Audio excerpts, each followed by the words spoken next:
Little scumbags. Why are you even here? You're all terrible. Perverts.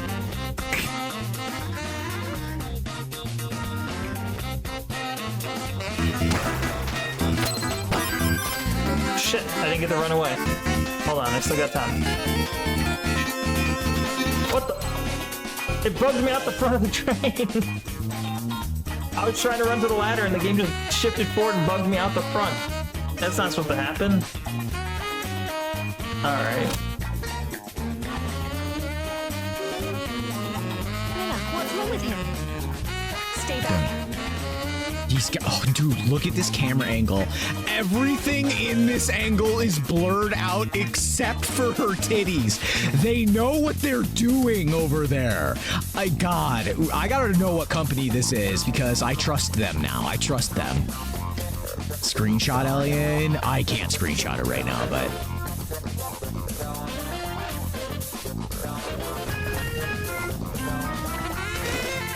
Nate made a good choice here.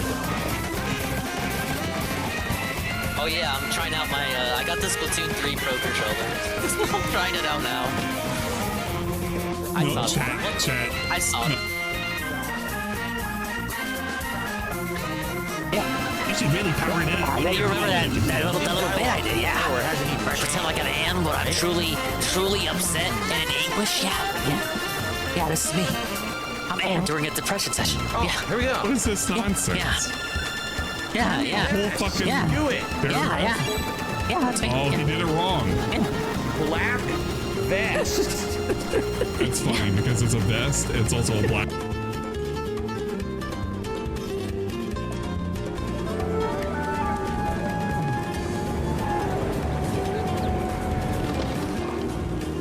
Why did Goon do that? You should ban Goon. Oh, it's finally done. And it's like coaxes you.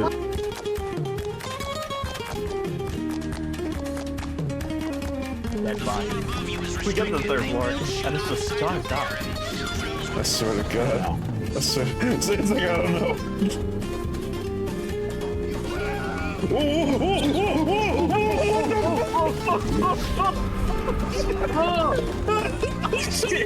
No, we're actually doing good. That one made no sense. You don't understand. We walked. Explain. Walked to the stairs. Walked to the stairs. They're like, you can't be here.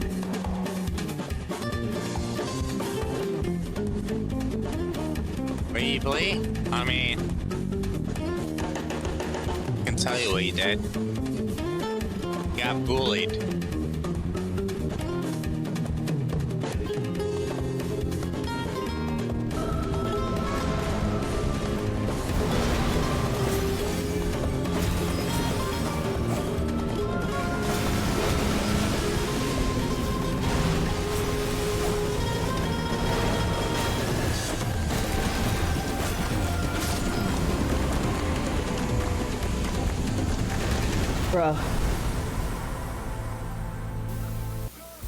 Ladies and gentlemen, Garfield and friends.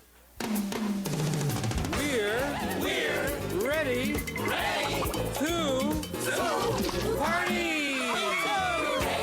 party. We're ready. I hope you bring lots of spaghetti. I'm scared. Come on in, come to the place where fun never ends. Come on in, it's time to party with Garfield and friends. Dancing, fiesta, romancing, siesta, samba, la bamba. Ay caramba, disguises, surprises, and pies of all sizes. Come on in, come to the place where fun never ends. Come on in, it's time to party with Garfield and friends. Come on in, it's time to party with Garfield and friends. Garfield and friends. And pay attention. There'll be a test at the end.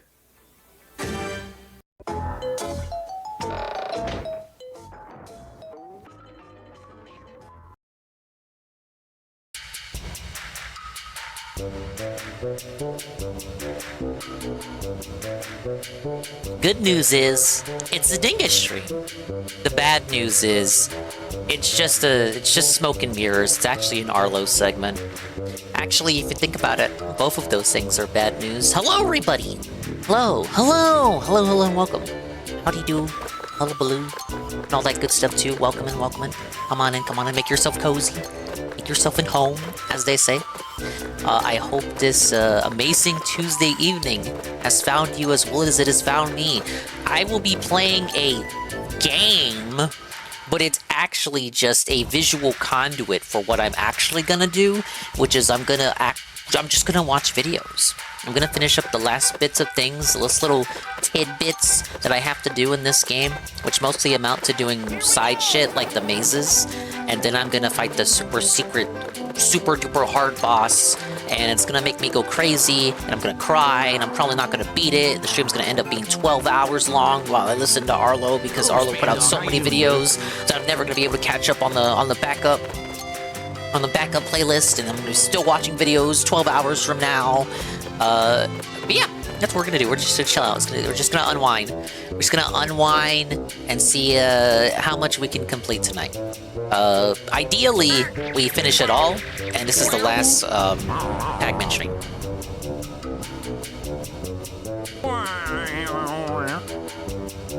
Thank you, Coggers. But welcome in. Big ups to the dinguses, the ding-dongs, the dingers, the dongers, the swollen double underscore ones, and expanded style individuals and persons existing here in the now. And big ups to the dinguses, the ding-dongs, the dingers, the dongers, the ding-dongs, the swollen double underscore ones, and expanded style individuals and persons who may or may not be existing in the immediate and far-flung future, such as the aforementioned Coggers, Golem, Infamous KS, Chris Phoenix, Eddie B43. How many Arlo vids did Dinga play? Infinity, question 2. How many did we enjoy? None. You might enjoy his Metroid one.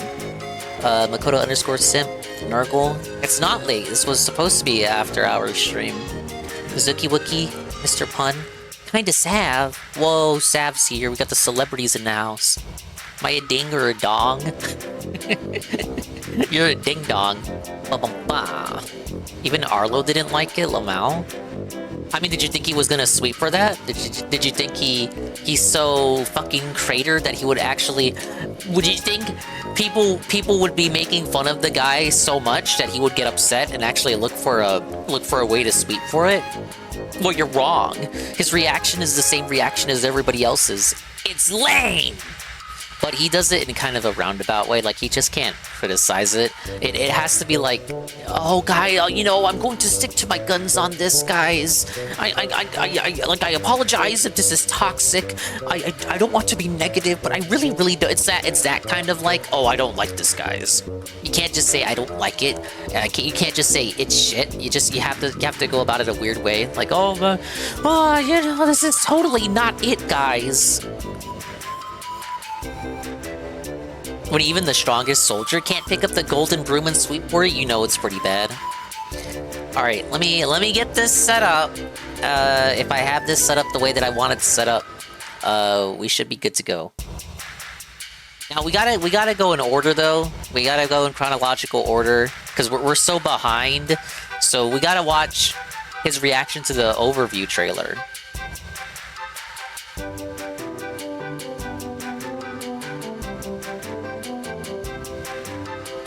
Yeah, okay, this one predates the Soy Boy video. So, because I want to watch it in order, because you have him getting hyped up for the actual good trailer that dropped, and then you have his reaction after the Soy Boy got revealed. So we kind of need to do it this way, so you can really get a feel for how he was going in.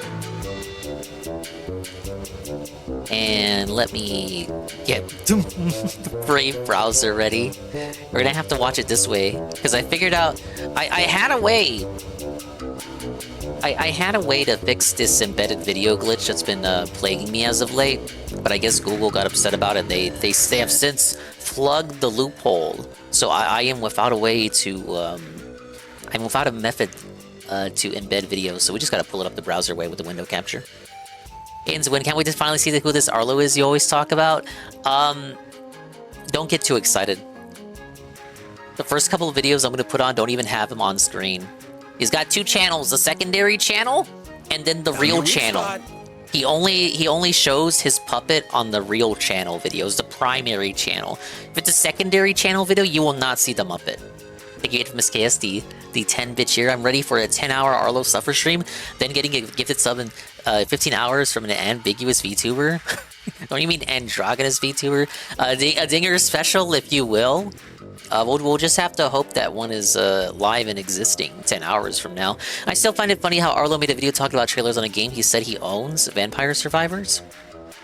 Oh, yeah, I remember which one you're talking about. Okay, I believe we are ready. Yeah, we're golden. So if I turn it on like this, it should pop up on screen. Please. Oh, it's good. Okay, it's got to save to. There we go. Wait, why is it like that? No, that's wrong. That's the wrong window. This one. There we go. It's got all my crops set up. We're doing it live. We're doing it live! I don't own Vampire Survivors, no. And I got rid of Game Pass. Did you know? Oh, did you know? The title of this is, the first video. Metroid Prime 4 gets its best trailer yet. Well, let's see if that's true. Did you know that Metroid Prime 4 comes out in about a month? Because it does. Because that's true. Comes out in about a month. And, you know, I'm always... I mean, I want to say joking. It's not really a joke, that thing where, like, every time I try to take a day off, there's, like, a million news items. I just, like... It was funny when it was, like, a funny little coincidence. It stops being funny after a while. Like, regularly it happens. I've been working long hours and a lot of weekends, so I was like, I'm gonna take a couple days off. Just unheard of for me, a couple days off this week, and then I do, and then I come back and it's just like, hey, did you see the new Pokemon DLC reveal trailer? No, I must have missed that. Hey, Nintendo released their financial reports. You gonna do videos on that? Oh, yeah, I guess I should. Hey, Hyrule Warriors is out yesterday. Did you get it? Have you been playing it? No. Oh, there was a Metroid Prime 4 trailer 3 days ago. Oh, okay. Guess I missed that one, too. That's cool. Anyway. I like how he thinks that we care about his life. There's a new Metroid Prime 4 yeah. trailer. I hear it's pretty good. I hear that it doesn't really reveal much new stuff. Oh, don't worry. The next trailer did that. Trailer, so I'm kind of excited about that because, you know, a lot of people... I sort of like what Nintendo has done for the marketing so far. All the trailers have been very, very, very sparse. And I sort of like it, but I can also recognize that it's not making a lot of people super excited for the game. A trailer is supposed to, like, hype you up. A lot of them have just, yeah, very, just, like, kind of small and quiet and not really showing off a lot. So, it's kind of weird that they... Okay, so people are upset because the Reddit Chungus guy is too loud and obnoxious in your face, but simultaneously, before the Reddit Chungus person was revealed, people were upset that the trailers were too atmospheric and moody and quiet, and not showing anything about the game. Because like they wanted the trailers to be more bombastic, but the actual game, they did not want to be bombastic and loud and in your face. I'm gonna look at this one. I hear it's better, but I also don't want spoilers. I don't want to see anything too much, but I want to see more bike. We still have so many. I mean, really, they arguably revealed the biggest thing about the game. Oh no, you're wrong. He is so wrong. Like, he couldn't have known at this moment in time. I gotta know that the soy boy was on the way. Are you gonna just like wait until the game comes out? I don't know. I'm gonna watch the trailer now.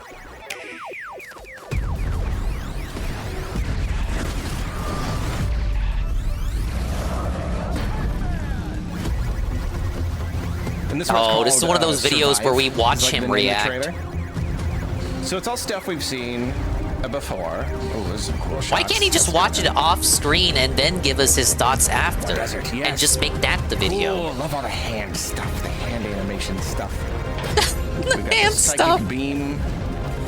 You're revealing platforms with the psychic. Thank you for the 300 stream streak. Congratulations.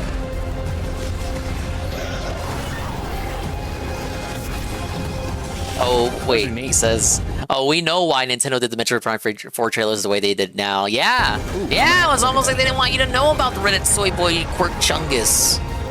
Absolutely on purpose. The American marketing knew what they were doing. Yes! Bike! Oh my god, the heckin' bike! Bike gameplay. Okay. Why is... Okay. One could make the argument that, like... I see a way forward. Whoa! Thank you, and 1337. The massive raid with the party of 15. The good news is, you're here in a Dingus stream. The bad news is, it's an Arlo segment. It's gonna be me finishing up the very last little bits of Pac-Man, doing these fucking mazes, doing the post-game super boss, but in reality, it's all a front. It is all a front for me watching Arlo get mad at the Reddit character in Metroid. And says, I managed to beat Sprong. Big ups Ian, welcome in. Big ups Juzzy, the first person here ostensibly. Big ups Aloof One. As I was saying before the raid interrupted me, it's very weird that Arlo is in favor of the bike, but not in favor of the Reddit Chungus character. Most people not in favor of the Reddit Chungus character. Also, like, the very vocal people, because, like, everyone doesn't like the Reddit Chungus character. But the most vocal people who really, really fucking hate him are also the type of people that don't like the implementation of the motorcycle and also think the motorcycle is a bad thing for the game. So it's very weird for me that he claims to be a longtime fan of the series, but he thinks the motorcycle is a good, innovative addition, like Metroid needed a motorcycle. I don't really understand what is going on with that character in drama. I know he exists and he talks. Yes, that's the problem. That's it. That's it. That is the problem. It's a Metroid game. What Metroid game do you know of where there is extensive talking, where people make Marvel quips and Marvel jokes? Don't worry, I'm watching this in order. This is the first video of the saga for this Arlo arc. This is the first video where he reacts to the second most recent trailer, like second most recent trailer, and it just shows action scenes and shit. It's the trailer that came out right before the overview trailer, and it doesn't show the Reddit soy boy at all. The marketing cleverly hid him because they knew the gaming populace would not care for him. But the normies who buy the game passively would probably enjoy a character like that to kill the tension, maybe. So the overview trailer can't hide him anymore, so then they do reveal him.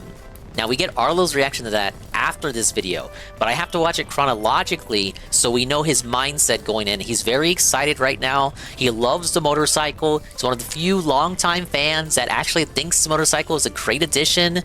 So this is where we are with that. Level 1 Neko. Oh my god, the Neckers are here! The Neckers are rising up! Thank you, Level 1 Neko for the raid. The double raid, back-to-back raids? Whoa, buddy. The what? I had to be very careful with my pronunciation of that. My enunciation isn't as strong as some of you guys. But, let me scroll up, welcome in, Starguard. Welcome in, Retcheck. Welcome in, Neko. Alabastion. BT, welcome in. Tannywith, welcome in. I hope I'm saying that correctly. Listen, motorcycle thing is cool, but I don't want to deal with an annoying character. The motorcycle in tandem with the pseudo-open world, it's really more like a Hyrule field from Ocarina of Time. Like, understandably, I could see how a longtime fan would just not care for that. And they would be in the right to not care about that. That's shit's got nothing to do with Metroid. Yeah, I told them to be careful. No, you can be crazy here. Look, I wouldn't have found my way over to your side of paradise if I didn't allow a little bit of chicanery. Just abide by toss, obviously. You can't say the hard R, of course. Everything else goes. We can say retard now because President Trump won. we were granted that word back. All right, I will get out obligatory shoutouts for the 2 raids. Let's get some shoutouts. And I'm playing Pac-Man, but in reality, I'm watching videos. That's not really a sentence. Oh, look, I'm in this one. Oh, that was very short. Ah, hello there. Come down and explore these beautiful old ruins, don't mind me. I have a fondness for exploring myself. Is that how he says he masturbates? Hey, girl, did you know How did I have a know that was gonna fondness for segue exploring into a myself? masturbation joke? Tevin says, DSP didn't end early so I could raid Ann. I mean, wow, hello! Well, I mean, Ann did say it would be a very short stream. And the Call of Duty streams on the Phil side tend to go... They tend to drag. The Hatronic speed. Welcome in, welcome in, welcome in. Dingus making waves in the VTuber community?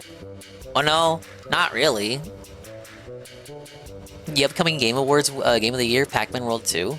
It wasn't nominated for anything. I'm over here malding about it. Not really. Make them waves. I'm gonna collab with Meat and Tobbs soon. Tobbs is the one that screams a lot, right? You got like a thing for her?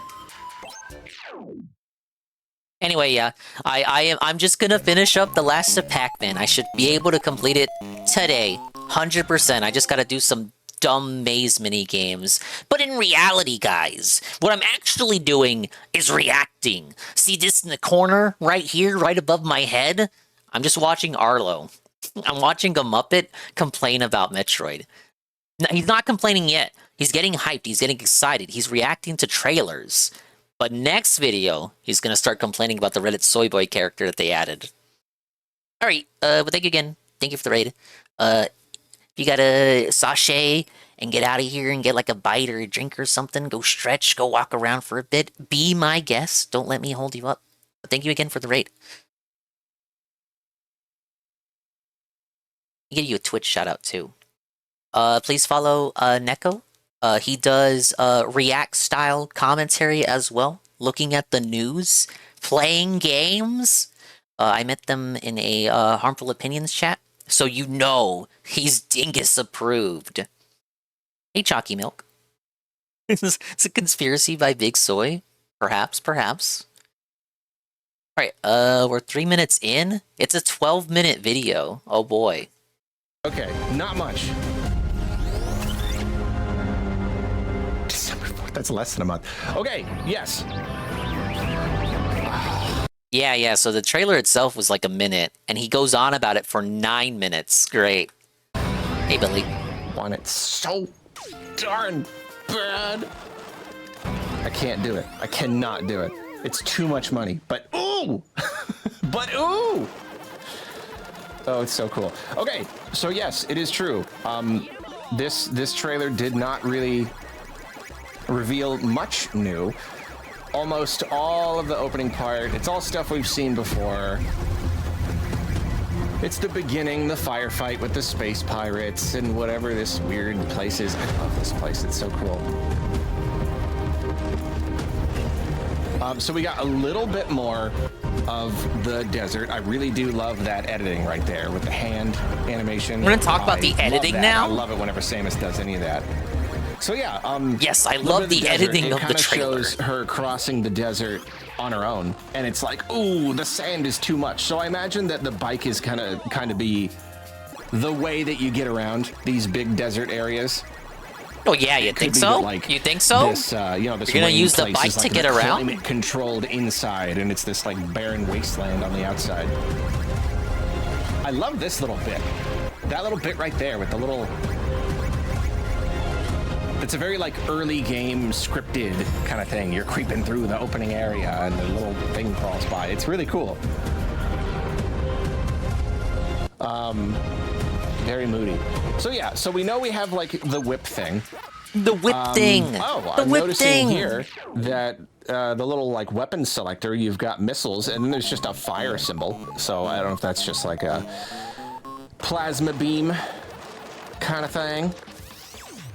And then here you've got your missile ammo, and then that. Well, this time he said dang. He said dang instead of thing. Sure. So yeah, the psychic abilities. It seems to be like all of the abilities just seem to be psychic ones. Because then here, I don't believe we've seen anything like this. We've seen her using the psychic stuff, you know, to like send out a little, like she follows along and controls the path of the beam. We've got the whip.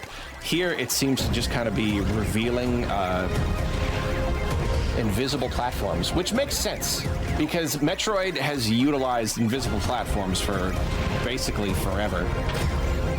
And usually you have something like a a visor to like reveal them. So having a power that they did have that in the first Prime. I didn't play 2 or 3. Revealed. It's kind of interesting. It's kind of a slightly different We're finally catching up on the Arlo playlist. way to do it. And then this is all stuff we've seen. We've seen battles with these like snow wolves, but that right there, those are new. Does something count as a thing? We've seen those in the trailers. It's only been little bits. Seems to be some kind of... If you want it to count in your heart. Mechanized thing. Doesn't quite look like a space space pirate. It goes so fast, so much imagine faster it's than probably Pac-Man. related to whatever species used to live on this planet before they died or left, because that's every planet in Metroid world. Well, it gives us a convenient little scan. Mechanoid Cybot Soldier. Basic model of a Lemorn-made Cybot battle... Oh, come on. A bit. Cybot battle android, typically equipped, yada yada.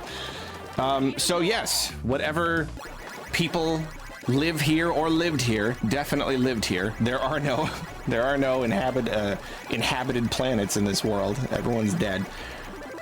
That's kind of what you want in a Metroid game, though. That they made after themselves, and I imagine that you will be fighting a lot of these. Lemorn, and it's a Cybot, so like this whole psychic thing. It's definitely like powering all of the technology and everything, and I'm sure you gotta use psychic powers to fight him. So that's cool. That's a little bit of a look into one of the baddies. And yes, Coggers. These are the mazes I had to do. These were available at any point, me playing through, as long as I unlocked them. I just never did them until now. 2. That's kind of cool. Just kind of a big... gross, kind of corrupted, biological, like cybernetic kind of gross bot, some sort of gross bot.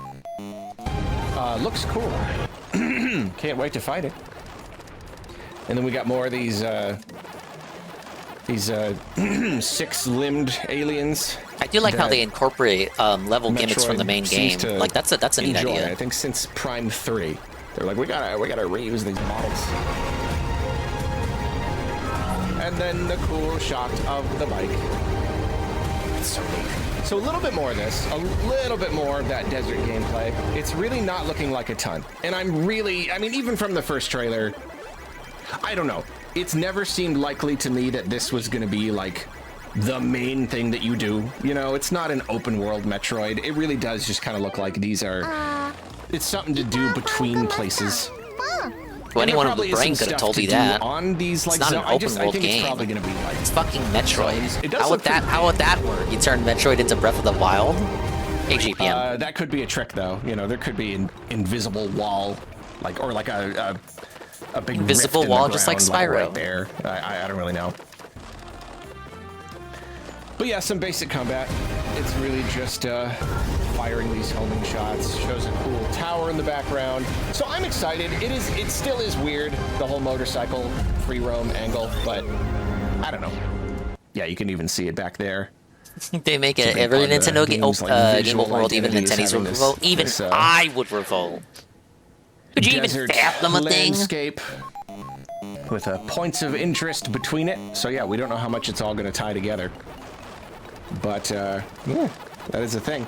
I assume those are the things that live on the planet. These robots don't have the doodles coming out of their heads, so I don't know if they are exactly modeled after them or not, but who knows.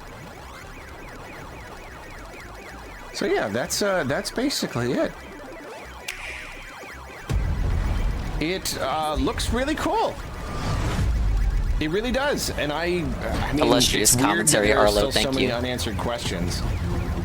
And yet, it's starting to feel like we're probably not going to get much more from Nintendo. They seem to be keeping things really cryptic on purpose. Or there's not much to the game at all, and they've showed everything. Ah, they fucked it up. Probably not. I don't know. Oh yeah, the trailer showing too much is gonna affect sales if they show too much of the game. You know, I really don't know how much. It's the complete opposite of marketing. Fans, which is of course scary, but like. Yeah, I don't know what else we're gonna get from Nintendo. Yes, if we market the game too much, no one will want to buy it. From them, this may be kind of. I mean, we'll get like an overview trailer, My thoughts on the Before the annoying game humans, they launches, don't fit in the maybe that game. will answer Simple some as. questions, There's not maybe much that to will it go over. but than I don't that. expect Does it. Metroid need dialogue and fucking characters that tell you what to do and solve the puzzles? There's no debate to be had. No. Kind of like direct. I know it's funny. You get This it? game gets these tiny little cryptic trailers, and then Kirby Air Riders gets 2 hours of direct. I don't think we're gonna get a direct here, but not necessarily that we need one. It's a single-player game. Don't worry, these are his thoughts It's, before yeah, it's the just kinda Reddit like a Soy Boy was single-player revealed experience. GPM. So we will get his thoughts on that in a moment. Yeah. I can't He stop slandered watching Kirby. it, Yeah, he though. doesn't like Kirby. He hates It's Kirby. really cool. He hates that Kirby gets a game like every year, while Metroid Guys has to look wait like really, really 7 good. years for a game that might just be okay. And running on Switch 2, boy oh buddy. Boy, buddy howdy. That does look good. When it looks this good on YouTube, like with the YouTube encoding, and on my only 1080p monitor,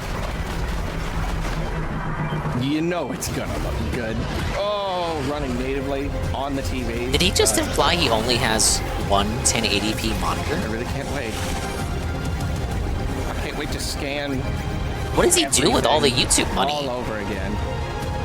Especially like the first time you play a Metroid Prime game, you know, you're really into scanning. You gotta scan everything. Subsequent playthroughs are like, but like, I'll be scanning. I got my scanning fingers twitching right now. So sick. Yeah, I see myself scanning everything too. That's what I did with the Charging Prime too much. Remaster. I scanned the shit out of everything in that game. That's that.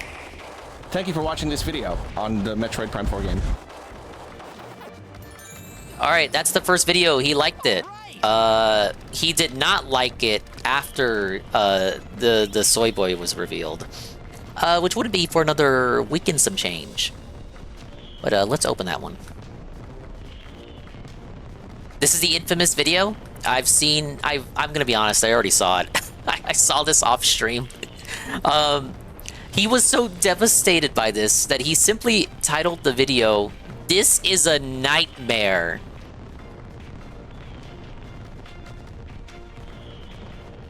It's a main channel video, so the Muppet will be present. Oh.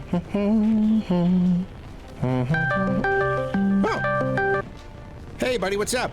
Hey, What's up Arlo, there, how bud? are you doing today? I'm doing good. How are the kids? They're great. So the Metroid Prime 4 previews went out today. This sounds like I Arlo. suppose you've been looking at any of that? I figure this is one of Arlo's Discord mods, his fucking Discord kittens that he's been grooming, but it sounds like it's just Arlo, like, it's Arlo's normal voice when he's not doing the Arlo voice. But I'm pretty sure the Arlo voice is just his regular voice, and he's not doing, like, a character. I think his character, like, the voice he does for the Arlo Muppet is just his regular voice. But if you listen closely, at least I thought this when I first saw this video, I thought the voice in the Discord, the fake Discord call, I thought that was just Arlo not doing the Arlo voice. Oh, no. I'm going spoiler-free until launch. Yeah, that's what I figured. What's up, man? I'm gonna send you a clip. There's something I think you need to see. Okay.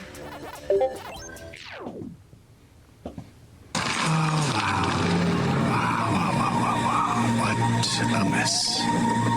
You're alone on a planet with no hope of survival. But at least they're not next to Phil. I'm not next to Phil anymore in the cubicle, so... Win? Who among us would want to sit next to Phil, to be fair? Oh, I don't think he liked that, guys. Arlo, are you still there? Yeah, I'm still here. I don't know why you sent me this. What is this? This is a clip from Metroid Prime 4. No, it's not. Yeah, Arlo, it is. I don't know what you're doing here. This is not a clip from Metroid. I get the idea behind this skit here, but it's that same kind of fake realistic dialogue that you used to hear a lot in Family Guy cutaways in the mid-2000s. Prime 4. This came from the previews that No, went out but today. like, look, I'm sorry, I just woke up. My brain's having a hard time keeping up with all Like this. people talk The like this processing in isn't casual there yet. conversation, but Like, they you're also telling me actually that don't this is talk Metroid like this. Prime 4, and I'm looking at it, and I'm seeing like this weird alien space environment. It's like you're and miming the how guy's you would dressed up talk like a on space Discord. Marine, and even on the bottom, the subtitles, they're like the Metroid Prime font. But what I'm looking at is not Metroid Prime 4. It is what you're looking at. It's not. You keep saying that, but it is not. I know it's hard. It's not hard. It's not anything. It is simply not Metroid Prime 4. That's not what I'm looking at here. I'm upset too. No. People can, people can do things like this, right? Yes, this is it's AI. No, it's AI. It's not obvious. AI. Do you not know how to spot AI? Like No people way do? he didn't spurg out this bad in real life. This is a skit. This is a skit. I don't need to calm down. This is a That's what skit. AI He does, wasn't this is it takes mad something about good it. and they make He it wasn't bad, this and they mad make over it. I bad, and they refuse wreck to it, and believe it's it. stupid. But like, do you not really?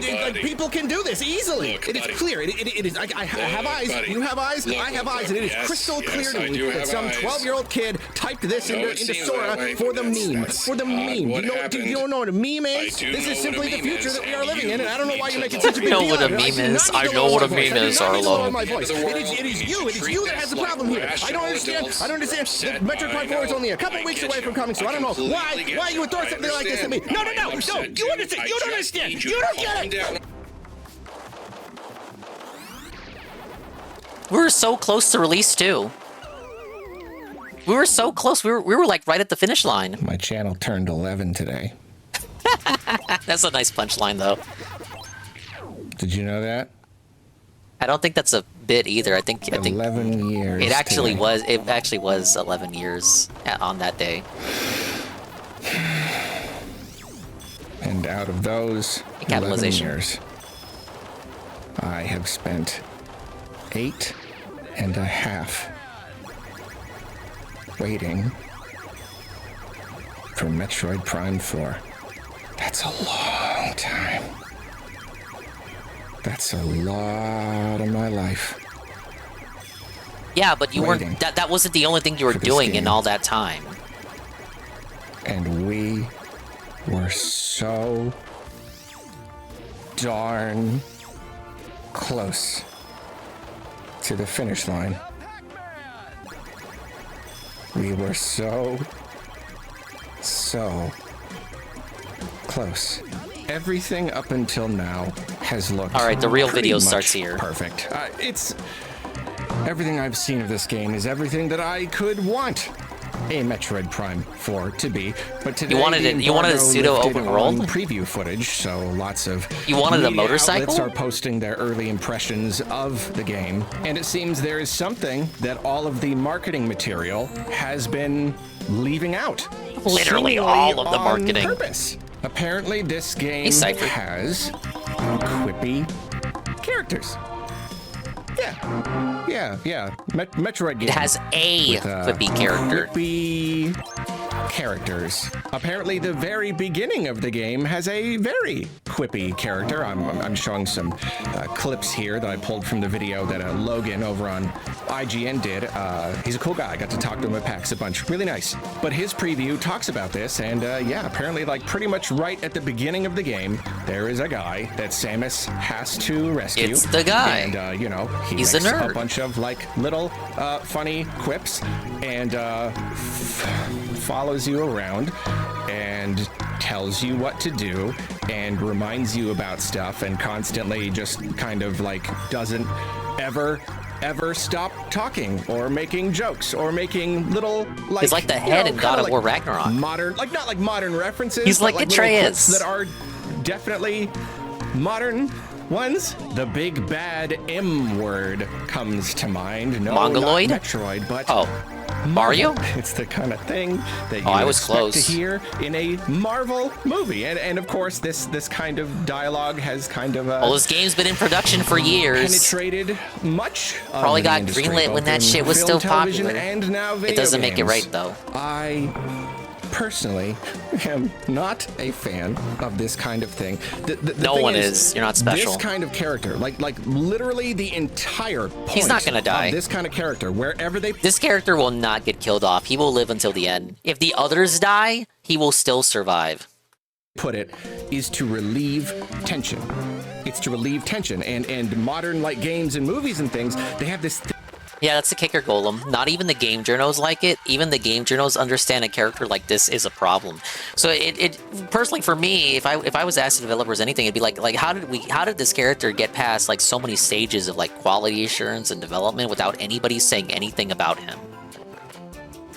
Thing where they feel like uncomfortable, like legitimately uncomfortable with the idea of atmosphere and tension and like emotional moments. They have this weird like nervous need to break the tension at every opportunity. And I think it's also kind of one of those like, I don't know, it feels like a corporate... It's because in my opinion, perhaps it is, he's gonna chalk it up to corporate meddling, executive meddling. In my opinion, it's more of a case of the writers being too afraid to commit to sincerity in a premise. So they got to constantly break up the tension and remind you that you're watching a movie or playing a video game and none of it matters. They're too afraid to commit to the content that they're putting out.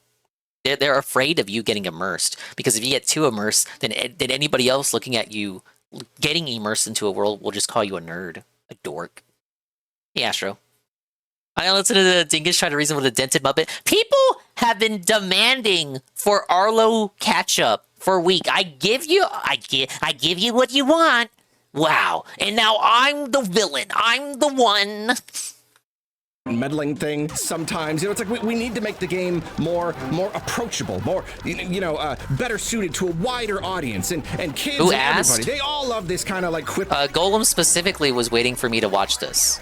The Marvel humor, they all love it. That's gonna make your game sell way more. They keep saying that and they keep trying it, and it simply does not work. We all hate it. We all. You did. You literally said it 10 minutes ago. Why are you stalling the Metroid video? Their mouths. And out of every game series in the entire universe to receive this kind of treatment, Metroid. Metroid? Me and Digger are the only open Arlo fans here. When did I say I was a fan? You think I like this? The atmosphere and the tension and all that. It's a little. What could make you think that? Important. It's a little bit important. Oh, he's slowly getting buck broken. You hear the voice cracking? Ask any Metroid fan what they love about the series, and if they don't say something about the gameplay, the Metroidvania formula, look, you can hate watch Arlo. That's fine. It's the atmosphere. It's the feeling of isolation. It's the vibes. I can't believe I'm saying this. I don't need to summarize Thank this. you for the ScamQ game recommendation for another Metroid 2 remake. Every single person who has ever played a Metroid game knows this. And apparently, during the first significant chunk of this Metroid game, you're followed around by a guy who cracks jokes and tells you what to do and like screams whenever an enemy pops up. And not only that, apparently this is basically like an escort mission. Like he tags along and you have to protect him. And you can't leave him behind because if he dies, you get a game over. You're literally forced humiliation to have him with you ritual and escort him where he is going so he can quip at you the entire time. And no, it does not stop when you get him to the escort point. Apparently then he establishes wireless communication with Samus so he can talk to her whenever he wants. Having characters but he's part of the team. Dialogue and stuff in a Metroid game itself is not necessarily bad. Overall, Metroid Prime 3 in particular had a lot more characters and talking and cutscenes. Yeah, and everybody didn't like that one. Games. And it worked. And it definitely helped to like flesh out the entire story, made it feel more like an actual story, and that was cool. But there was something that was kind of lost just a little bit. It was worth it for a new kind of experience, but there was this sense that like, yeah, it is true. Even having like a robot character, like there's like an AI character that talks to you, sometimes, and it wasn't too bad, but it definitely did kind of take away some of that feeling of isolation, the tension. All of the characters in that game were still pretty darn serious. You know, they fit the vibe of the game, and even then, that still did something. That still. I have to understand that was made before, like. But okay. Quips. Prime 3 was made in the mid 2000s. Well, 2007. So like kind of coming in late 2000s. But it was that edgy era. So it definitely was inspired by the games that were popular at the time, the mid 2000s in the development cycle. So it's like Edge Kino 2000. So we get more NPCs, but it still takes itself seriously. It was before we had the death of sincerity. It was before Marvel movies started getting really, really popular. Like quips. References to working dead-end jobs in cubicles next to annoying coworkers named Phil. The word nerdy. Phil, you make me the angry, word nerdy Phil. does not belong within 1,000 light years of a Metroid game. Annoying tag-along characters are strictly antithetical to the entire Metroid the entire Metroid You idea, hear that, Navi? The very essence of Metroid. No, It thrives Navi's in the allowed face in of it. Metroid. And so, of course, the question is just why? Why? Humiliation ritual, that's why. And how? Well, it can't be a case of corporate meddling. When has Nintendo ever done this? When has Nintendo ever insisted that their game has to have Marvel humor in it? When? That is not a thing that has happened. And if you look at this footage with this guy, like, it is obvious that all of the marketing material has been... Should have seen it coming when they revealed that they were... a few years ago, they had like open positions looking for writers, and I think it was talked about that they had picked up some people from Naughty Dog. Humiliation ritual, you should have seen it coming. Carefully edited to keep this guy out. He's there in like the opening areas of this planet. All of these like all of the trailers up to now have been so moody. So just like moody and atmospheric, and Samus is alone on this planet. Apparently, she's not been alone this entire time.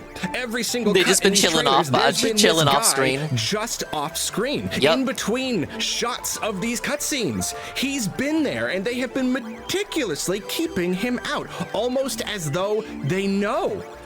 Almost as so though how they know. that's the how would wild they not part. know? Because are they cute? They knew, but they're like keeping him. It's just it really is a humiliation ritual. Humans, are they people who have played Metroid before?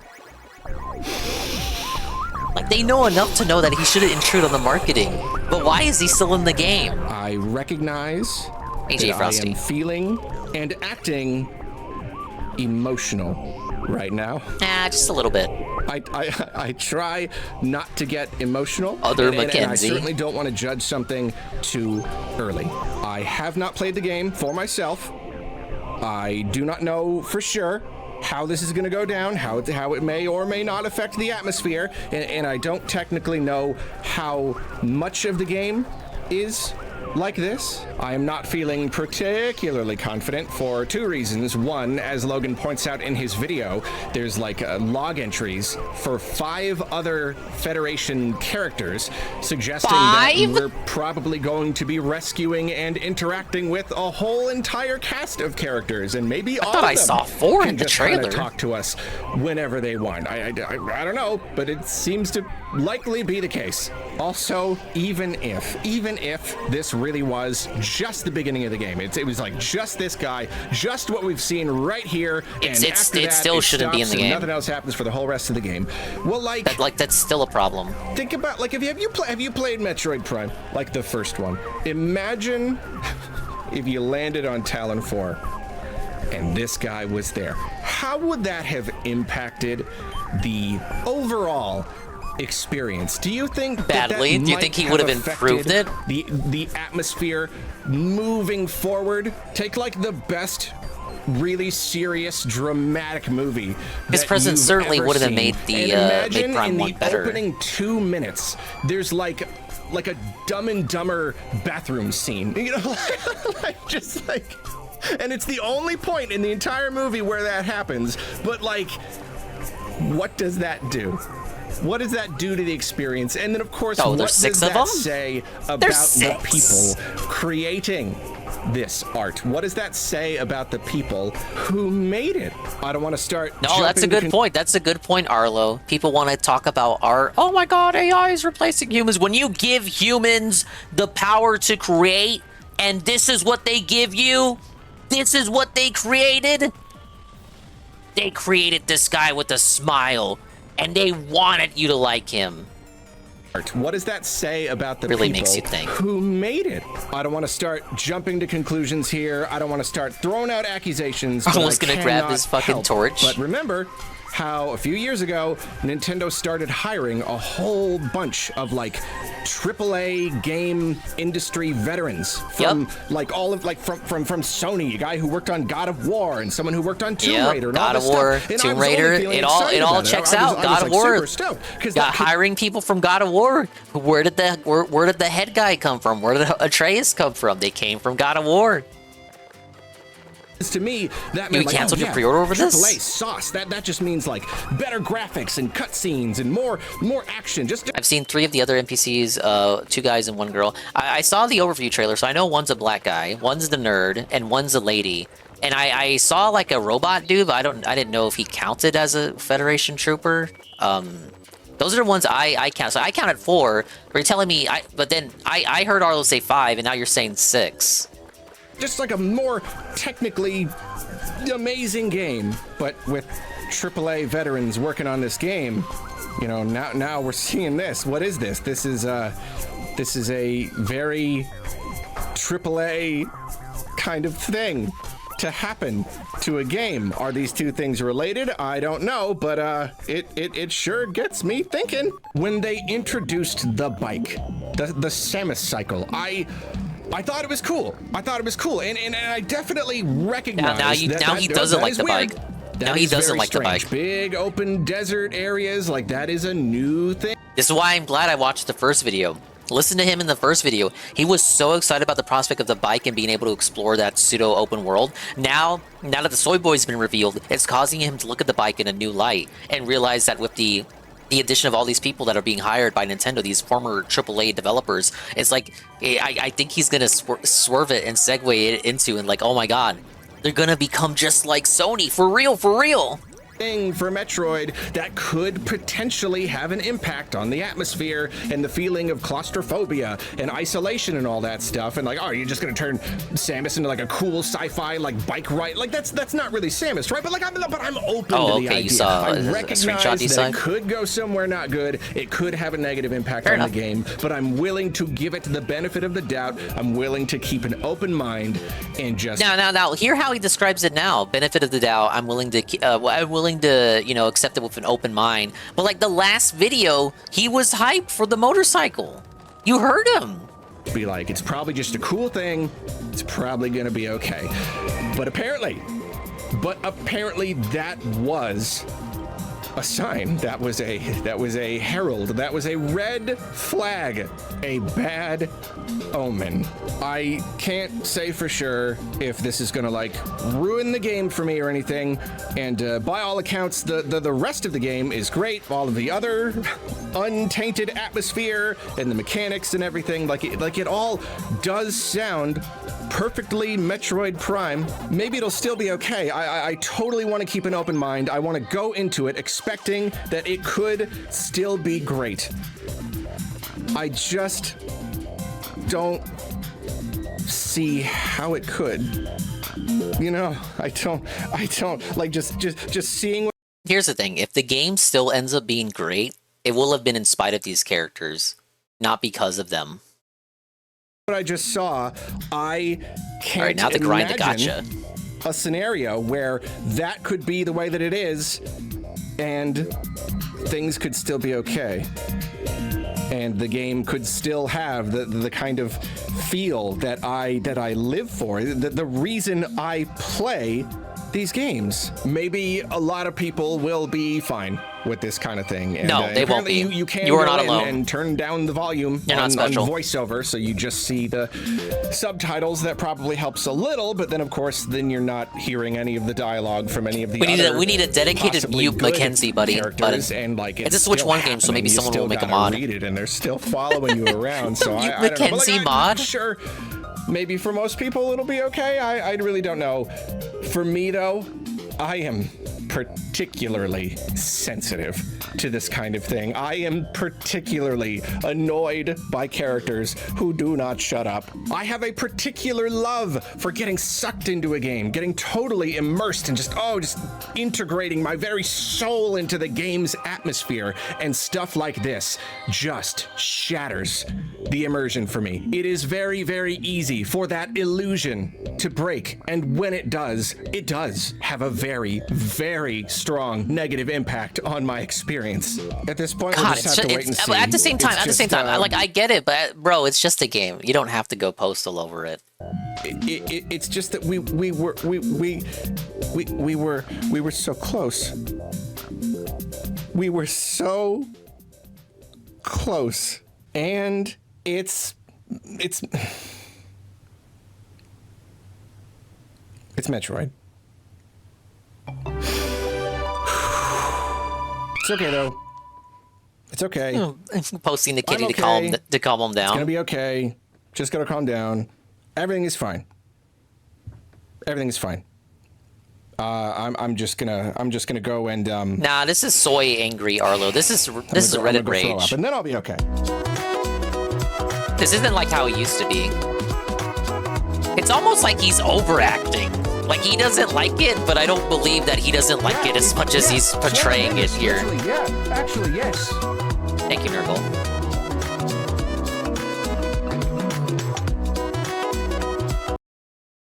Okay, so that was his video, and if you thought he crashed out about that, wait till you see this one. He said Arlo's gonna go get a brownie, and then he's gonna do another video and tell us about his shits. Fucking weirdo.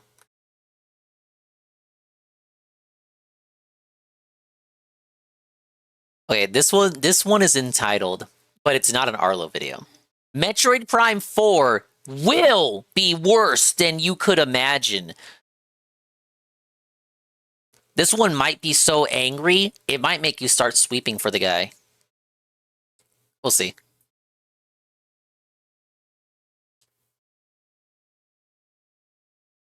If it'll load. Samus? Samus Aran? Hey! Hey, Samus Aran! Oh, stop! Help me out! Oh. Please get me down. Oh, no. Too many of them. You know, shooting me isn't gonna get this to open any faster. Look at him! Nice job. I bet I could upgrade my suit to do more fall. Wait, I'm not very flexible. Metroid is dead. They have added a quippy Marvel movie comic relief character to Metroid, a game whose main appeal is isolation and atmosphere, which is constantly broken by millennial writing. That just happened for pathetic losers who can't be alone with their own thoughts for even a second. This is worse than I ever possibly could have imagined. But all I can say is one thing. I told you. I knew it. He knew they would add a soy boy character? Giant empty open world in a Metroid game. You should have. Okay, so unlike Arlo, this guy hated the desert and the motorcycle from the start. known. So I respect his opinion a little bit more because he's more consistent about it. Whereas Arlo kind of flip-flopped over the motorcycle was good, but now it's bad, and now it's a bad sign of things to come, and I should have listened to it as a bad omen for the Reddit Soyboy character and all the changes they were making with the people they were hiring. Lord Frogmire knew. He knew from minute one of the revelation of the motorcycle's existence that the game was gonna be dog shit. That they have no idea what they're doing. They have no idea what Metroid stands for. They have no idea why anyone even likes these games, because this isn't a Metroid game. This is your standard AAA slop written by Hollywood writers wearing Metroid skin. Now, before I go completely off the rails and get myself put on a watch list, let me at least explain to you what's going on. He's being watched by us. The early gameplay preview footage for Metroid Prime 4 is no longer under embargo, meaning the footage can be released released and people can make videos about it. And within that first 90 minutes of gameplay, there is a sidekick character, and from the moment he appears, at no point does he ever shut up the feelings Metroid is trying to invoke. Prime specifically is that of exploring an alien planet, the tension, the unease of being alone and afraid, but also the peace. It's a beautiful game. You're going to be spending a lot of time not fighting enemies, just exploring, scanning things, reading lore, taking in the atmosphere, and have all that broken by an annoying side character saying, look at me, look at how funny I am, don't think. And he's silent. It's like and you he's might a have Smiling to Friends think. character. I know this is pretty far-fetched for He's people Slim. nowadays, but imagine you actually go outside. You're on a hike, admiring nature. You breathe in the cool mountain air, and then there's someone constantly yammering in your ear. Hey, did you know you can walk with 2 feet, 1 foot in front of the other? Wow, it's so cool how you drank that water earlier. Now add on the fact that this is a video game with gameplay. You have to actively protect this person. This is an escort mission. Surely it ends at some point, but it shouldn't exist at all. And even when you think it ends, you think the character's gone, he manages to establish a radio communication with you. Meaning, in this game that is supposed to be about isolation, about exploring a planet, the peace and the danger of being alone. No, you it's are about never Samus. alone. It's about Samus Far babysitting beyond 6 missing the retards now. point. Adding an open world was missing the point. This is knowing exactly what the point is and specifically choosing the complete opposite. Anyone who is all of a sudden disappointed by this news, that before you might have bought Metroid Prime 4, and now, knowing that they've turned it into a Marvel movie, you are no longer excited. You should be ashamed. I am ashamed of myself. I gave it a 20% chance this game was going to be good, and that was dumb. It is 0. It is clearly 0. It has always The been gameplay will still 0. probably be okay. Now it's just more clear. The moment they introduced a giant empty desert in a game series about claustrophobia and meaningful exploration, where there's something around every corner, every wall could have a secret in it, and you replace that with empty nothing, of course the game was going to be bad. That was not a red flag. That was them openly saying, we do not understand Metroid. So of course they don't understand. You can't put a quippy Marvel character who is designed to be as annoying as possible with the clear goal of removing tension in a game series about tension. Oh, don't get your hopes up, by the way. I'm sure some people are deluding themselves into thinking he's just in the this is intro. just a tutorial character. He's just They a teach you the ropes. tutorial. First of all, they don't teach you anything. They're just there to be as annoying as possible. He's gonna But not die only at does some he point in the establish game, radio guys. communication with you, meaning he'll be able to talk to you whenever and wherever. But if you let him die, you get a mission failure. Federation trooper killed in action. It doesn't say Miles was killed in action. The name of this extremely annoying character says Federation trooper. So you better believe there's gonna be more Federation troopers. A whole cast of characters and a whole series of escort missions. In fact, we can even make a pretty good guess of how many characters there will be. 6. The logbook has 6 Oh, slots this is what for D-Cypher's talking Federation about. troopers. So although Samus doesn't speak, over the radio, I'm sure we'll get She'll have tons she'll of have 6 quirky and fucking idiots interesting speaking for her. conversations between nobodies designed by committee to be as relatable to the lowest common denominator 80 IQ bugmen who are disgusted by even the thought of peace. A game written by and made for the annoying kid who never shut up because bullying isn't allowed anymore. You know, it's not fun Designed being right all the exclusively time. for Randy I would prefer Pitchford. if I was wrong at least every once in a while. If we could just get ASB, one SBT. good surprise. But then again, if it was good news, it wouldn't be a surprise at all. It would have been in the marketing, in the trailers. But oh so conveniently, every trailer has cut around this character. The trailers feature gameplay that Miles should appear in, and yet he's not there. It's almost like they knew that people would hate this, and yet they did it anyway. Why? The obvious answer is that the broader audience that watches every Marvel movie, buys all of the products, fills Yeah, they probably their wouldn't mind a house character with like that, plastic but dedicated toys fans as who would watch a grown trailer adult would can mind a character never like and that. will So the never trailers have are cut children. around to These avoid him. not quite people do not care about Metroid at all, and they love quirky millennial characters, and they would be scared off by a game that leaves you alone with your own thoughts, that being alone will scare them away, will remind them that dad is never coming home. These bugmen will love the game, so why not let them catching know up with some that videos the here. stuff they love is in the game by showing it off and all the press material. But these kind of people don't watch trailers. They don't get excited long before the game comes out. Maybe a week before. That's the best you'll get. These people thrive on hype. That's why games sell faster than ever, but have no longevity at all. So the plan is you make a bunch of trailers that only Metroid fans will really care about and like, and they'll hype it up all over social media that they're so trailers excited. look good to reel in the fans. Years and years, Then and they've been waiting hoodwink so them at the last long, and this is possible gonna be moment. amazing. And then by the time When you can't anyone hide the Reddit realizes soy that the boy game character has anymore. nothing to do with Metroid and it's ruined the series permanently, there is now a flood of Disney adults talking about how it's the greatest game ever and that they always hated Metroid before, but this is the first really good one. And that's the obvious theory as to why they would do something like this to Metroid. But it's not mine. This isn't what I believe. I don't think this has anything to do with the game at all. I don't think the game matters. I think this is to set up a Metroid cinematic universe. You hire Hollywood writers to write the game, a cast of quirky characters that you can then use in a big movie. I think if they were going to go that route, I guess he's cooking if they ever decide to make a Metroid movie. The problem is, the initial problem everyone would be thinking of is like, how do you work around Samus being like a silent character? Not like Samus has talked before, but unlike Link, she's very... Unlike Link, she does talk, but she's very adverse to doing so. And I guess you could say it's usually because she doesn't have many people to interact with. So we come up with the characters in this game to put like a foundation. We recreate them so that they exist, thus giving them a reason to put said characters in a movie. Like he's arguing they exist only in this game to expand upon the Metroid universe, get some more core characters in there, to have a core supporting cast. ... that can then be transplanted into a movie or some sort of media project should one ever come to fruition.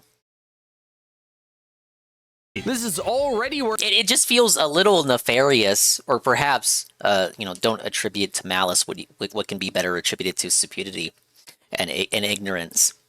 I feel like if they were gonna do that, don't call it Metroid Prime 4. Just do a reboot. And just have this be the reboot universe or the new Metroid, where these characters just so happen to exist. Because if you're going to take that in that direction, it makes more sense to reboot it. But then in that case, you threaten losing the older fans. You have to keep the older fans in by reeling them in with the title, Metroid Prime 4, and setting it in the current continuity, not rebooting it, keeping it in that same continuity. But all the same, you then threaten to piss off those fans and still lose them by introducing these characters and just making them unenjoyable characters to begin with. Where Nintendo's been heading, 2 Mario movies, That's true, SPT. I haven't played too many Metroid games, but I of course know about them, being the tendy that I am. Prime 3 does have NPCs that you interact with, but many people argue, Prime 3 wasn't even that good to begin with, and the NPCs were a misstep.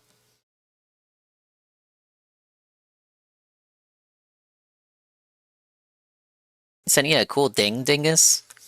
Let's see. Are you joking, Nurgle? I already follow him, and he's shown up here, and I rated him before. That's probably why he's in your recommendations. Are you joking? Have you fallen asleep or just dipped before I rated this person? Sorry, I paused it for too long. Long story short, yes, this is not the first time Samus has interacted with NPCs, and just Samus interacting with NPCs itself is not verboten, but it's the way you go about it. So you're saying, oh, Samus has talked to Adam before in Metroid Fusion, Metroid Dread, and yeah, that was good. I actually like the twist with Adam in Metroid Dread. And at Metroid Fusion, people do like her interaction with Adam in that game, but they don't like how Adam handholds her. All the same, who handholds Metroid Samus Lady in this game? Miles McKenzie, the worst of the newly revealed NPCs. Hi, Silent Assassin. Hello, hello. Big movie. This is already where Nintendo's been heading. 2 Mario movies, a Legend of Zelda movie, and soon to be a Metroid movie. And you can't have a Metroid movie without characters. And we've already learned that no one can stand Samus talking. So if Samus can't talk, someone has to. You can't have a movie rely on atmosphere and cinematography. No, you need constant jingling of keys. There has to be banter and drama. It has to be for Let's the whole get some family. banter. If an Let's 8-year-old can't diffuse enjoy the it, then tension. what's the point? Miles, my new best friend here, is going to be played by Charlie Day. Get ready. The thing that really breaks my heart has nothing to do with the video game, but everything to do with the fact that people never learn their lesson, ever, because no one can admit when they're wrong. Do you know how many people made comments about how, oh, I agree with all your other points, but I think Metroid Prime 4 is going to be good. The open world looks cool. Do you think any of those people will learn anything from this? Will realize that you really can see the future, that no one has ever just messed up one thing, that maybe they just fundamentally did not understand what Metroid was, that you cannot make a game in a franchise. Just don't watch that films, you they're all don't bad care anyway. about. True. Van Halen is known for a very strange request. All right, I'm out of This was coins. a band, and when they went to a venue, one of the list of demands. How do they want you to do this? You just grind coins endlessly? Damn, look at how many figures there are to unlock. You really would just have to grind coins forever and forever and forever and forever, huh? Thankfully, it's not considered part of 100%, but still, that's crazy. Was there could be no brown M&Ms. Why would they do that? That's just absurd, right? No, the point was to check it doesn't count if for the 100%. venue cared. If there were no brown M&Ms, it means they followed everything on the list and all the safety standards would be met. If there were brown M&Ms, it means they didn't care. They didn't follow instructions and could not follow instructions. That although the M&M part did not matter, it was a sign that something else would be wrong. That's what this is. It's like the shopping cart test. How good the open world was. Maybe it would be great, but it showed that they did not care. They did not follow instructions. They could not follow instructions. And it was a sign that they were going to mess up something far more fundamental, which they did, and I told you so. And everyone who said I was wrong, you should feel ashamed. Not for being wrong, but for being stupid. Willful ignorance, I just can't stand. How many times does this have to happen? 100? A million? A billion? Mistake after mistake after mistake. Disappointment after disappointment after disappointment. Who is this? At what Synthetic point Man's do you brother? learn your lesson? Never? I can't stop thinking about how they restarted development. How we had a Metroid game that they canceled to make room for this. It could not have been worse. It's not possible. I was intentionally being a doomer when I said we had a perfectly good Metroid game and that they intentionally canceled it to make the game more like Breath of the Wild. This was a joke. Maybe not a joke, but I didn't actually believe it. I 100% believe it now. Maybe not specifically to be more like Breath of the Wild, because at least that game didn't Well, we have don't know Na'vi what that following you the Metroid whole game would have time, been like. making jokes, It was being developed by Singapore, first of all. It wasn't being developed by Retro Studios. As Metroid Prime is, it has a AAA budget, but it does not sell AAA copies. The original Metroid Prime, less than 3 million copies. The re-release on Switch, less than 2 million. No, they wanted to make a AAA game and sell AAA copies. And how do you do that? You make a traditional AAA game. And those games have constant talking, a large cast of quirky characters, and they emulate movies. They turned Metroid into a modern God of War game, or Uncharted, or Last of Us. I play Nintendo games specifically to get away from that, and it's all over. You know, it's a weird detail, but did you notice that when Miles dies, they actually say he's killed? A Federation member has been killed. Isn't that a bit weird for a Nintendo game? Oh, but that makes it more adult. No, it doesn't. This is an adult. What are you, a child? If this was adult, you would kill Miles yourself, and should. You think in a real military situation, You'd be the one to pull the trigger. Constantly making jokes, you wouldn't strangle them? That maybe listening to your environment is important? No, this is an adult. This is fake. It's mature in the same way that a 13-year-old smoking is. I don't know how clear I made this earlier, but this character is is a tutorial character, so every second he's constantly telling you, hey, do you want to use that save room? Hey, it might be important to save. Did you know you can hurt enemies with missiles? Shooting things does damage. This isn't maturity, this is made for babies. So why would it say kill? Well, this is the exact same feeling I get from other modern AAA games. You gotta escort him, at least to the point where he establishes communications with Samus. But if you go to a puzzle and you don't solve it in 15 seconds, they just immediately tell you how to do it. That Kratos, no matter how strong he is completely passive. He is only reactive to the world around him. He never gets angry and hurts someone he shouldn't have. No, I think all this comes from the same idea. It's this need for everything to be all ages. And before, all ages just meant no cursing, it's a fun game, everyone likes fun games. But now everything is a horrible amalgamation of adult and children's media, where you have supposedly adult themes, like killing and depression, but then the actual media is made for babies. It's Cocomelon for adults. Jingling of keys, quipping, jokes every 30 seconds. Nothing can be left up to interpretation. Constant tutorializing. It's like being mocked for being an adult. Like, oh yeah, you're real big and strong. Oh, I bet you like killing. Yeah, rah. Anyway, make sure to eat your vegetables is the lowest common denominator. That wider audience everyone's seeking. Are they basically just children? Maybe. Maybe they do need to be treated like this. They're the people who are like, adulting sure is hard. They wish they were children. But why not just consume children's media then? Why do you take something that should be more mature and dumb it down to the point where no one can enjoy it? I highly doubt any Nintendo fanboys are even still watching at this point. But if they are, surely you must have liked Breath of the Wild. Surely there must have been something special about that game to you. Do you really think it would have been the same experience if Navi was yammering in your ear the entire game? Oh, look, you discovered a valley. Huh, I wonder if you could use the bomb on this. Whoa, that's a Lionel. Those are scary. Is it really that Navi was annoying? Or more so that her voice clips were annoying and repetitive? That the quality of Metroid Prime 4 will determine the future of the Switch 2. That's had a lot of problems, and this might be the straw that breaks the camel's back. This is not straw. This is an anchor that's been dropped onto the camel, cutting it in half. The camel, it has no more bones. All of the bones are gone. It is goo on the floor. I have no hope at all for the future of Nintendo. Nothing. God himself could beam into my mind's eye that the future is bright, and I would not believe him. Be gone from me, Satan, for you lie. It is easier for King Dedede to fit through the eye of a needle than for good games to be released in the modern age. Yet even still, this is worse news than the game just being bad. It's bad in the same way every other AAA game is bad. It's bad in the same way that Concord is bad. Nintendo makes bad stuff all. Right. Yeah. Nintendo is no stranger to making a bad game. They're not infallible. But he has a banger point here. It's not just that it's bad in that specific Nintendo way of a Nintendo game being bad, like Sticker Star or something. It's bad in the same way that every other AAA game is bad, which is really unique for the company, something we haven't seen before.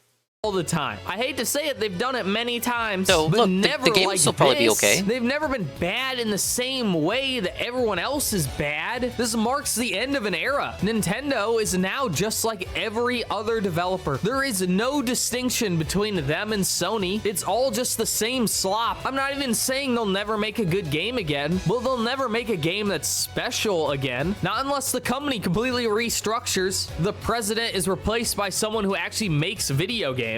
Because everything wrong with Metroid Prime 4 reeks of corporate meddling. I mean, by definition, them canceling the original game is corporate meddling. Who do you think canceled it? It was corporate. And what is corporate obsessed with right now? Movies. It's just so funny that we did this all before. I still haven't forgotten Metroid Other M, except this is much, much worse. At least that was kind of funny. The baby. And mainly only intruded upon the cutscenes. At least the gameplay was fine. Now there is no quiet left. It has this brooding, atmospheric soundtrack that you can't even hear over an annoying dweeb talking about nothing. Samus can't talk, but that might actually be worse. At least if she could talk, she might make fun of this guy. I'd get a little joy about her beating him to death. But no, she just sits there and takes it. Just like you'll sit there and take it. This is a humiliation ritual. They want you to be sad. They want to see how much you'll take. How much feces are you willing to consume? The answer should be I think he's failing to include gaming subculture trends in his analysis. Metroid Prime 4 has been developing for ages. Oh yeah, definitely. It would have been greenlit in maybe 2016, 2017. I imagine the reason a character like this exists is probably because characters like that were popular around the time that the game was greenlit. Now, we don't know how much story-wise the original version of Metroid Prime 4, before it was canceled, has in common with this version. But I think it makes sense if this character existed in the original Metroid Prime 4 and then was just carried over when development was restarted with Retro Studios. Like, that would make sense. This game's been in development for so long, it was probably conceived when normies really liked that character, and when people like us weren't completely jaded with characters like that yet. And yeah, the Prime series of Metroid is intended for a mature Western audience.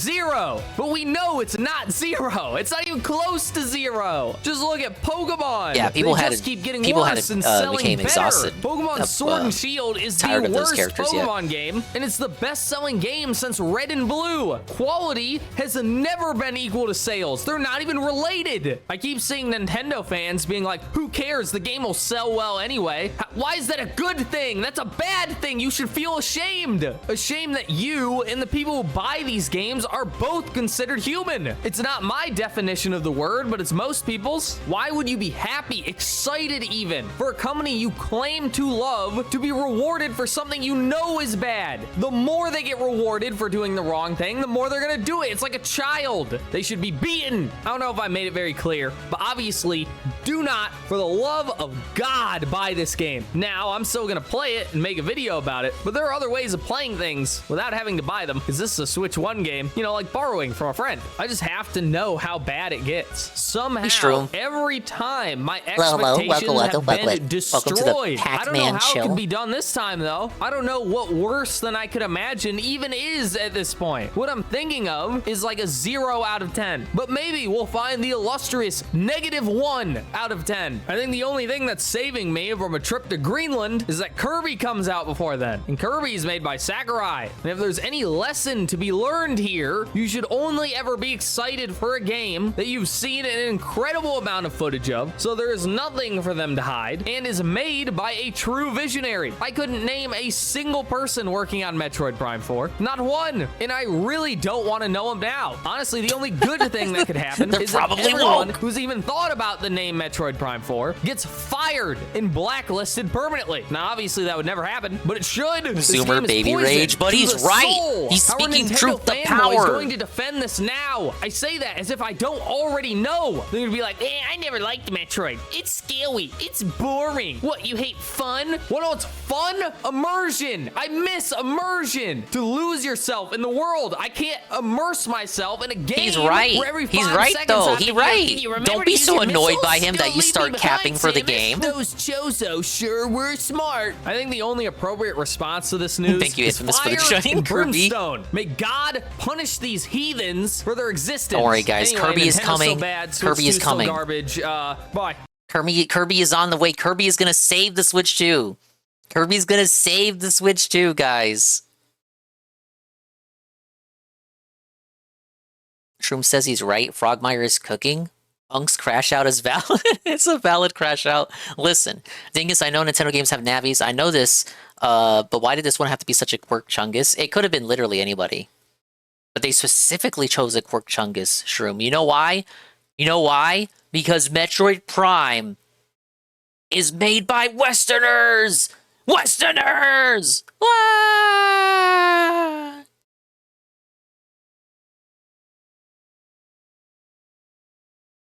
When it's the Japanese Nintendo developers' turn to make, games with navies, they give you, like, little annoying fairies. What did they put out recently? Kirby Forgotten Land. They gave you a little green mouse character. Donkey Kong Bonanza. They give you a girl on your shoulder. Mario. They give you a talking hat and a little star and a machine, a talking water pump. They don't give you Reddit quirk chungus. Zelda. They give you actual full-grown lady sword hologram. And well, I guess Midna. I don't know who they were appealing to with Midna. Me? Okay. Fair enough. They were appealing to you specifically? Okay, since he brought up he did bring up Kirby.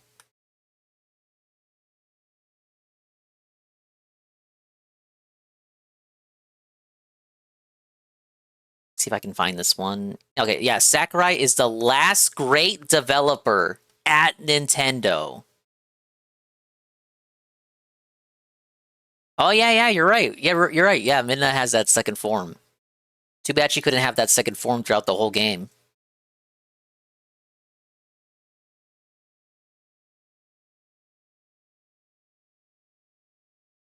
Masahiro Sakurai is the last great developer at Nintendo, a company who used and he doesn't to be even actually known work for great them. Developers, He's a recognizable contractor. faces that signified you were about to play a great game as long as they were involved. The Miyamoto's Nintendo old. logo He's alone used to senile. represent that, but we all know that's not the case anymore. And slowly, those recognizable faces have begun to fade away. They've either taken Midna on can write me smaller any day and of the week. smaller roles in development, or have created such a disappointment that I can no longer trust them to make good games. Tears of the Kingdom, even if you liked it, you cannot deny it shows a profound lack of ambition to reuse a map for a game whose main selling point is exploration. You would have to be delusional to say the game would be worse off if it had a new map where you didn't know what was around every corner. And although I'm criticizing Aonuma here, at least people know who he is. Nobody even knows who the modern developers for Nintendo are. Although I get some criticism for it, there's a reason why all of my thumbnails use Miyamoto. He is the face of Nintendo. Despite barely even working in games anymore, he still appears in the Nintendo Directs. He still has a legacy, and people still he's the figurehead. him. People recognize him. I understand why Miyamoto is in the thumbnails, even if he has nothing to do with Pokemon, for example. Furukawa, the president of one of the biggest gaming companies on the UNF. planet, And was yes. a monopoly on most people's childhoods. You just missed his Doesn't Metroid even Crash have Out a video. Face for his Wikipedia page.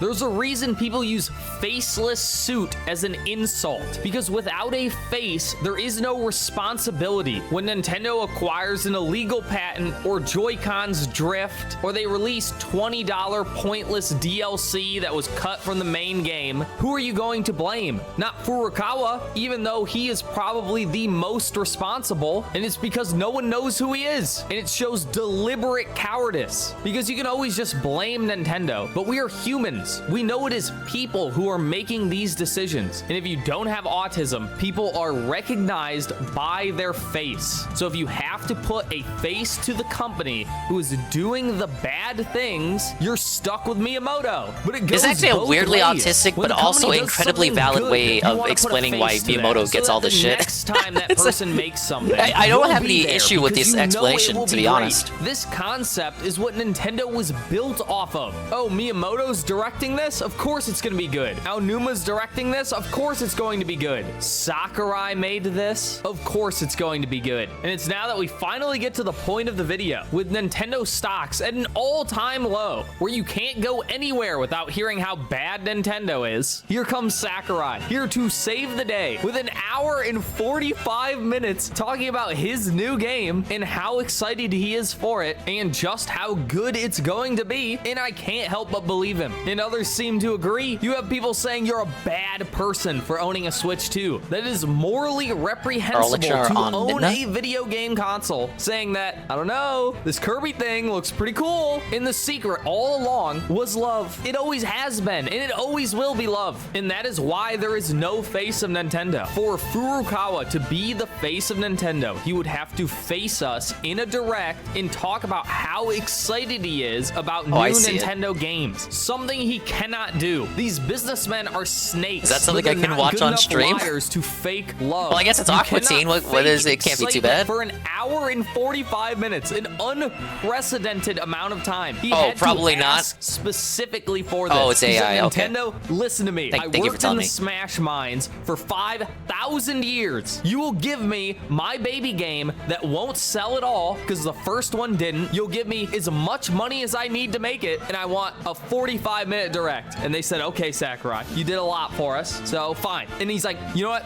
I changed my mind. I actually want 2 directs, and the second one's even longer. You can't fake that. You just can't. And that's all I've ever wanted, not just from Nintendo, but from every game developer, is someone who actually cares about what they're doing. Making a video game is not like working at a convenience store. There are developers like that, like Sakurai, with the passion for what they put out. They just don't work for the big companies. Because if you hate your job, you hate the customers, you think what you're doing is lame, why should we think it's... Another recent example of a developer like that who worked with Nintendo and now no longer does is the guy who was behind... He was a director for Mario and Rabbids Kingdom Battle and Sparks of Hope. David, it's because he's French. David Soliani from Ubisoft.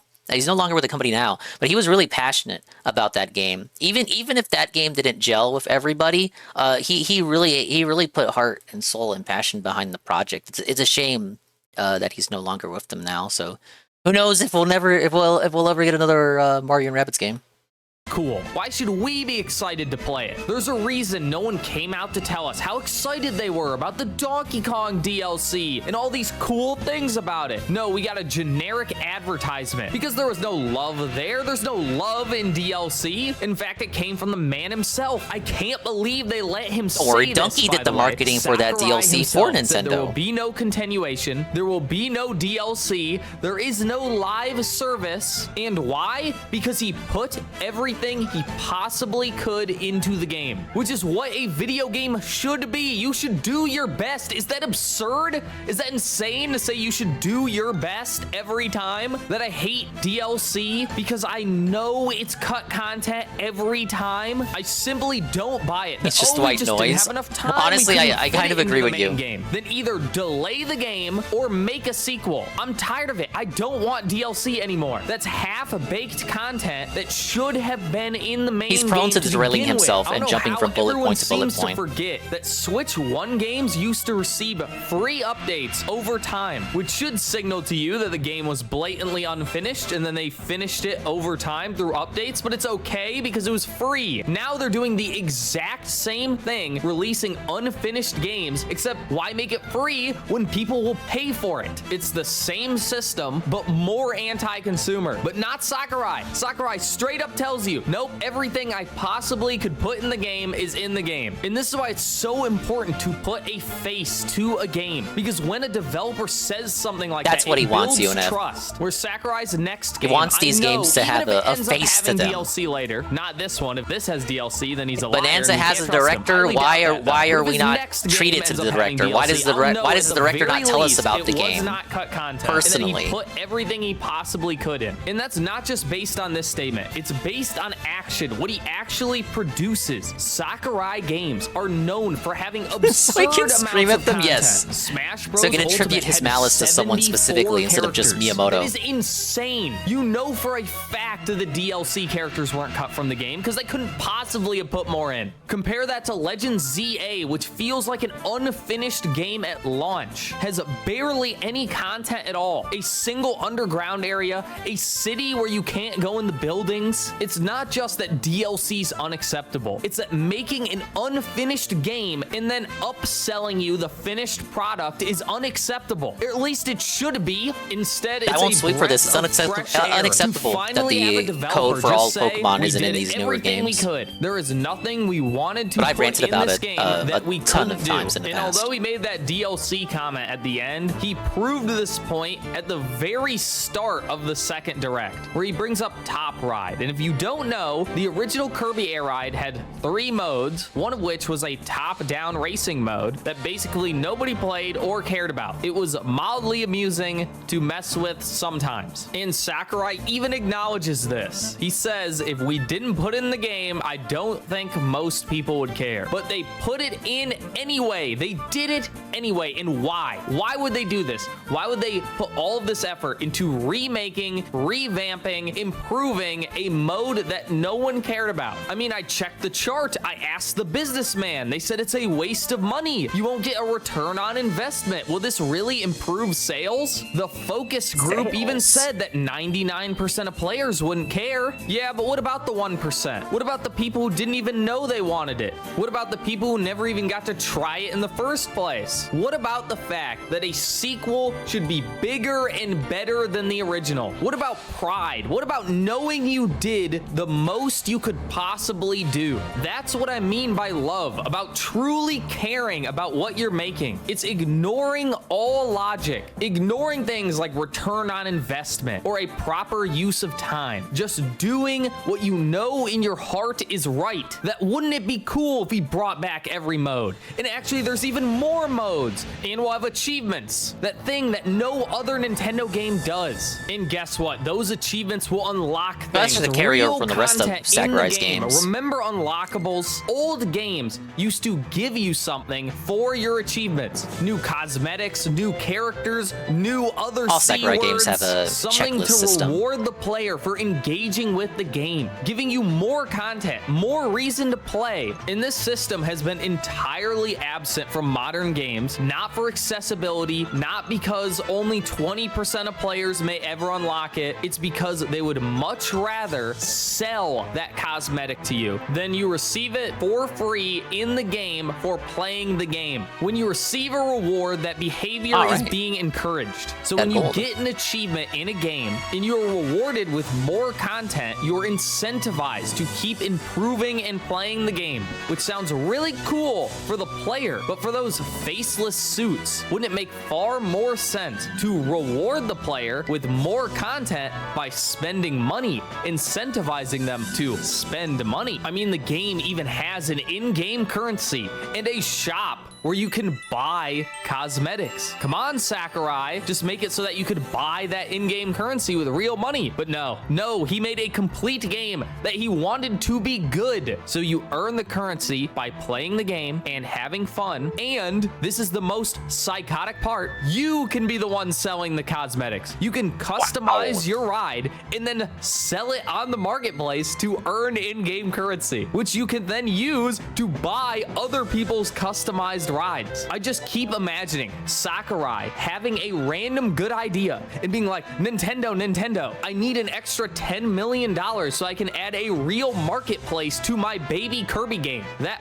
probably not how it went. And Nintendo just has to say, okay. They're like, okay, Sakurai, you can have your extra 10 million, but back to the Smash Bros. Mines after this for another 10,000 years. By the way, I'm very excited to draw a big ol' wiener on my cart and then get permanently banned from Nintendo Online. And let's talk a little bit more about this concept of bigger and better. A concept that even when it isn't done well is universally appreciated. I'm talking Pokemon Gold and Silver, which had the entirety of Red and Blue Kanto included in the game, making it objectively It was cut down larger. though. 2 regions instead of 1, and it was done profoundly poorly. Kanto is a joke in that game. The levels don't make any sense. There really isn't any reason for you to be there, and yet still to this day people talk about how cool it was, how much they love those games, and how Game Freak should do it again. There is a value to scale, and bringing it back to Sakurai, Super Smash Bros. Ultimate, everyone is here, every single character returns, and Sakurai had to sacrifice a lot for it. Ultimate is heavily lacking in a lot of that single player content I was talking about before, but it was clearly worth it. People talk about Smash Ultimate like it's one of the greatest games ever made, and Sakurai, my boy, I don't know. still recognizes the power of this. I feel like if in Smash discourse today, people would say they'd be willing to sacrifice a few of the lesser characters if it meant more single player content. In Kirby Air Riders, you get I'll push back 9 on that new point. racetracks, which doesn't sound like a lot, but the main mode is a giant map with a ton of mini games. But along with those 9 new tracks, you get all of the old ones. All 9 have been remade and put in the game. Why? Because bigger and better. Crash Team Racing Why Remake not? did that Put too. everything you can in it. But Something the that tracks from easily Nitro could have Kart. been DLC. But no, this is why I love Sakurai. He thinks like a player. He wants to give people no reason to ever play the original again. And all of this In my stuff heart, is the I am a Sakurai special. gamer. He's been doing this forever. Do you remember trophies in the Smash games? These served no function at all. They don't do anything. And maybe the vast majority of players will never care about them. But for the people that do, they're cool. They add flavor. They give you some info on the games they come from. They're fun to collect, and they give you a reason to keep playing the game. At a certain point, developers realized that they could replace content with online multiplayer. That old multiplayer games had single player modes, ton of unlockables, lots of random mini games, because they knew that you can't always have a friend over, that you're going to want to play the game by yourself at some point, maybe even the majority of the time. But with online multiplayer, you can play with other people all the time, but other people aren't that entertaining. Playing with a bunch of randos on the internet is not the same as playing with your friends on the couch. Sure, there are multiplayer games that people put hundreds of hours into, but that's incredibly rare. For every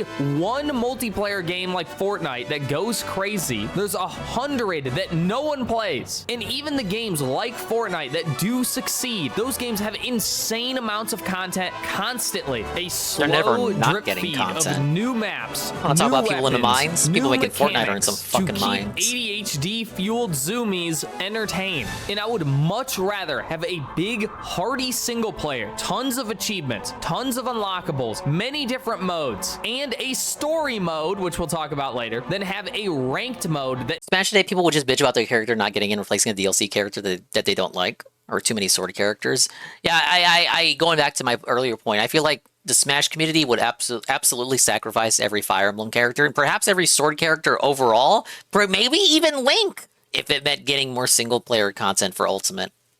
that drives people insane. Why does every game have ranked? Because it is endless content. It is something to accomplish. You're unlocking something, but it's infuriating. I have been in the top rank of multiple games, and I promise you, you cannot find What a cool guy. more miserable group of people than the people who play ranked multiplayer. And it's funny, I feel like Sakurai recognizes this. And since the days of Super Smash Bros. Brawl, he has hated competitive multiplayer, which has resulted in the funniest omission of all time in Kirby Air Riders. No The global time attack trials. mode, where you're trying to get your best time on the tracks in the race mode, has no online leaderboard. An intentional omission, because video games are supposed to be fun. If you find improvement fun, then improve against yourself or your friends, not an invisible person with a probably cheated time who you will never meet or see. And it's not like these leaderboards won't end up existing anyway, except now they'll be relegated to actual websites or communities where you they'll will find a know way. those people. There'll be And sites honestly, where I you just can think it's submit your based time. that he The doesn't fucking like competitive Kirby people 'cause Reddit. they're gross and icky bet. and smell bad, and I don't like them. But it's still good for those other reasons too. Now the game does still have a power ranking, which I'm sure some people will be obsessed over, but it's very far from a ranked mode. So without an endless multiplayer grind, they supplemented it with single player content. And in this Doing a good case, job we getting get me a hyped ton for of this game unlockables, tomorrow. ton of costumes, ton of characters, gummies, which do nothing for,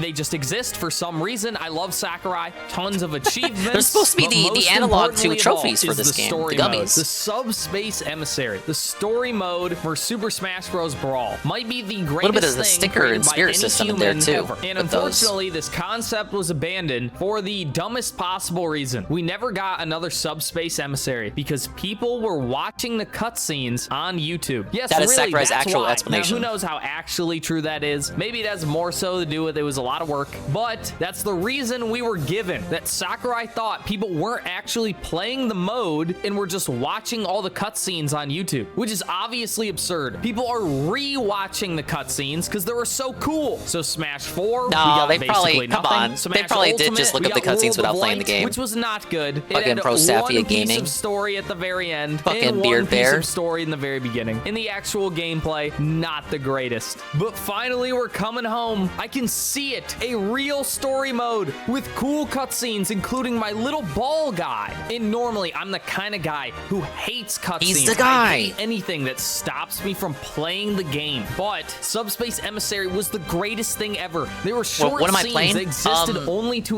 Okay, so it's a day off tomorrow. I am able to get the game. I gotta get it from my homeboy. Target minion, parentheses, formerly, currently, Sam's Club minion, I will be able to acquire the game through totally legal means, and I can stream that afternoon. So I imagine you guys won't have the game just yet. So I will do single player content mostly tomorrow, and then Thursday and Friday we can do lobbies if you guys are gonna pick up the game, and we can have fun on level 1. Yeah. I know you gotta unlock this shit, so me doing single player content tomorrow that'll just be a good thing anyway. I can get all the unlocked shit out of the way, and then I know there will be characters locked. I don't know about tracks, but yeah, I'll do all that shit tomorrow. There is some stuff I got to do in the morning while I'm out and about with Sam's Club Minion, but we should be good after that.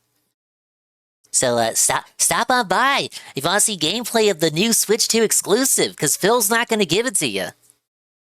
Hey, Patchy, apparently Phil got a 50K scholarship when he graduated from high school.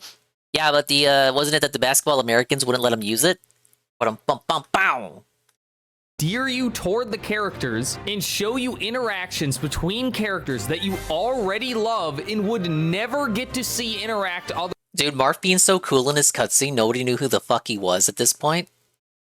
I guess it was Brawl. He would have already have been in Melee, but still, nobody, Marth's game wasn't fucking out yet. The DS remake came out yet. Marth's game nobody knew who Marth was. Between characters that you already love and would never get to see interact otherwise. It was pure fan service. And now this is the part that I'm most speculative about, because we didn't get to see basically any of it in an hour and 45 minutes. But I understand it's the story, you don't want to spoil it. So this is the only one I'm a little tentative about. Maybe it'll... My big fear is it's going to be another Smash Ultimate thing, where the cutscenes you see in the trailers and the 2 directs are pretty much all that's going to be there. It'll be great. Maybe it'll be terrible. But at least I know for a fact Sakurai's gonna try. He's gonna do his best to make it as great as it possibly can be. And if it ends up sucking, it's not because he didn't have enough money, or he just didn't care that much, or some suit told him to make it wrong, and that's good enough for me. Now, is it this won't be all because worth the suit it to told him to buy make a it fake Switch and gay? 2? That the Switch 2 gets and one lame. good game as a treat. Well, we had a similar situation before with Metroid Prime 4. It was a game that people never yeah, of course thought they knew who were it was in going to Japan. get. I'm just talking about the announced West. for the new console, so of course you had to buy it. And then it never came out. But this, I think, is a little different, given we've gotten so much more information, and we know for a fact the release date is November 20th. But as great as I think this game will be, I don't know if it's worth buying a console for one game. But if you did, at least it would be good, and you could only get that game on this console, as opposed to someone else we may know who bought a console for a game he didn't like and knew he would not like, that he could have just played on the Switch 1 anyway, and did end up playing on the Switch 1 anyway. That guy must be real dumb. Couldn't be me. But even if this doesn't change your purchasing decisions, I think it's important to recognize when something good is actually done. Because if you just blindly hate everything, then your hate doesn't matter anymore. And as a grade A #1 hater, my hate is the only thing that's important to me. So I'll take this time to recognize that Sakurai is the GOAT. He's still the GOAT. He's still making great games, and he still cares is the GOAT, though. about making games. And I will use right about this that. information to direct my hatred only more vigorously at the rest of the horrible things that Nintendo does. Because this means very clearly that they have the capability to make things that are good and are simply choosing not to. You mean That Sakurai's passionate contract developers studio do does, exist, not but they would Nintendo's much in-house rather studio. Give Aonuma $100 million to make a $70 DLC. God, what I would do to have Sakurai care about Pokemon and then him just take over Game Freak. Anyway, I'll probably end up streaming the beta test to Kirby Air Ride, so catch you there. Bye. The video is a bit old, but still relevant. It's still pre-release. I like the Nintendine video and the recommendeds there. Okay. So is that the last one from him? No, we got one more. Will the Switch 2 ever be worth buying?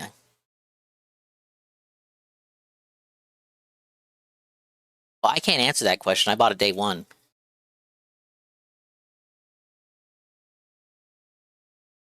With the release of Kirby Air Riders right around the corner, which I already know to be good, not only because it's made by Sakurai, my goat, but now I've finally gotten to play it, and it's everything I expected. Not really surprising, given we've gotten 2 hours of directs about it. I genuinely don't know how they could have messed it up.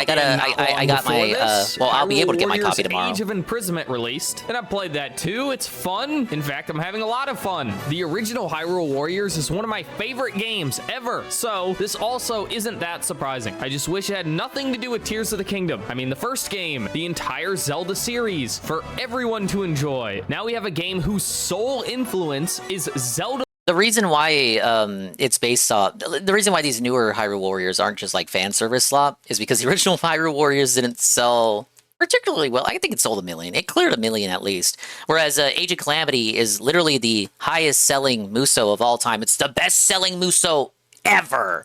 So is it any wonder why Tears of the Kingdom was not only based off Age of Imprisonment, rather? Is it any wonder why Age of Imprisonment was not only based off Tears of the Kingdom, but was also made canonical? So if you felt like Tears of the Kingdom kind of sticked you with the short stick in regards to the story, I was like, oh man, now I have to buy the Muso to know the full story. Fucking praying the Switch 2 having mouse controls is for Etchy Naughty 6. The video guy just wants more non-Tears of the Kingdom Zelda content in it. This is the brother of Synthetic Man. Well, I'm not sure you're familiar with USB. Tears of the Kingdom was fine. I can't give my opinion yet because I haven't played it, but I do have it. One of these days, the 500-hour playthrough will commence. Lore for a game that was a $70 DLC. A lot less interesting, but still, the video game part of the video game is good. Metroid Prime 4 releases December 4th. That's real soon. Okay, so I should preface too, this video predates the reveal of the Quirk Chungus character, so if he sounds hyped for it here, that's why. Although I don't really have high hopes, given the tacked-on, completely unnecessary open-world element, and the fact that it's a game that should have come out about 5 years ago and had to restart development, it's still possible for the game to be great. Every other it is no Metroid longer Prime possible game was in great, his eyes. so it's not unreasonable to assume this one might also be good. Might! So, with it being the holiday season, when you gotta buy something for someone, possibly even yourself, I think it's finally time to discuss what would make the Switch 2 worth buying. I'm not saying it's there now. I'm saying what would have to happen to make $450 a reasonable proposition that you Three will Houses have games 2. to play that are fun and worth the now Somehow they listened and delivered. They're going to cost. Or 80. Now I've already made a video about how right now the Switch 2 garbage, a complete and utter disappointment, not worth the plastic used to make it. So to give you a quick recap, here's where we are now with Switch 2 first-party games, things you can only play on the Switch 2 because situation. there's Okay. no other reason to own Some of these games I don't know what his thoughts are. This is not premium hardware. You buy this for the games. I mean, sure, you could play Game Awards reacting on podcasts, Mario Galaxy 2 Returns, Black Ops 7 Fun, Daily Wrap. Okay, we'll watch that one after this. I heard that, but I also heard this one isn't a fan fiction alternate timeline thing, just the Ceiling War.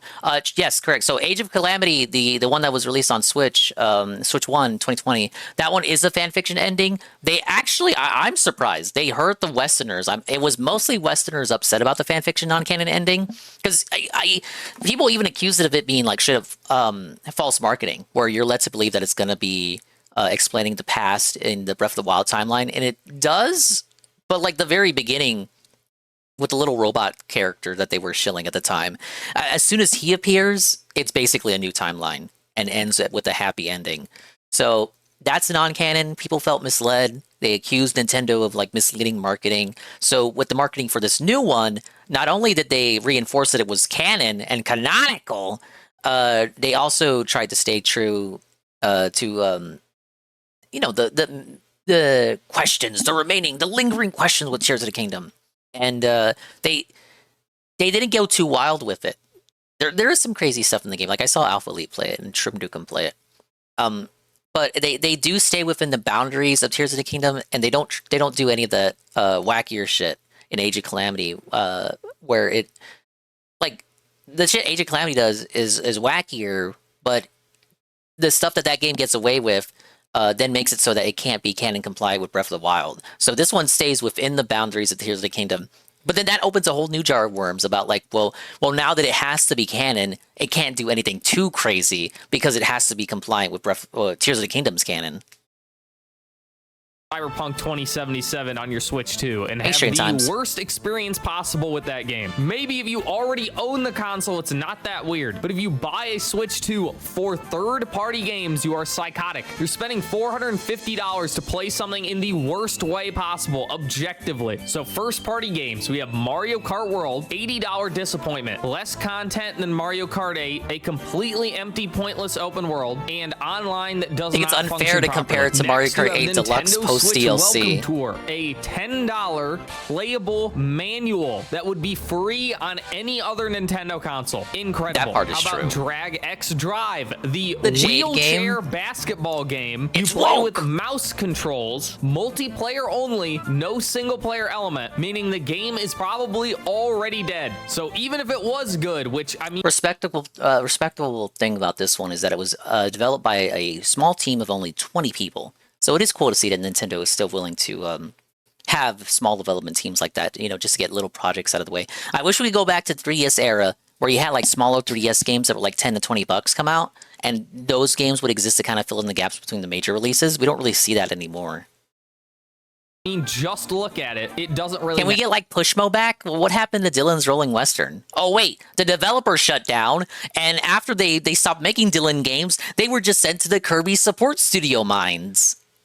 matter. And finally, we have the Dylan was so only good fucking game cool, on man. the list, Donkey Kong Bonanza, a game I Oh, liked, DSP didn't like but Donkey I Kong don't think Bonanza. is a console seller. I definitely wouldn't buy a Switch 2 for this game. In fact, I didn't. And I hey, played Higher my God. brother's copy. As much as I like the game, I don't think it's a console seller because it doesn't really do anything that unique. I cannot tell you you have to buy a Switch 2 for Donkey Kong Bonanza because that's the only way to experience this type of game, because it's not true. And that's what I think it takes to sell a console. What would make the Switch 2 worth buying is saying, hey, these are some experiences you can only get here, that these games make the future of Nintendo look. And I can see the critiques people have with Bonanza. Like, I saw the Game of the Year nominations. I know in my heart of hearts that there's no fucking way Bonanza is winning. And I look at the replies and conversations and discussions being had with those nominees. They feel like Bonanza shouldn't even be in the conversation. I like the game. It's a Game of the Year contender for me, along with the game I'm playing right now, actually. But my opinion's biased anyway. Like, I didn't play any of the other games on that list. But yeah, I could understand how people could just look at that and say, oh no, it's just the way Phil reacted to it. I could see how like other normies would react to it the same way.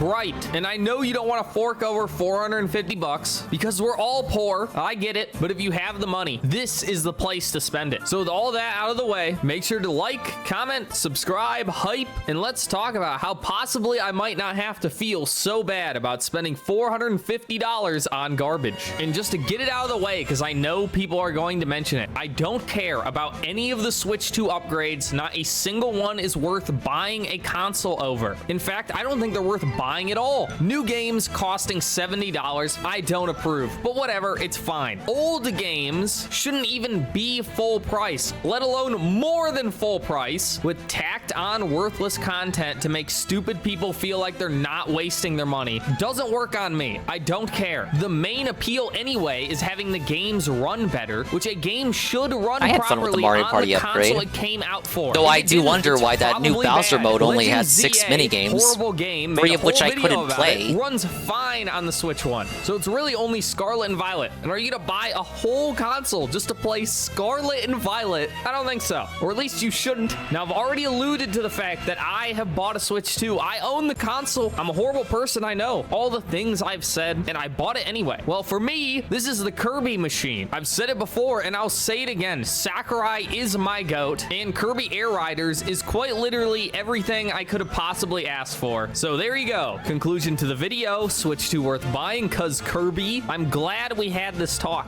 Now, obviously, that's kind of stupid. I'm not quite delusional enough to think that my love for Kirby Air Ride makes an entire console worth buying for other people. Me, maybe. Others, probably not. If one game really made a console worth buying, we wouldn't have a console every 5 years. It'd be every 3 months. Every new Pokemon game would get a console, and people would buy them. I don't know why, but they These days, would. it's more like Luckily, every that's 7 not to how it 8 works. years. No, a console's not just expected to have good games now, but from now and into the future, however long its lifespan may be. That's what makes that huge price tag not feel so bad. And the big problem with the Switch 2's launch is not just that it launched with fairly bad to mediocre games, but they don't give you hope for better games in the future. In fact, the opposite. It is very clear that the design trends that Nintendo is following will only lead to more garbage. It's funny, a lot of people criticized me when I said Pokemon ZA was going to be garbage long before it came out, and they're like, how can you comment on a game that you've never played before, and yet somehow everything I predicted was true? And I mean everything. So either A, I'm able to tell the future, which is possible. Let me tell the future right now. You are going to like and subscribe, or B, there are these things Nice called segue. patterns, and you can notice them and use it to predict the future. Not He's 100% noticing. accurate, but it usually will be. So let's look at the games that have already been released and see where those patterns lead. Do they lead to the Switch 2 having better games in the future, or more garbage? And this is what I mean when I say I like Donkey Kong Bonanza, but I don't think it's a console seller, because the game is fun, but it follows design trends that are generally bad and will lead to worse games. Its biggest issue being it is the easiest game ever made. You could not make an easier game. It's not possible. And it is generally brain dead. You can turn your brain off and just mash buttons and you will succeed. Now, luckily, the game is kind of designed around these things, so it is fun to turn your brain off and just smash through rocks. But I really don't want to see any more of this. One game of brainless fun is enough. I don't need an entire console of nothing but brain dead games. So just like Breath of the Wild being a good game that led to endless open world slop, Bonanza can also be a good game and still not paint a pretty picture for the future of the Switch 2. So then we apply the same logic to Kirby Air Riders, and it should paint a great picture. A game with a ton of love and care put into it, with a visionary at the helm, with a ton of content. So if we follow this pattern, clearly the Switch 2 is worth buying for that one game, because we'll get great games in the future. No, unfortunately, not how it works, because if you actually follow the pattern, it's not the pattern that Nintendo will continue. That's actually a good catch, USB.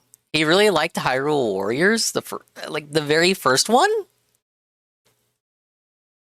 but he doesn't like brain dead games like Donkey Kong. It's a pattern that Sakurai will continue, because Sakurai has always done this and probably will always do this. But how many more Sakurai games are we going to get on the Switch 2? Maybe one, maybe. Sakurai is the GOAT, but are you going to buy a that one other console game for will two be games? Smash. Honestly, maybe. I mean, I bought it for one, so... but I really think our standards should be higher than that. Then we have the new Hyrule Warriors game, which is fun. It's good. In fact, I think it's even better Muso's than the do not last sell a one, but console. still much worse than the first Hyrule. Muso, I love Musos too. I like my Muso slop. Musos don't sell a console. There's a reason that it's a Zelda game that doesn't get nominated at the Game Awards. Warriors. So worse than a Wii U game, but better than a Switch game. Could be worse. But I think the real problem I have with it is a lack of creativity. The first Hyrule Warriors game had every Zelda character ever, while the sequel focused only on Breath of... Now, to be fair, the first Hyrule, because people, you know, they don't remember the history. The first Hyrule Warriors only launched with Skyward Sword, Twilight Prince, and Ocarina of Time characters. It took until the fucking 3DS version to get Majora's Mask and Wind Waker representation, as they say. And then you couldn't even get that content in HD until the Switch re-release. So like they remember the game based off all the DLC. It's the same in the comparison between Mario Kart 8 Deluxe and Mario Kart World. You're comparing Mario Kart 8 Deluxe and Mario Kart World after the booster course pass. Like I don't think it's too fair to draw those comparisons. Just like, especially if we don't know if Age of Imprisonment will get DLC. Actually, I need to correct myself. It will get DLC. They said in the Japanese tweet that they're planning on releasing free characters in a couple of weeks to keep interest up.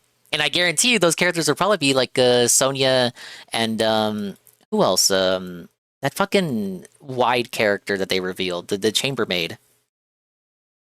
the Wild, which is a lot less to work with, but I still liked Breath of the Wild, and Breath of the Wild had some fun characters, so you still had some cool stuff to work with. But now this third game is only about Tears of the Kingdom. But not only that, it's a prequel, like a super prequel. It's before everything. So the only characters you actually recognize are Zelda and the big goat guy, and they really don't have anything else to work with. So multiple characters, arguably the majority, are just random guy. Like this character, just random guy with sword and shield. I think there's a way you can make that work though. So you're stuck with here again. It's back to that issue, canon compliancy. You're stuck within the boundaries of Tears of the Kingdom. You can no longer go fan fictioning happy ending because people hated that with Age of Calamity.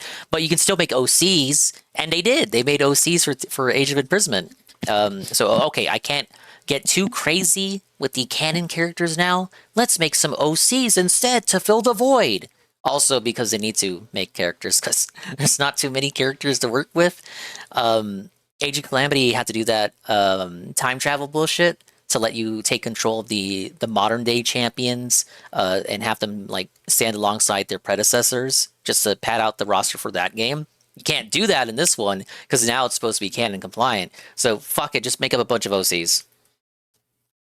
Random guy with big sword, random bird with spear. These are basically no-name characters who have been elevated to main character status. I will speak for that. I think that fleshes out the world because it's not too often that you get characters in Zelda games that just kind of exist to flesh out the world. And are prominent. You do get like a shitload of NPCs that don't even matter. Some of them might be tied to a side quest or some shit, but you don't really get an NPC well, I call them an NPC. You don't really get a character that isn't as important. Like they're not a main character. They might not even count as supporting character or side character. Like I guess they would be supporting character. Definitely not a main character. They're a minor character with a presence in the plot. They don't matter, but they're there to flesh out the world. I feel like we don't get a lot of that in Zelda. So I do appreciate those guys being there. We don't get a person who contributes to the conflict, but doesn't really have major stakes in it for themselves, and not too much time is spotlighted on them. Does that make sense? Are you understanding my schizo babble? Because there's nothing to work with and there's no creativity. That's why, although it's a good game and I like it, I also don't think this bodes well for the future. Nintendo is a company that used to thrive on creativity. I mean, making a Zelda Warriors game in the first place is such a great idea. Honestly, what I would like to see, rather than a third Hyrule Warriors game, is Mario like Warriors. A Mario Warriors. Yes. I know it sounds stupid, but that's what makes it fun. Actually, I would kill for a Pokemon Warriors game. Just I don't know about that playing one. as a Charizard, exploding 1,000 Caterpie into ash with a Fire Blast. That'd be so cool. Instead, we get this dude who no one's ever heard of. I'd kill neighbors for Mario Warriors. Now, and has basically no defining characteristics at all. Xenoblade There's Warriors nothing as well. interesting about this. I do like the Orca Lady though, for obvious reasons. So that really only leaves us with one more game. A game we can use to predict the future of the console, to see if it's worth buying at all. And I think how Metroid Prime 4 turns out is extremely important, because with that, we'll have an example of basically everything Nintendo has to offer on the console. The multiplayer and party games aren't going to be looking so good given Mario Kart World. The standard Nintendo baby game are only going to get easier and more dumbed down if you look at Donkey Kong Bonanza, and the spin-offs are only getting more derivative and less creative if you look at Hyrule Warriors. Prime 4 represents that last pillar of Nintendo output that are those big budget, more traditional AAA games. I would put the 3D Zelda games in the same category. If Metroid Prime 4 turns out to be bad, then I genuinely have no hope for the rest of Nintendo games. That basically everything in development right now is going to be bad until they realize things aren't going so great and they do a U-turn. Because that would mean that Nintendo design in general is corrupted, that they cannot make anything without it being infected by bad ideas from a lack of true visionaries or possibly too much corporate influence with their new big businessman This dude invested in his own But Nintendo. He does get a little lost in the sauce in his rants here. turns out to be good. And this is a big but, because I really don't have high hopes. Then maybe things aren't looking so bad. Not just because one more good game is always a good thing, but it also recontextualizes what we can learn from those other games. Those 3 other games I was using to predict the future of Nintendo, 2 of those were good. Really, only one was a bad game. That although all of them share some negative design trends, if 3 out of 4 are good games, I don't think you can be so negative. However, Prime 4 being bad, then that's half being straight up bad games, one of which only being good because it's derivative, not to mention not really an in-house Nintendo game anyway. And Bonanza, while good, is the type of game I never want to see in-house again. either. Brainless button mashers are fun, but it's not the type of game where I want to see Age of every Imprisonment was major allegedly release now a supervised by brain-dead Onuma button and team. masher. Now, Prime 4 So ends that up being it would really be good, consistent. then it becomes more reasonable to assume that Mario Kart World was a fluke, that they messed up and they won't do it again, that Nintendo games in the future may be less creative, a little more derivative, but at least they'll be fun, which is really all I can ask for. Because Glad I don't don't have get to me use this wrong, first that review. fact will not Watch them so change. you don't As have much to. as I like some of the games I'm talking about, it is undeniable that Nintendo games have become much less creative. Prime 4? Well, it's Prime 4. There have been 3 other games like this. Kirby Air Riders, it's just a sequel to Kirby Air Ride, as great as that game's going to be. The only new thing Mario Kart World did is just something stolen from Breath of the Wild, and it's not even a new idea anyway. Open world racing games have existed long before Mario Kart World. So I hate to break but it they to didn't you, have but if you're Mario hoping in them, for innovation, idiot. creativity, look elsewhere, because you're not going to get it here. From everything we've seen so far, all of that has permanently left Nintendo.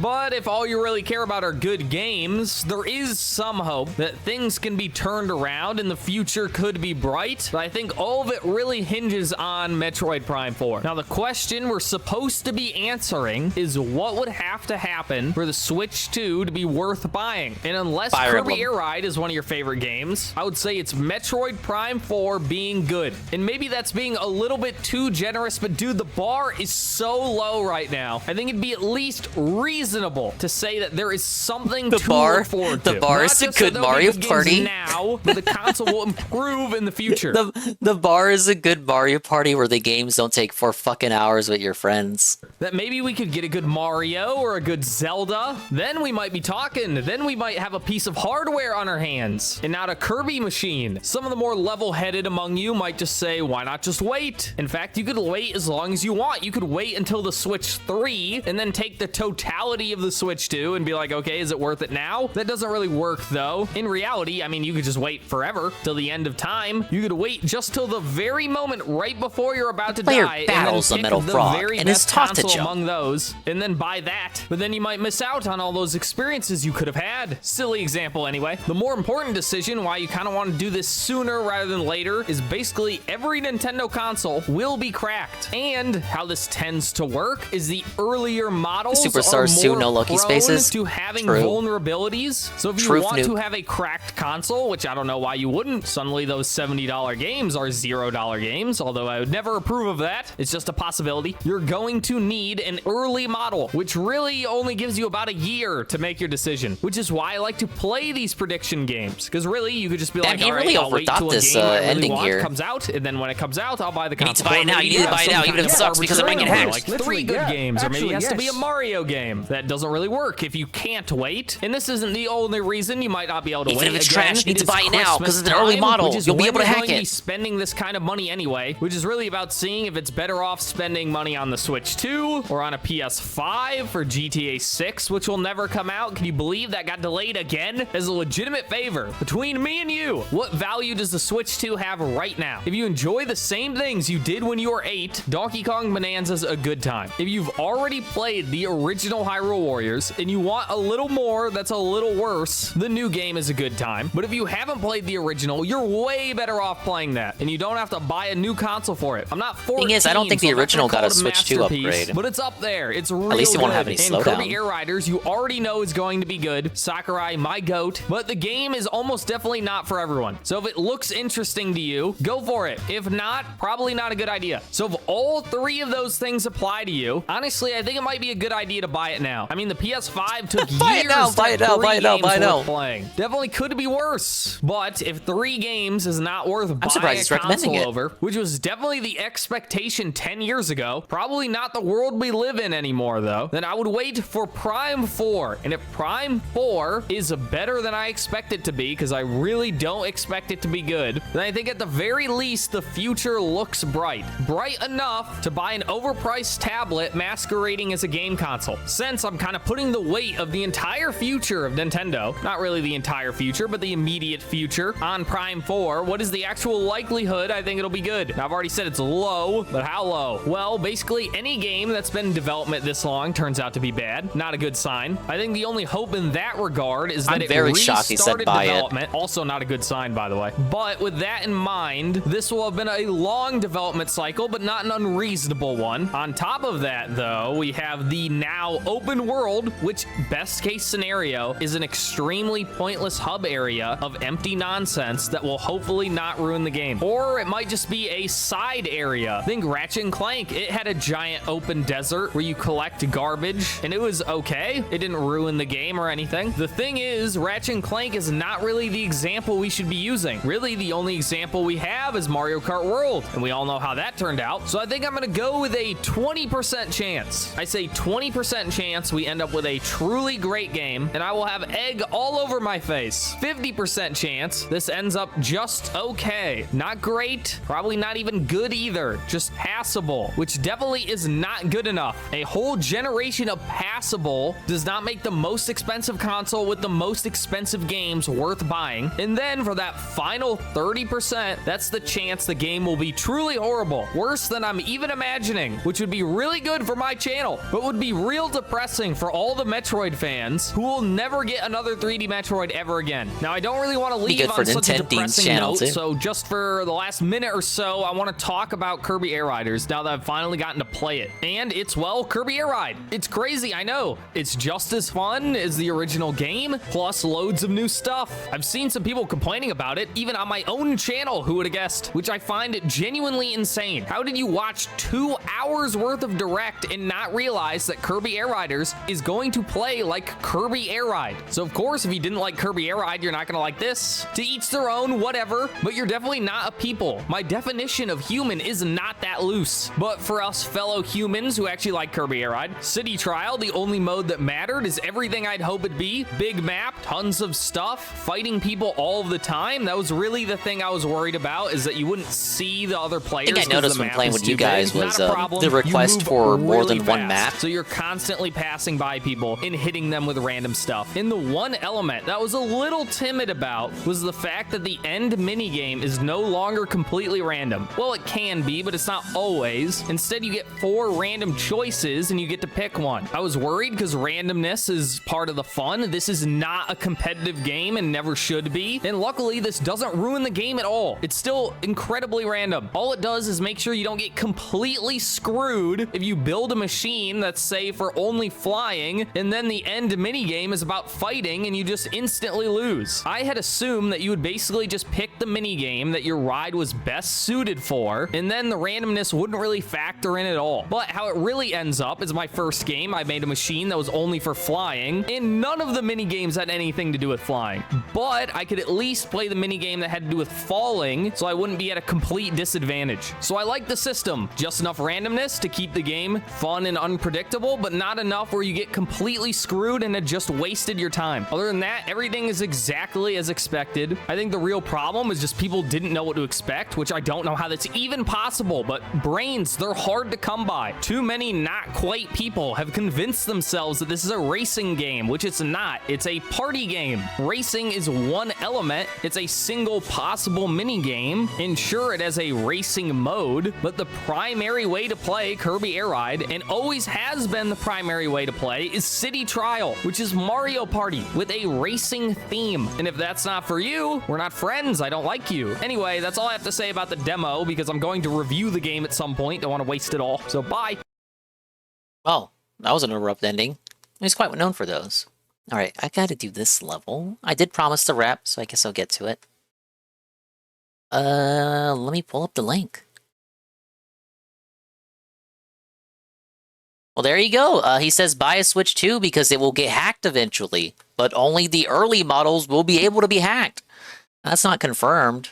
That is how it worked with the Switch 1.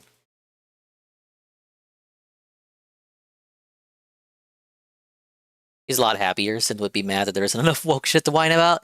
The issue is with Synthetic Man's content is that he is getting he is spurging out more about the woke shit. Where at least this guy, for as crazy and maniacal as he is, and wrong as he is, often wrong, at least he talks about the fucking game. All right, Game Awards reacting on podcasts. Mario Galaxy 2 returns, and Black Ops 7 fun. The Daily Wrap, November 18th, 2025.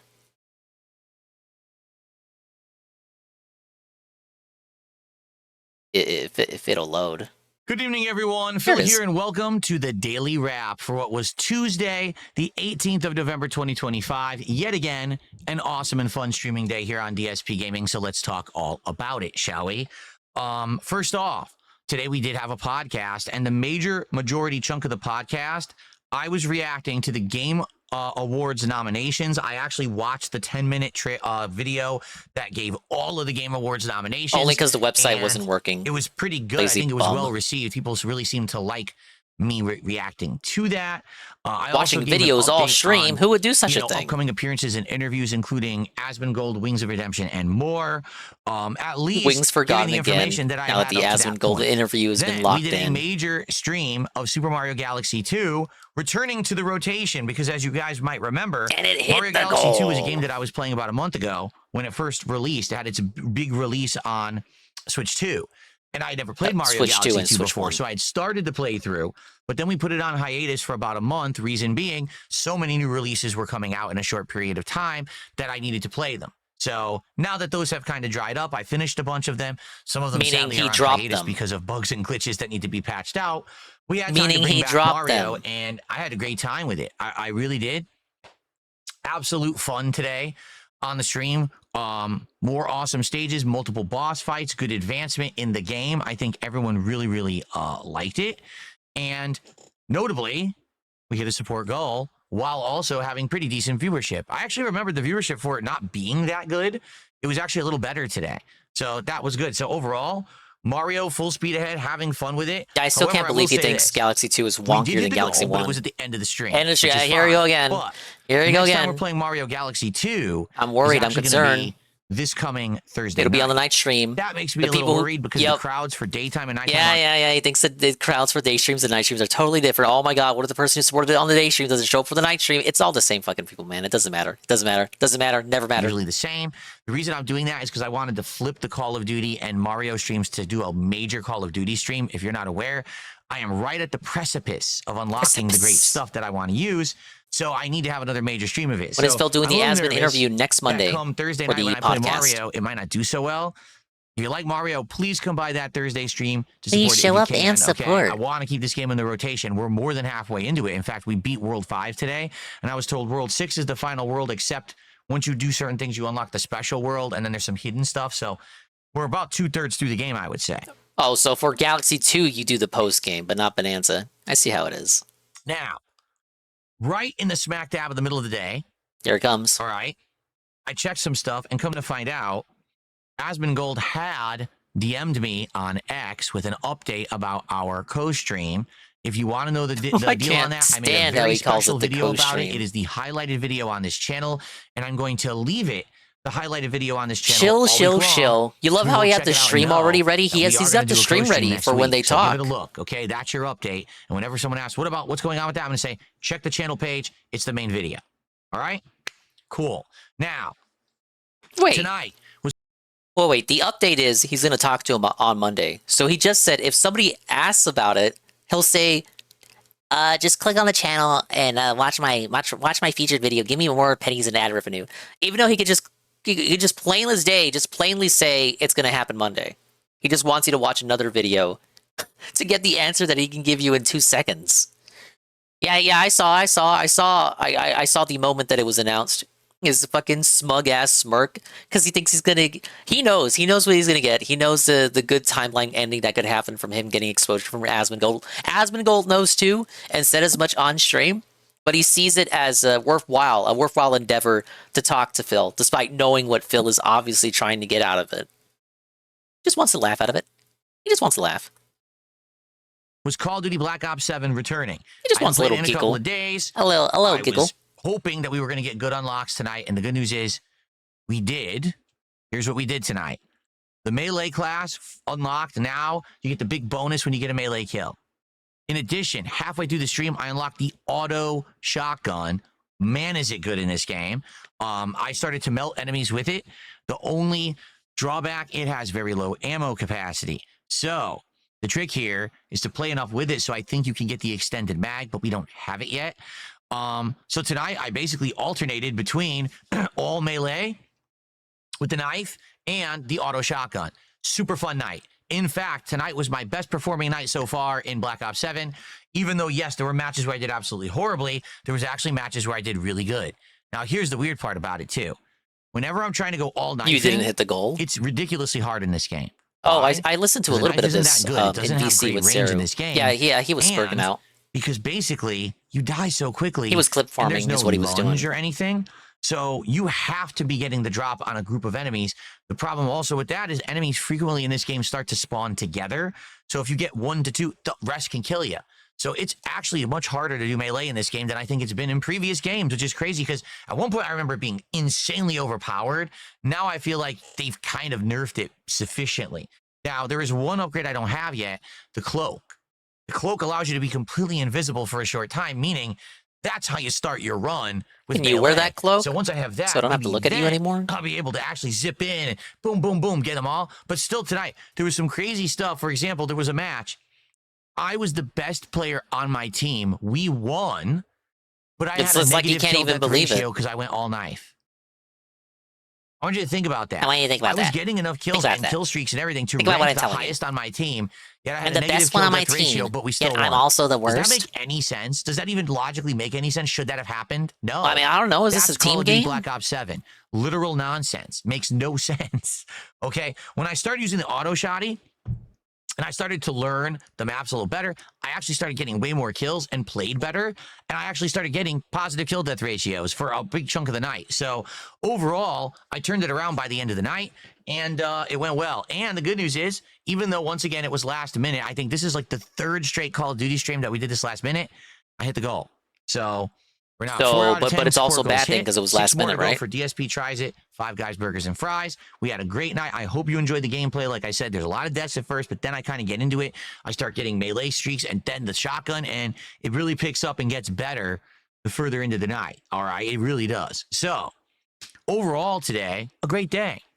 A fun podcast, a positive update regarding upcoming interview events, great gameplay and advancement in Mario Galaxy 2, and then improvement and unlocks in Black Ops 7. In fact, the next time I play Black Ops 7, I'm finally unlocking that insanely overpowered sniper rifle from the beta.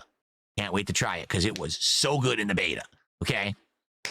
Tomorrow, we're doing something completely different. Tomorrow, there will not be a podcast, but instead, once again, we're jumping straight into Pokemon Legends ZA for a major stream, advancement, Pokemon recruitment, naming of Pokemon, fights against humans, fights against wild Pokemon, ranking battles and unlocks. As always, it's going to be a great big stream of Pokemon. I hope you'll join me for it. And we have a great time like we've done the entire playthrough. And then tomorrow night, we're doing something completely different. A little tomorrow night, we're going to try out a game called Baby Steps on PC. This is a game that kind of went viral a couple months ago, where you're basically a big fat dude who can't walk, and he's walking like a baby learning their first steps. The controls are very difficult, much like that game Quap from many years ago that went viral. Wow, he's so old. Hopefully, people will show up. Holy shit! I haven't thought about the game since I was like fucking 8. Actually, surprisingly enough, tonight I got requests to bring back Leave It Alone from last night. So I think what don't we listen might to do those. is later in the week, Don't listen to that. I might actually play Leave It Alone Don't listen to that. Maybe as the late stream on Friday. Okay. So tomorrow I'm excited. It's going to be another great day of fun and variety here on the channel. Thank you all. Have a good night, and I'll see you in the AM. Peace out. That was Phil to tell you more. I think I'll tackle the super boss now. Damn it, how do I shave 37 seconds off?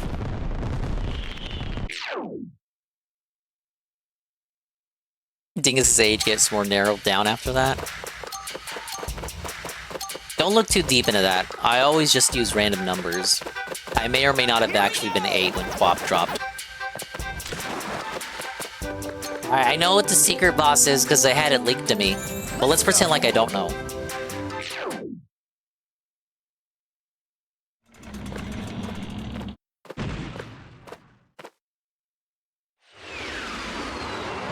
Look, it's the guy from the last game! Remember, I played it like a month ago? You broke the last straw, Pac-Man! Put up your dukes! I'll tear you to bits right here, right now! Jeez, calm down, Talk Man. He's voiced by that guy you hear in all the anime. I thought we agreed to let bygones be bygones. Zip it, you pill-popping cheese wheel! I'll never forget what you did to me! This time, I'll teach you the meaning of despair! Ooh, so scary. Alright, time to lose. Alright, he has his moveset from the first game, but on crack.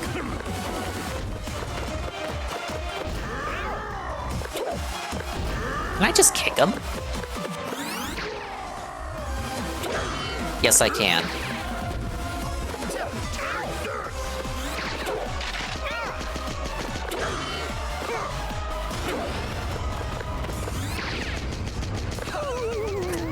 Okay, he doesn't fuck around. It is the talking flower for Mario. I told you the VA gets around.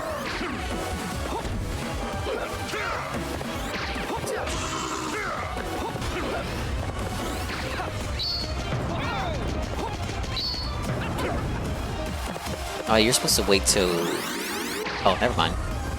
Swap moves. Oh no, I'm supposed to butt bounce.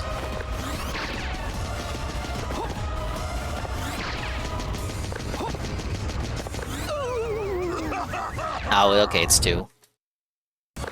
It's fucking Pac Souls.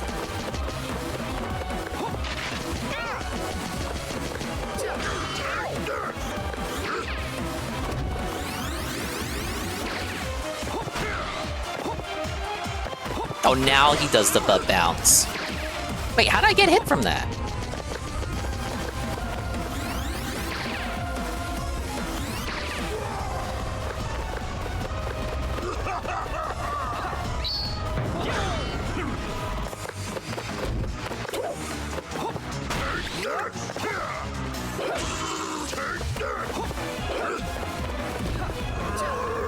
Oops.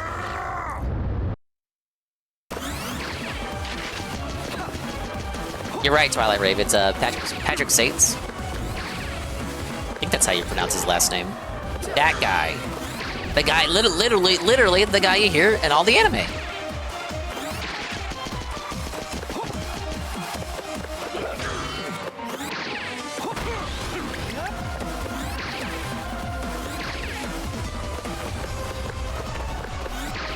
I think it's a nice homage. But it is kind of weird, because now he talks. He didn't talk in the first remake. Well, until you unmasked him. Okay, well, that's a retarded observation. He did talk in the first game. He didn't have a voice actor, is what I'm meaning to say. He did talk in the first game. He just he had no voice actor. It was a silent character.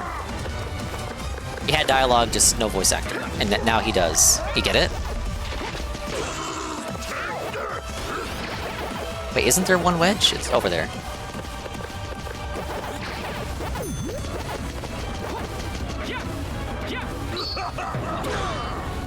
And yeah, now Pac-Man just acts like he's always talked. And he did always talk. He just didn't always have a voice to that dialogue. Damn, did I have to hold it even more?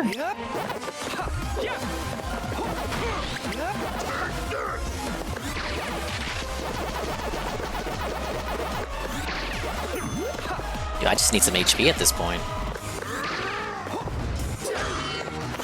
Ooh, okay. Give me one more HP. I can accept that I won't get the full heal. At least give me 1 more HP. I know he has 3 phases.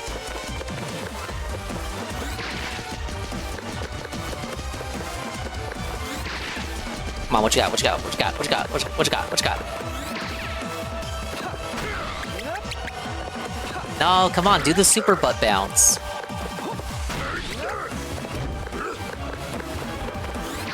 Oh, he doesn't want to do it. What a coward. Oh, there we go. Still not satisfied after what you did to me? You gotta beat me up too? What on earth are you talking about? We settled our score the last time, and I won fair and square. That's not what I'm talking about! I'll make you regret showing your face around here! But he invited us here. Alright, now he's got a rocket launcher. He didn't have this in the last game. Okay, okay, if you don't know who this guy, he's from the first game. He's a robot imposter Pac-Man, meant to replace Pac-Man, built by a nerdy ghost. So, in the original Pac-Man World 1, the nerdy ghost was his own character named Orson, and the robot was almost like a separate entity that was just being controlled by Orson. And the robot's named Talkman. It's named Talkman not because he's toxic, but because Talkman backwards is Namcot, which was Namco's home console division in the 90s. You get it? There's a little cheeky reference there, huh? So Talkman, Pac-Man, Namcot, you get it? Fast forward, they remake the first game. In the first game, they get rid of the Orson like having his own identity. So now it's just like Talkman and then Talkman parentheses ghost. They took away Orson's identity. But I hear in this game they bring it back. So now Orson is his own character again, and the robot's like a separate entity that acts independent of Orson. What is this armor? Pac-Man 6? There's lore to this shit, buddy.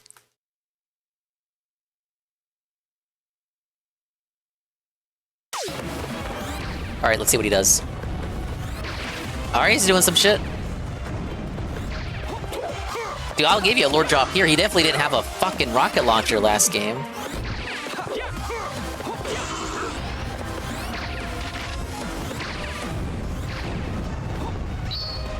Is he trying to predict where I'm gonna be?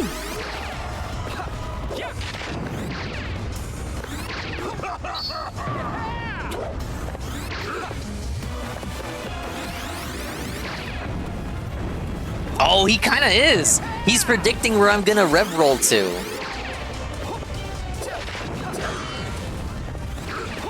Oh. That's a really dastardly swipe. Oh my god, back to phase 1! Wah!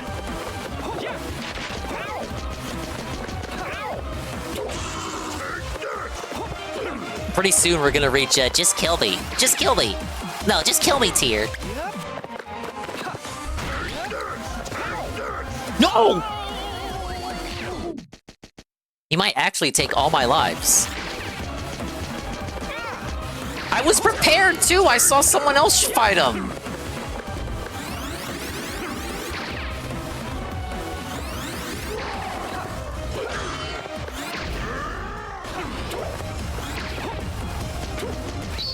Alright, safe zone. Oh, he's got so many iframes. Alright, free HP. Don't clip my failures. Now, guys. Are you for real? No! Why is there so much end lag to the rev roll? Just kill me. Just kill me. Ding is admit to watching other people play this to get a false streamer advantage. It was the person who raided me, and I raided them back, and they were playing Pac-Man. Are you not there for that raid?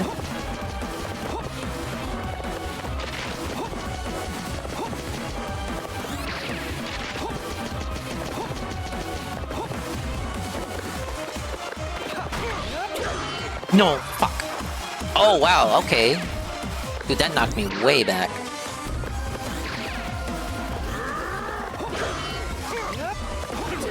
Look at the iframes! That's too many iframes, buddy!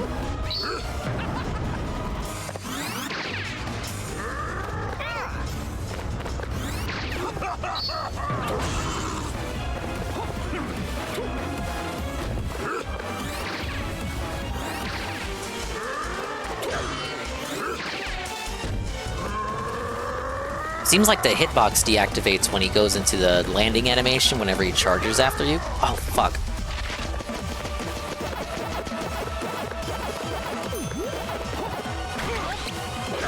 You can't wait on the hover jump for that.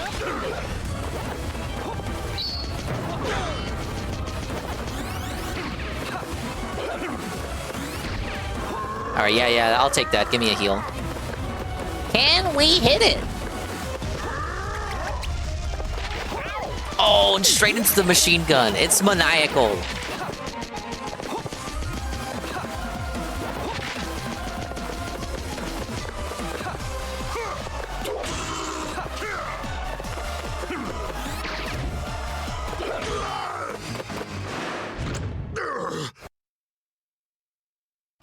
Well, I'm so busy behind the scenes, guys. Oh, dude!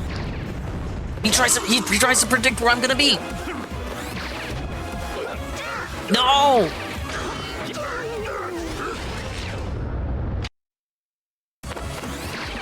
The swipes go out too fast, man.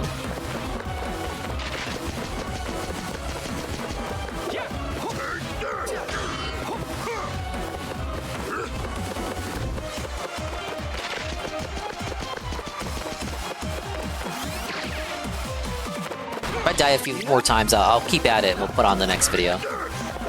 I just wanted to give it a few good old earnest college attempts.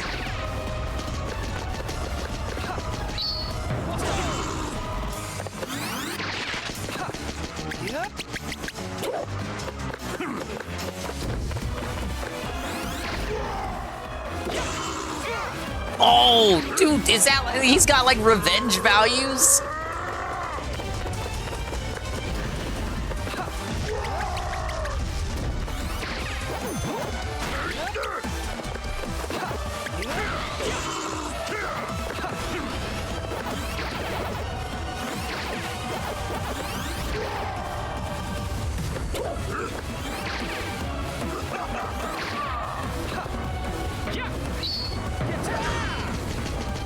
Alright, two more.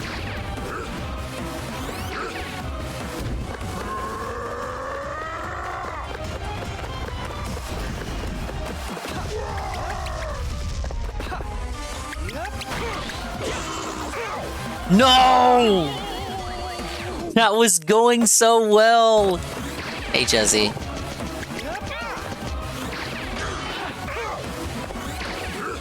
Just kill me. Just kill me.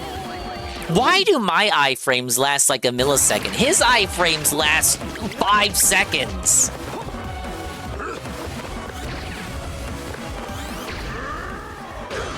Look!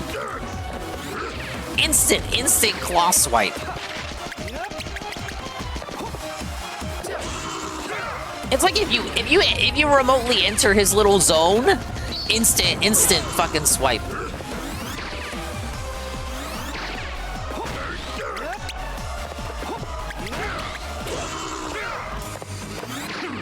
I mean, like, dude, you got close to me. I didn't get close to you. Why the swipe?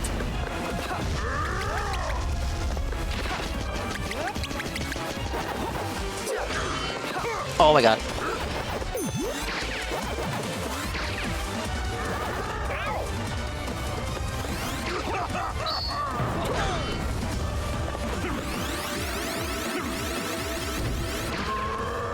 Seems like he always does this move whenever he has 2 HP left.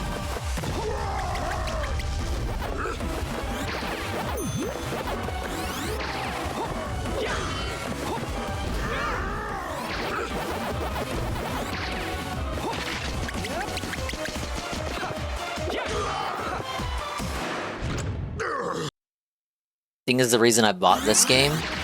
I'll actually get around to playing it one day. You always no-life games that you haven't even turned this one on?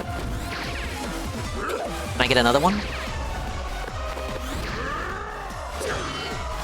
Oh, I can't believe how quick that swipe comes out.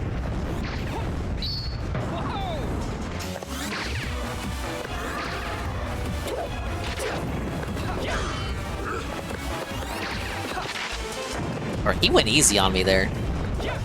Oh! Oh, thank you.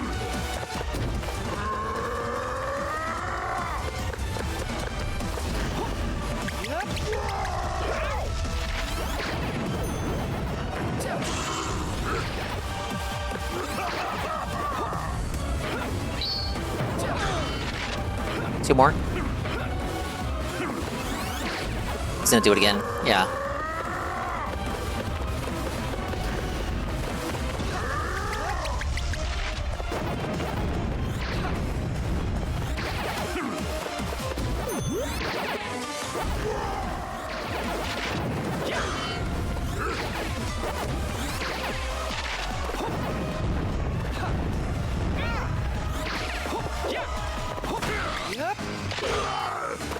Alright.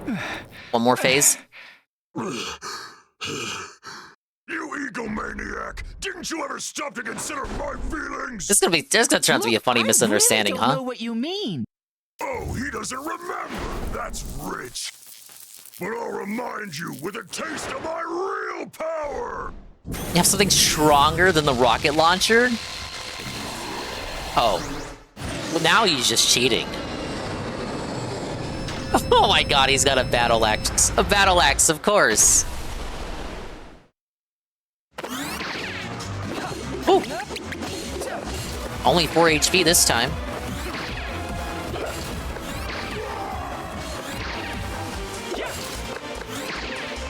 Dude, this is like almost too anime. Man is a shonen now. I did not even get to exist too long in that phase. Crazy.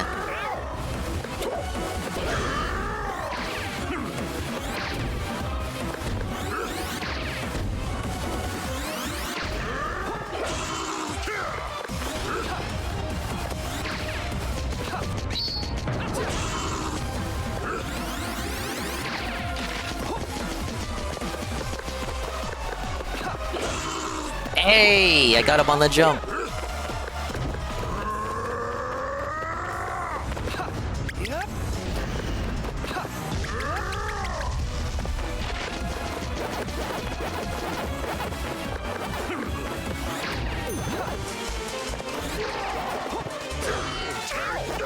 Yeah, he knew that. He knew I was gonna kick.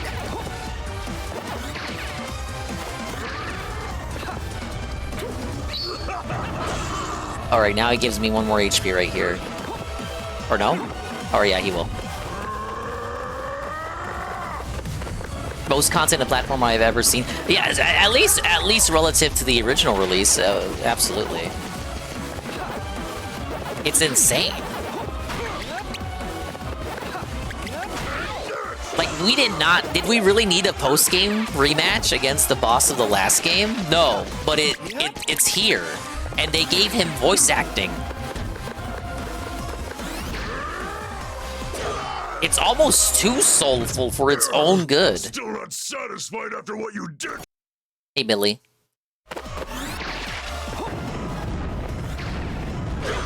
Honestly, this phase isn't too bad. Now that he has the rocket launcher, he doesn't do like that panic swipe anymore. Because he can't swipe you while he's shooting the rockets. So as long as you get ahead of him while he's shooting the rockets, you can get your hit.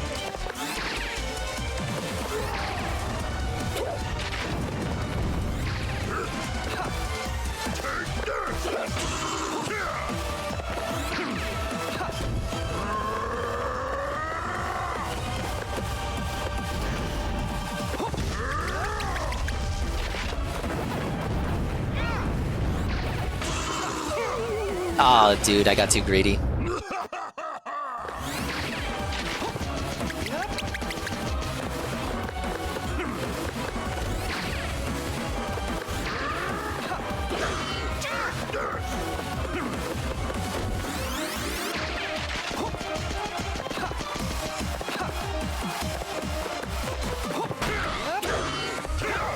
Oh, he knew.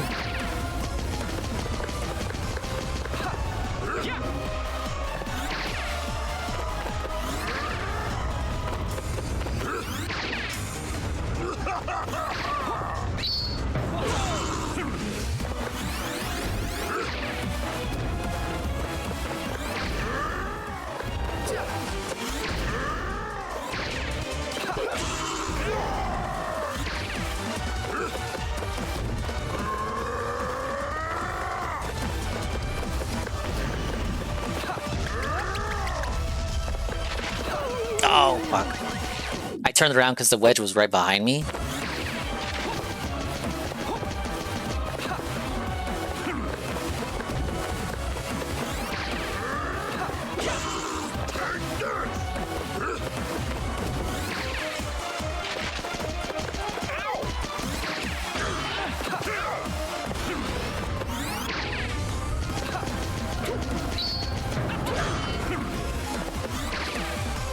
Got my back blown out by Pac-Man, true.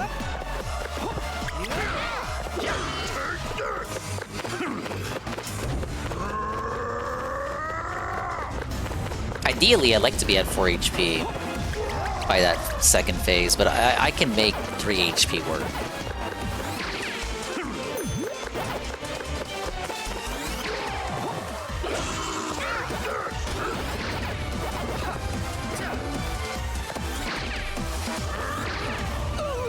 No, no.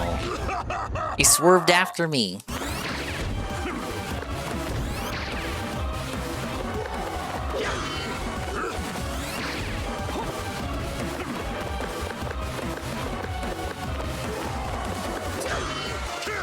I'm noticing something about that hitbox.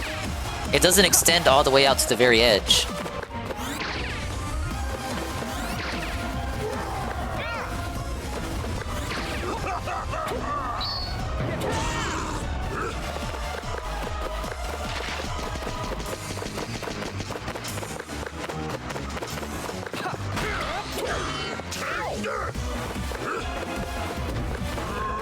When was Pac-Man added? He was always in the game. I just stalled on fighting him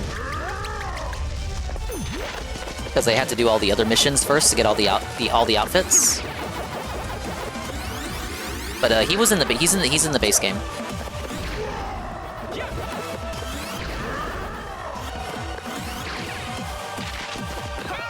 Oh, what? The buggy pack dots? Oh no!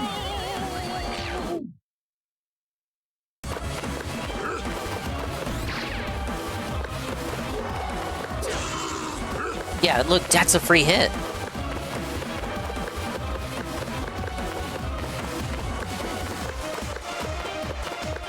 Let's let him come to you.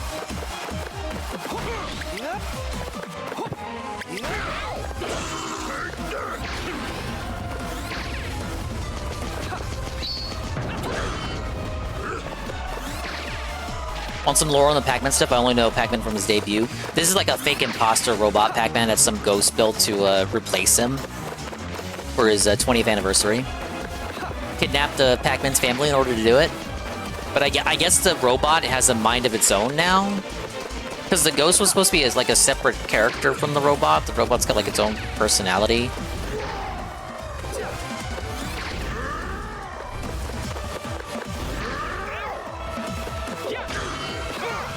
I don't know. Maybe we'll find the ghost piloting it. If I can beat him.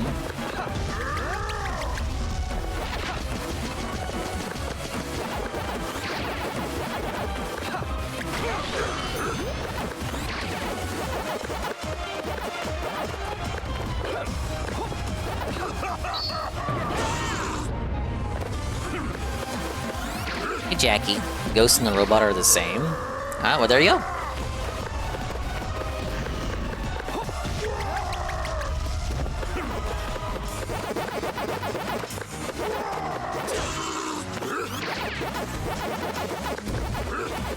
Should at least get that HP first.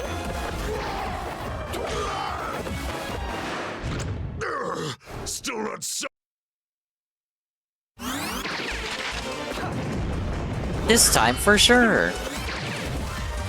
See, whenever he's firing the rockets, it's basically a free hit.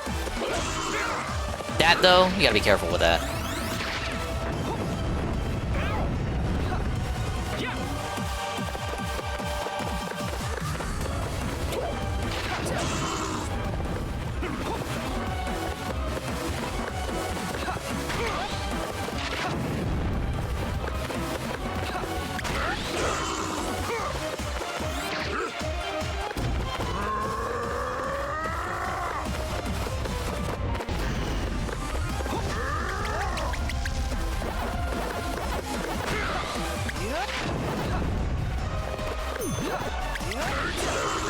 Yeah, no, I played the original.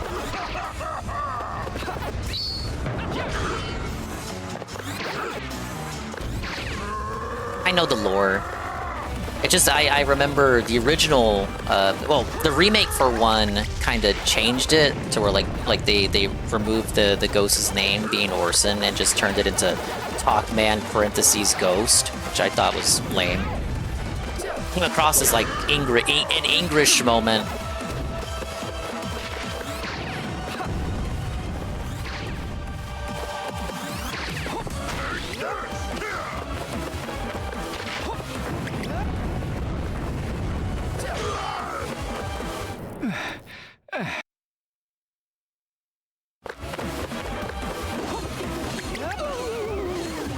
Okay, so we're not jumping over that. Shameful.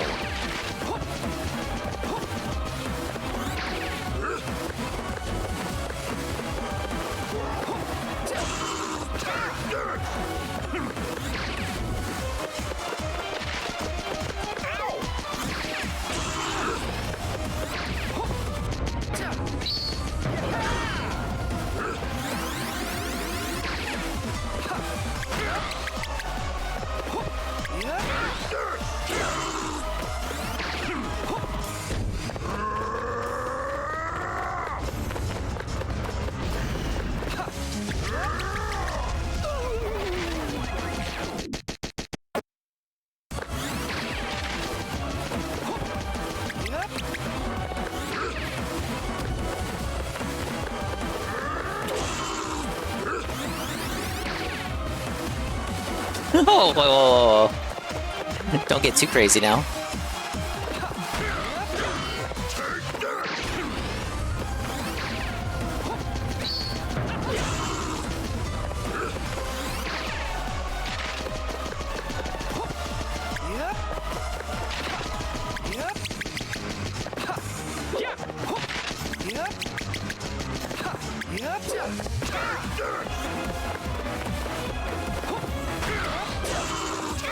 I hate the approach options whenever he does the pack dodge shit.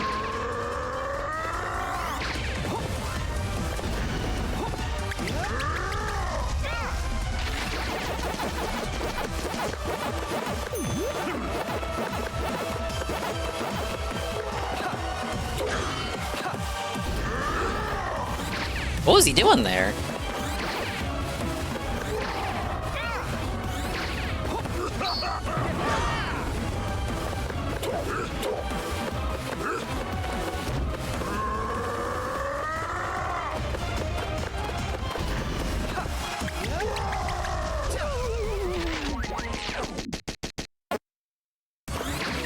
Super butt bounce it, makes sense.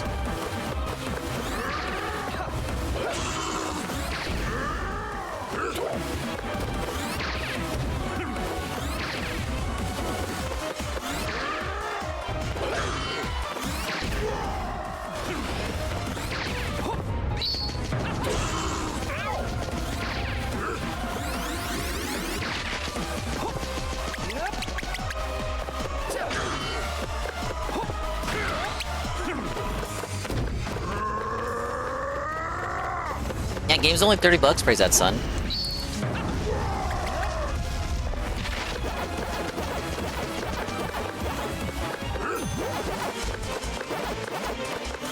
And it's soulful, it has soul! That's how you know it's good.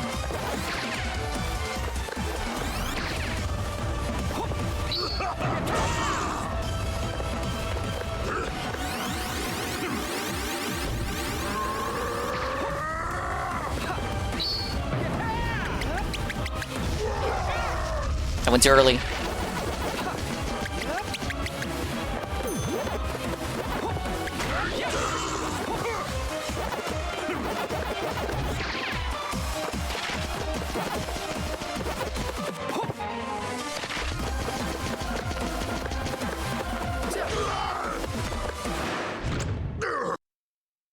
All right, now here's how I totally beef it.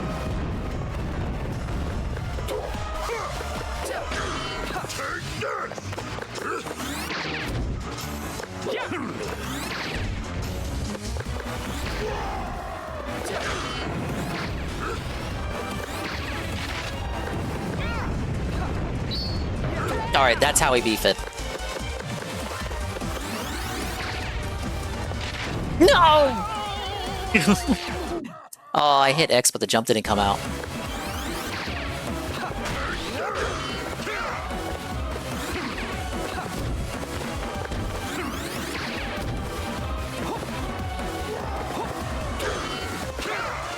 I said beef, I didn't say beat.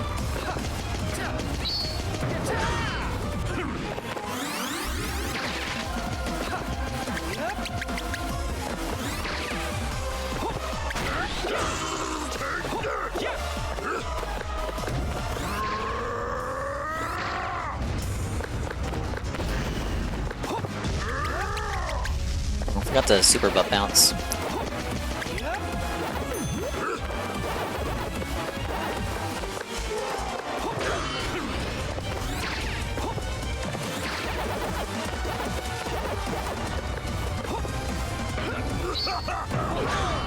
Alright, now he's gonna do it again.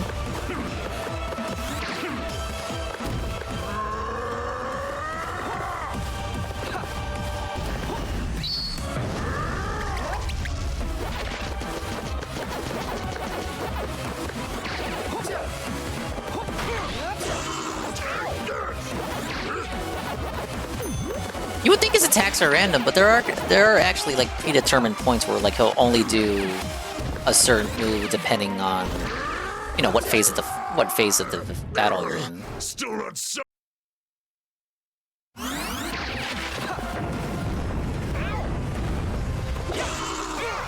Alright, that was a bad approach. Oh fuck. Sometimes when he shoots the rockets, it's kind of buggy. Like he'll only shoot it. Like he won't even be aiming it at you.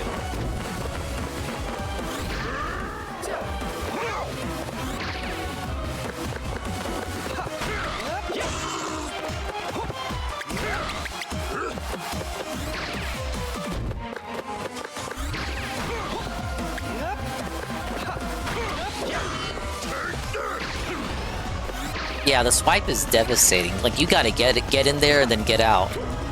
You gotta hope that kick hits, and then you can't even wait to see if it hit. You just gotta get out.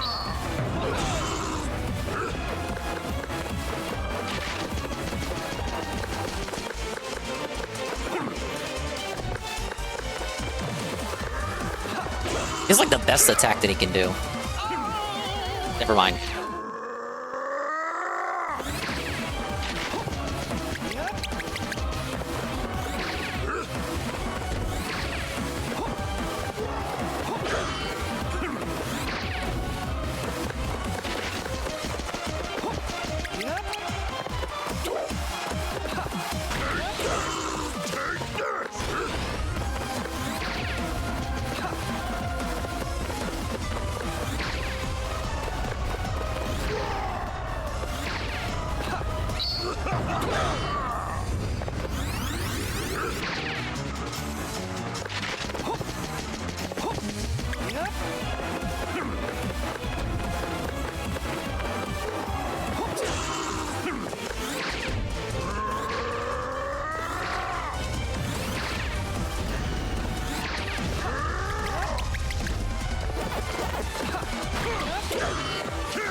I love how you can't even leave the pack dots there. Eventually they fade away. Like right there. Don't worry, I'll get one more right now.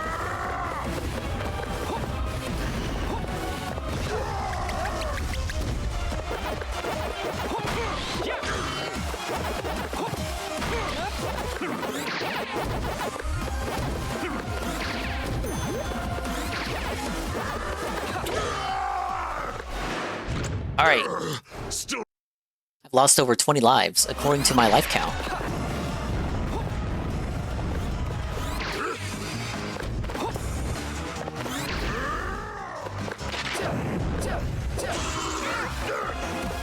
Got too greedy. And I'm bad at kicking.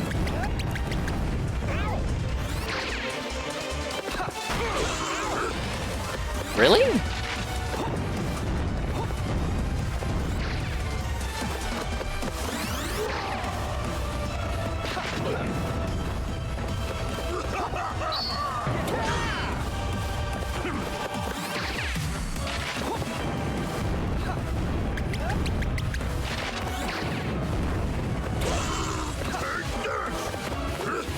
Alright, give me the health wedge, please.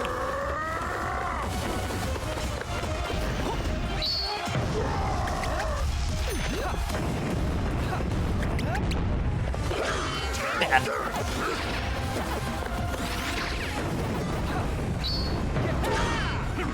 One more.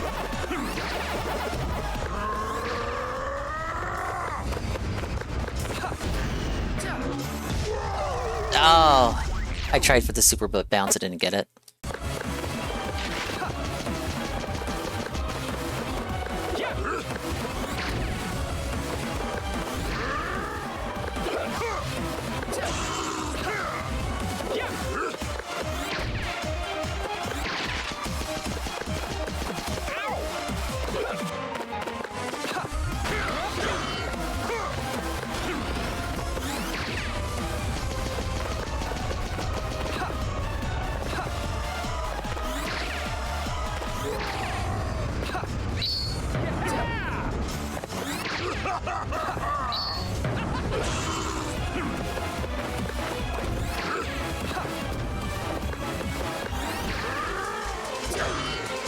Bad.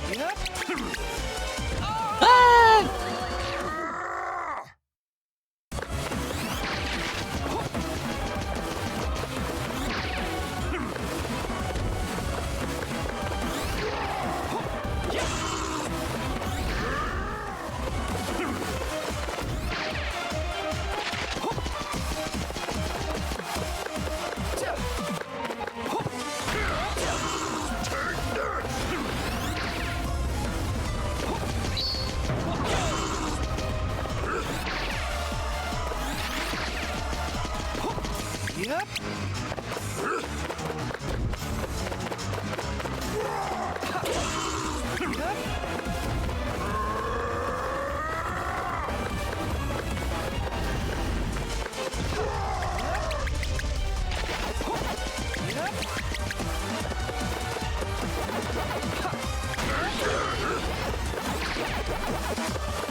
Oh, I could have got another one there.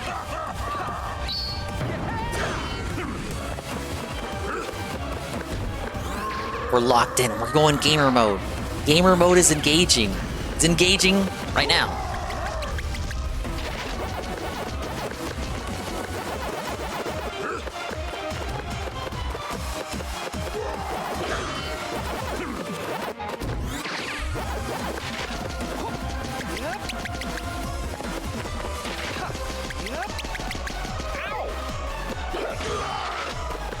If only I didn't get hit. Remember when I got to the axe phase?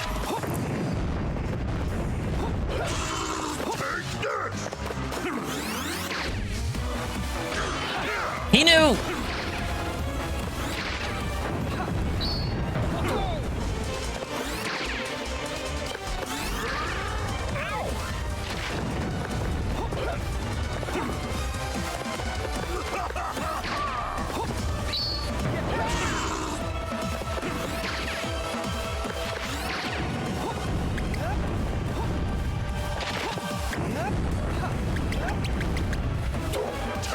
Oh man.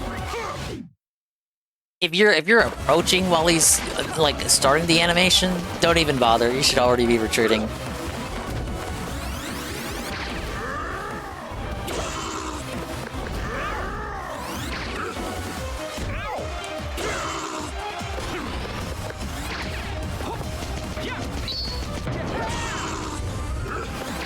Can't imagine what a gold time trial for this looks like.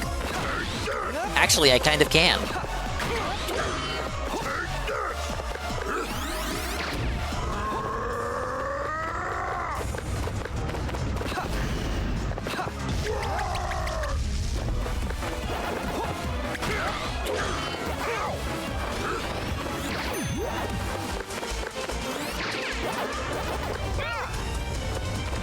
Let me run that back. That was bad.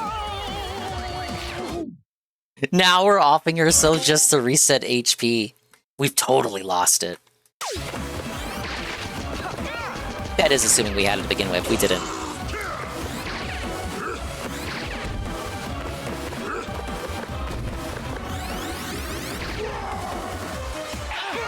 Oh, fuck.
Alright, full HP?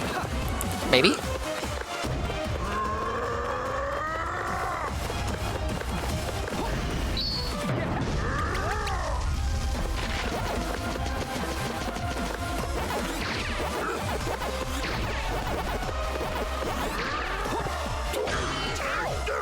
Oh, well.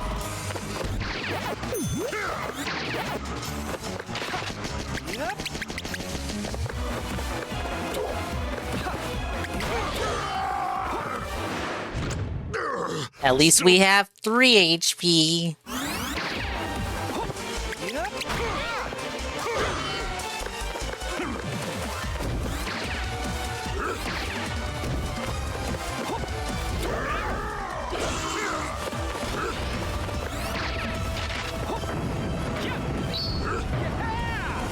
He ran away.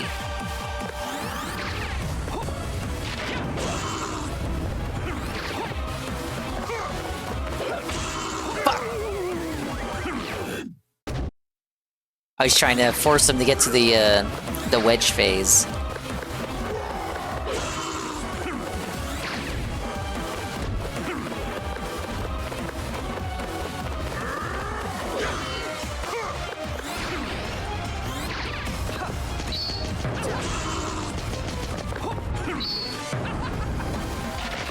I know your weak points, bud.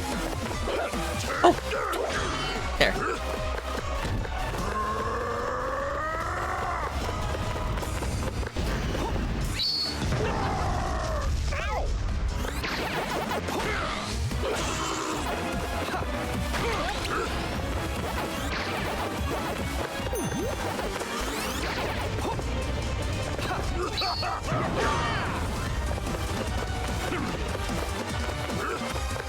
Like how I have 99 lives on the top left corner. If you didn't know anything about this game, you would think I'd have max lives, but no. I just lost a lot.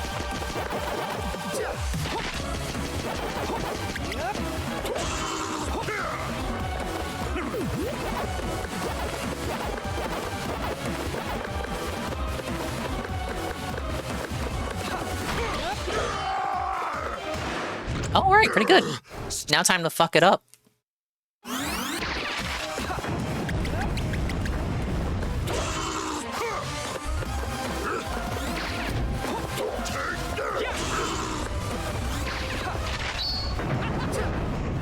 Oh, really? The iframes.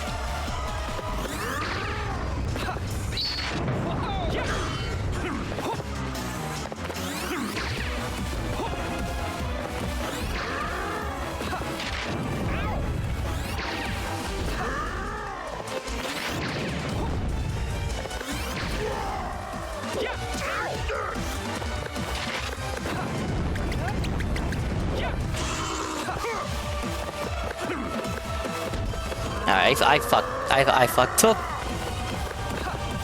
Could've did those parts better. Oh, really? Oh no.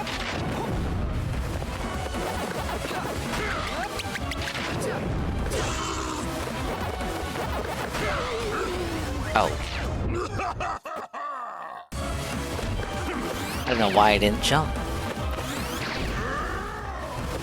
It just completely escaped my mind to do that.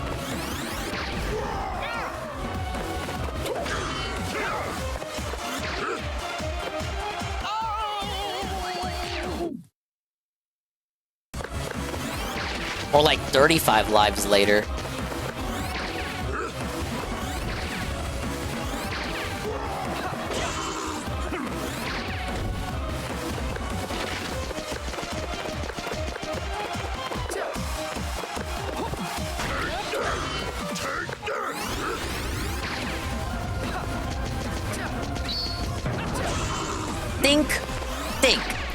Think. What would Arlo do in this situation? Well, first of all, he would call it the Talkman thing, the post-game super boss thing.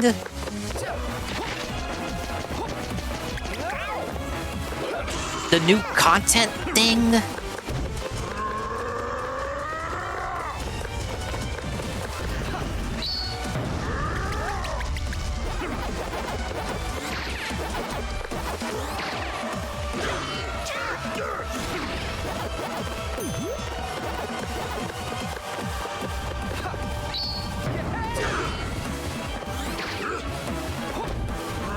No way Arlo playing post-game content.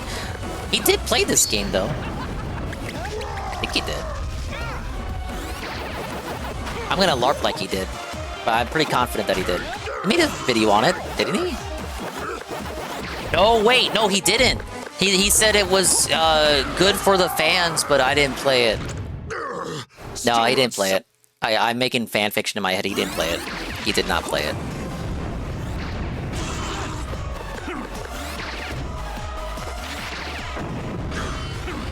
This game is not Arlo coded.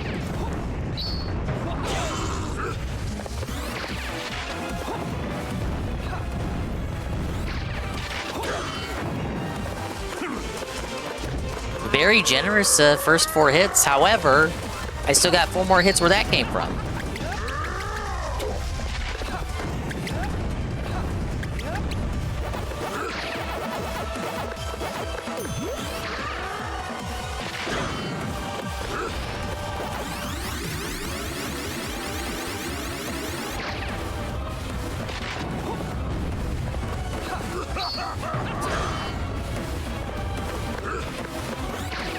Yeah, it's not paper enough.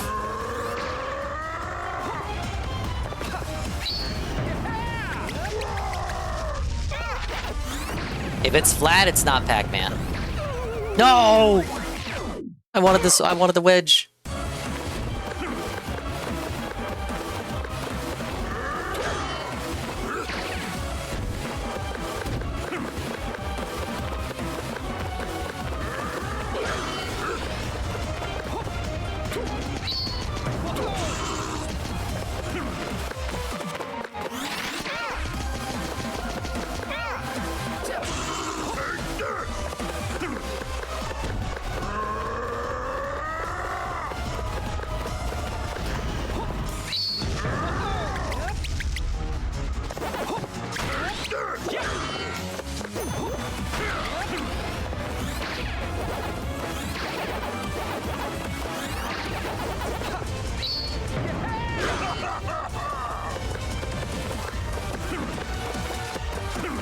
Alright, I can possibly get back to full HP.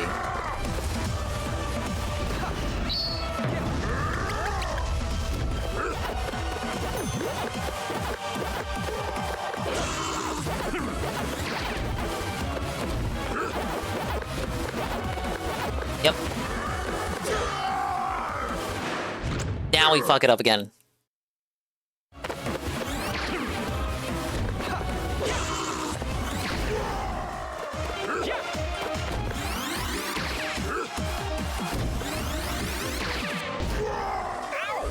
No!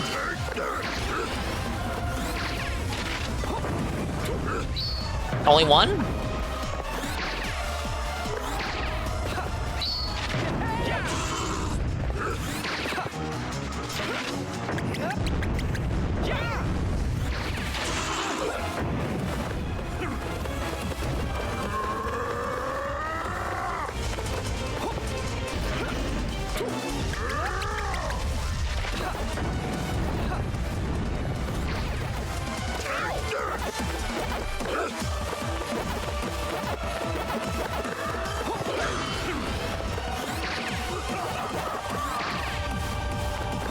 I missed the wedge.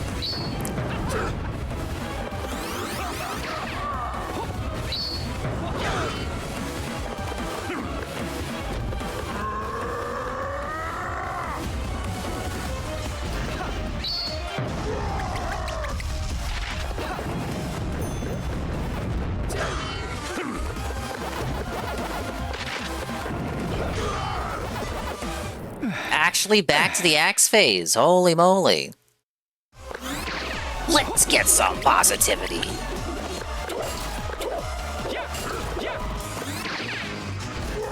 Ah! I haven't had enough. I have not had enough experience with this moveset.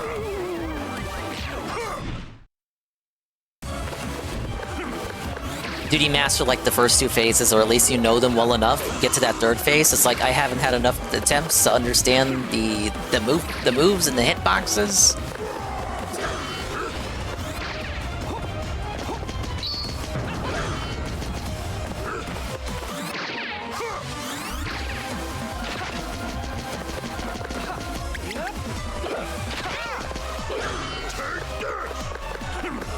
Catch in boss checkpoints? Nah, this is post-game super boss. I wouldn't want checkpoints here. Your infamous KSD 10-bit here.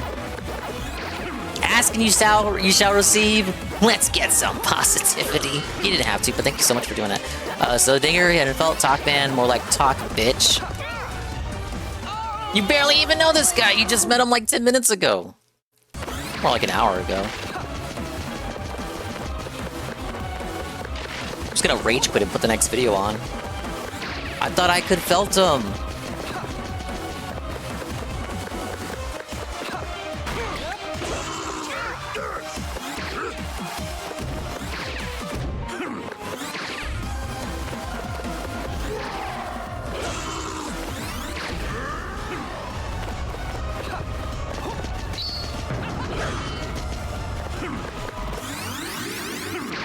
This does look hard for a baby game. I mean, it is literally the last thing, one of the last things you can do. I gotta give some credit for actually being kind of hard.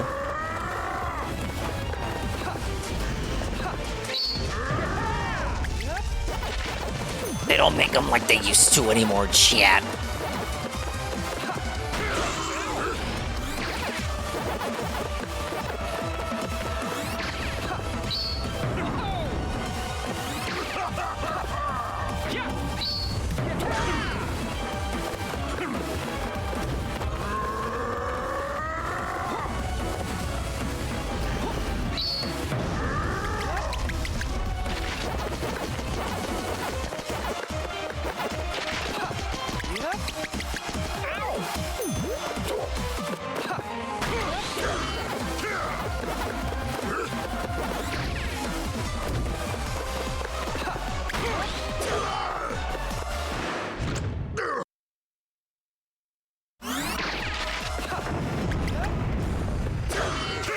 Oh man, I thought he was just supposed to fire 3 and get stun locked.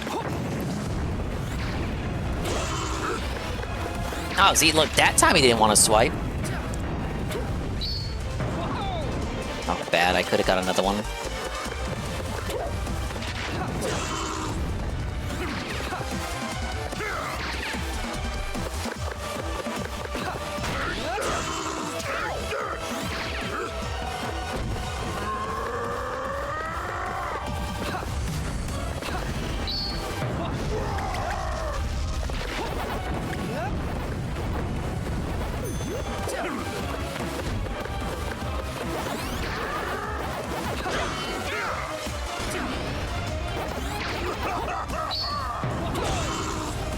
I guess we're getting another wedge out of that.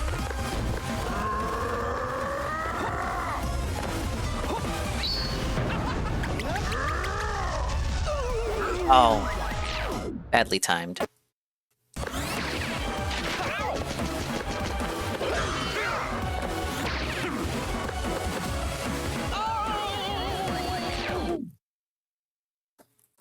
All right, if I'm gonna lock in, I'm gonna lock in. But I need to go back to my background noise.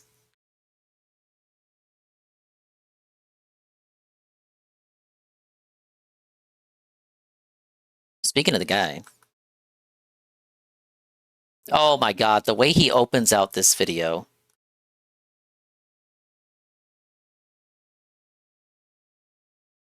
I'm picking Blanca.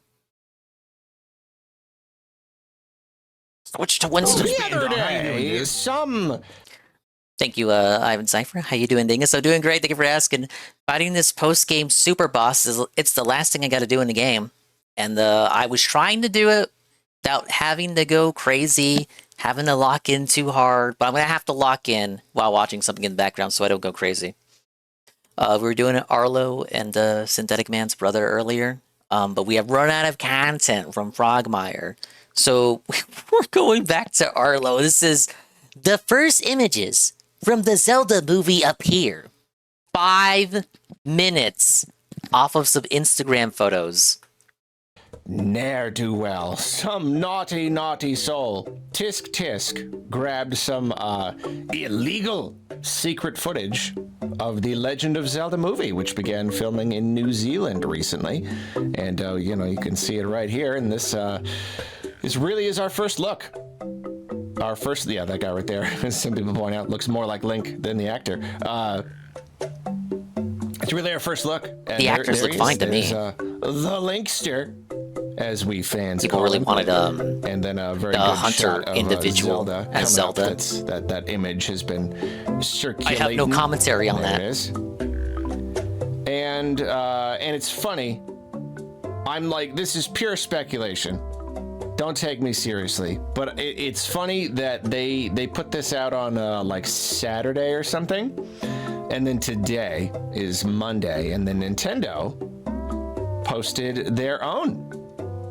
And like, Nintendo generally does not ever alter their plans, pretty much no matter what, like based on the actions Is he saying because the photos from the set even leaked that they things put like out their get own leaked, official any kinds of photos from the leaks or set? rumors, like, Nintendo does not respond. Generally, they do not respond, and they do not change their plans. They don't confirm or deny anything. But you gotta admit, the timing is a little bit funny.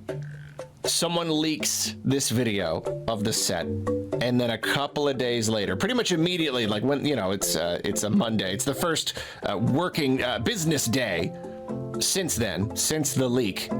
And Nintendo gives us their own. Now, okay, to be fair, they could have always planned on doing this. You know, if they started filming, they may have grabbed Isn't all the content on the stills, Nintendo Today app scheduled in photographs advance? of their own, and they planned on putting them on social media. But then I'm like, when does Nintendo give us little teases like this? You know what I mean? Like, Ever since really Miyamoto started tweeting on on the Nintendo Twitter like, and saying, "This is Miyamoto." Piece of art, just to give you a taste. Like, no, they pretty much usually wait until something is. But I feel like they've been doing exactly that with the Zelda movie, when did though. they give us like a teaser Hey, for the Mario movie? Bye, They Pam. waited until the thing was practically done, and so I think it is funny that they gave us this when it's like, did they always plan on giving us a really super early look at Link and Zelda?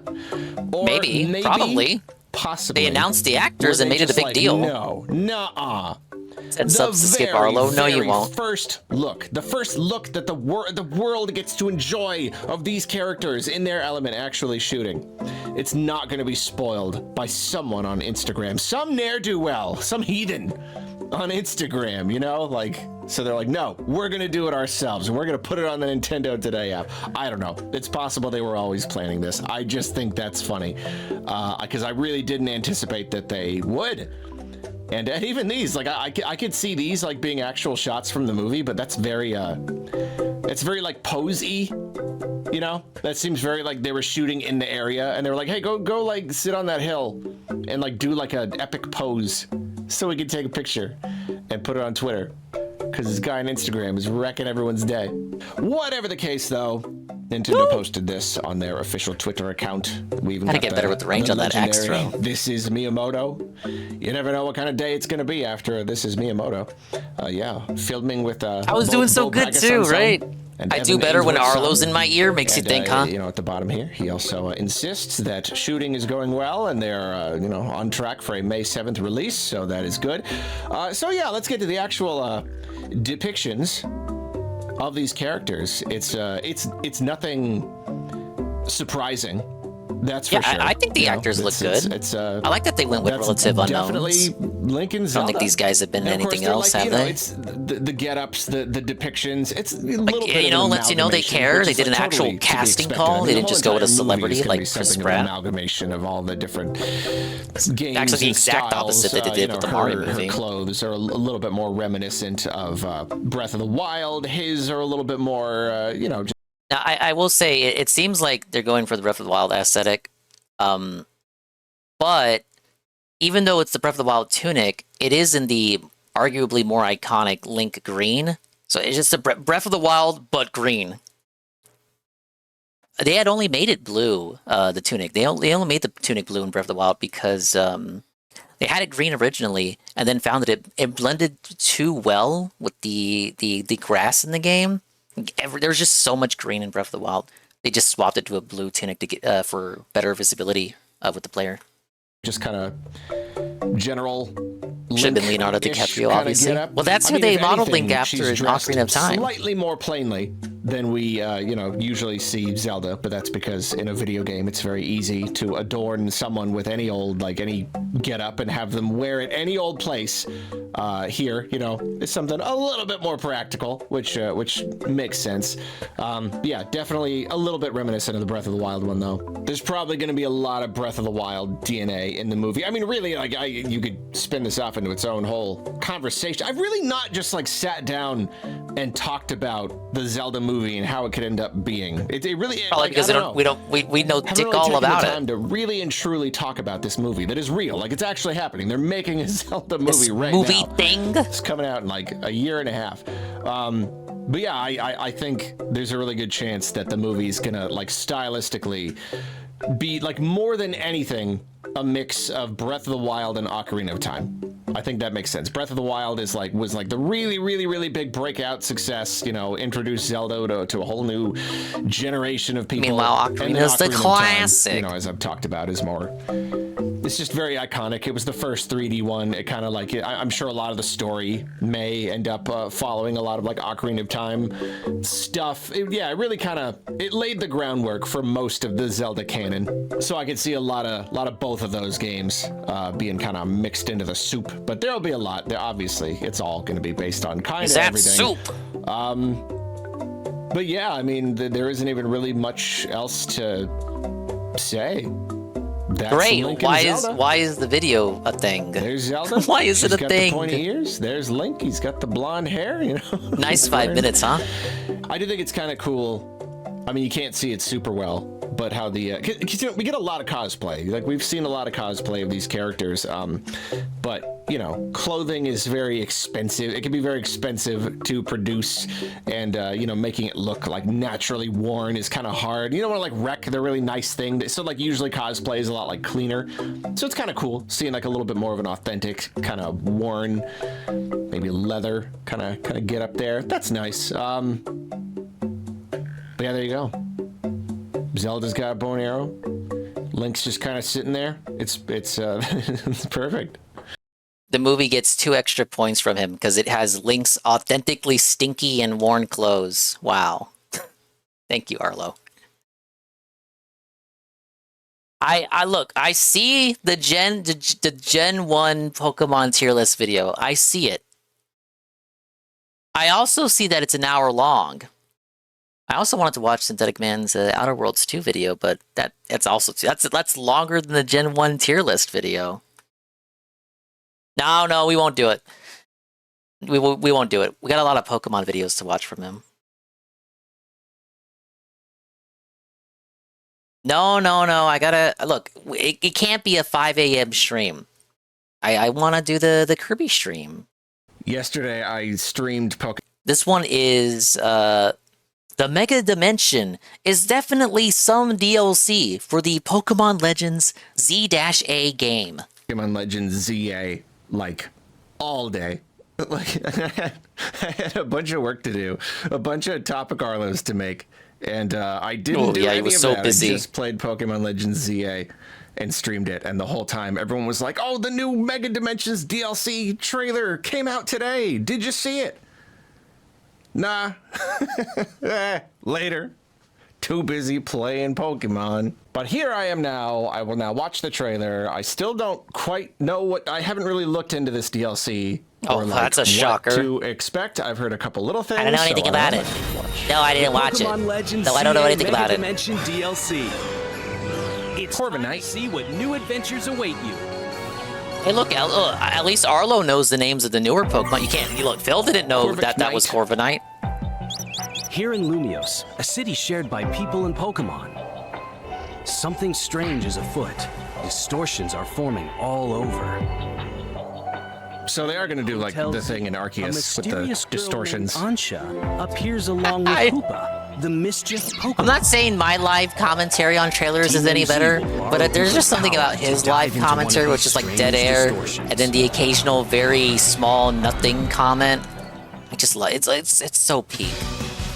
On the other side, you'll find yourself in so it is like Legends Arceus. Not quite Lumios. Whoa, it's like the same place, but a little different. Hoopa wasn't in base Legends? I don't believe so.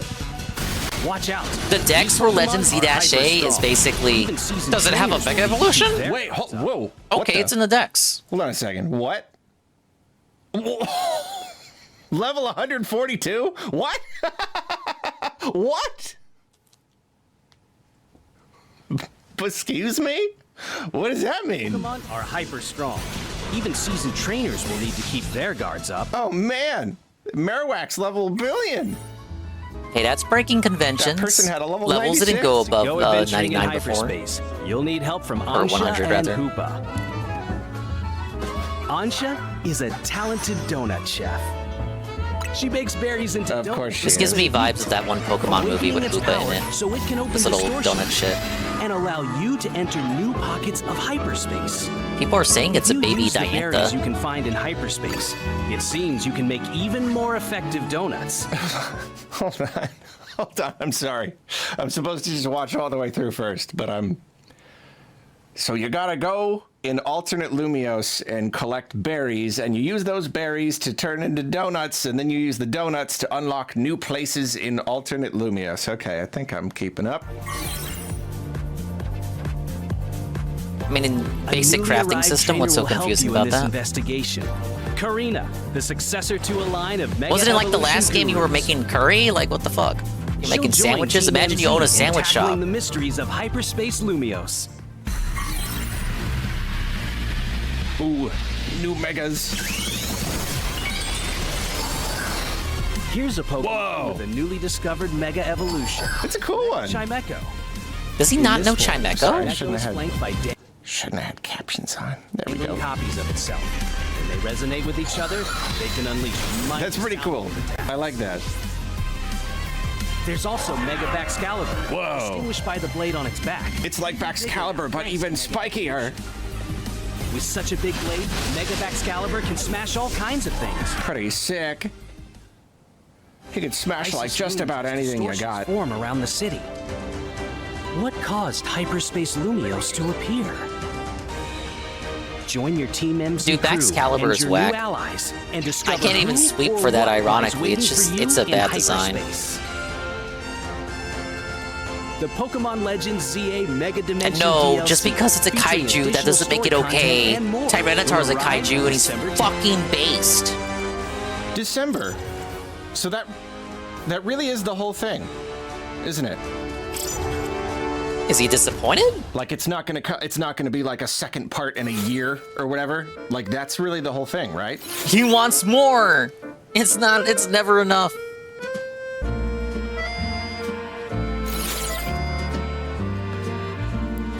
Homo was cool, but I kind of like Hakamo better. So it's interesting because it really is a lot like the DK DLC. Where Is like, it? It's coming so soon after the launch of the game that you do kind of sort of get that feeling of like, oh, you held back content, but at the same time, it's Switch not 2 itself exactly was held back delayed. content because it's just mostly just using what the game already had to kind of create a new thing out of it, which isn't necessarily a bad thing, but then when they're charging the money for it is the problem. what is this, like $25 or something on top of a $70 game if you want it on Switch 2. So like, yeah, it's the same thing. I'm not against an economical DLC. I actually think it's kind of cool. You know, like, I don't know, you built a thing, especially like Lumios. We could use more interesting things to do in Lumios. So you make like another mode where you go to an alternate. Okay, that's fine. But just don't price it at $30. So soon after launch and charging that much for it is a little, because like the base game, it definitely has, you can put a lot of hours into it, but like it's Pokemon, it's easy to dump a lot. The thing is, they have Gen 10 to announce in February, so this shit had to come out between release and February. And I mean like actually come out between this and February. Between October and February. They couldn't even announce it and release it. They couldn't announce it in February because it would have been overshadowed by Gen 10. Like it had to come out between October and February. A lot of hours into it. It's not necessarily because it is content rich, but because the content itself is just very repeatable. Aqua says, don't know if you were interested in the new SpongeBob game. I watched Capital play it. Apparently there are skins with Naked Patrick and Bear as SpongeBob. It's a pre-order bonus. A few more other window. Wonder she's gonna get banned for Sponge Cheeks. No, I saw Captain Lego Man was playing a little bit of it. Phil completely ignored it. I didn't play it primarily because I didn't play the last one, Cosmic Shake, which I heard some negative things about actually. But I feel like, oh, I can't play the new one. I didn't play the last one, but the last one was mediocre. I also hear it's a short game too, like it's 5 hours or something. I guess with the Dingus bonus, that's like 6 hours. You fill a game with 7 Pokemon hours. and suddenly, oh look, there's all these Pokemon to catch, and you know, a bunch of trainers. Oh, there's all these trainers to fight. So yeah, I don't know. I'm trying to, like, sure, this looks probably kind of fun. I guess that's another similar thing though about this and DK's DLC is like it's easy to argue that it shouldn't come out this soon after launch. They might have been holding out on us or whatever. But at the same, and it's not fun that you have a $70 game plus a DLC that you have to pay for already. But in both cases, the DLC is just not super substantial. But isn't that also a problem look super when substantial. I mean, it's I guess also if there's story costing $30? content, then sure. Then you could argue, yeah, like you're locking some of the story behind a paywall or whatever. But it really does just kind of seem like it's Lumios, but it's nighttime and all the NPCs are gone, and there are extra strong Pokemon. But it's still just going to be the same thing. It's still just like. This is what DSP gonna say when he plays it, if he plays it. So I don't know. I don't even know exactly. They're just what doing point the same I'm thing. trying to make, or if there is a point I'm trying to make. Probably not. Just trying to figure out what this is. So it's some sort of mode. You're going into these dimensional portals. You have Pokemon that are over level 100, which is, I mean, that's big. That's pretty big right there. You know, they're always trying to come up with more ways to make Pokemon stronger, so you can do these like crazy hard battles. And, you know, there's alphas and megas and all that. Well, how about we just take why make massive DLC when you just make it its own game? A higher level. Like, there you go. Rain. You've just unlocked a new way to make Pokemon hard, and you've got level 100 people going in here and struggling. And like, that is cool. That is neat. That is a cool idea. Especially because like the base game doesn't really have that much post-game content, at least compared to like, well, Arceus had a ton. It basically had a whole second story. This one really doesn't, so this kind of becomes the post-game. You know, you've got a really super, I mean, which is kind of nice, now you're paying for the post-game is what he's trying to argue. It really trivializes They're everything. making you pay for the post-game. So this is acting as the post-game content. You've got a really strong team. So now you've got more to do with it. So what is this whole thing here? Level plus 16, 477 cal. I don't know if that's like a... it could be a measurement it's of your calorie intake, light or fatty. heat. And it seems to be draining as you go. And that makes me wonder if you've got like a limit, like how long you can be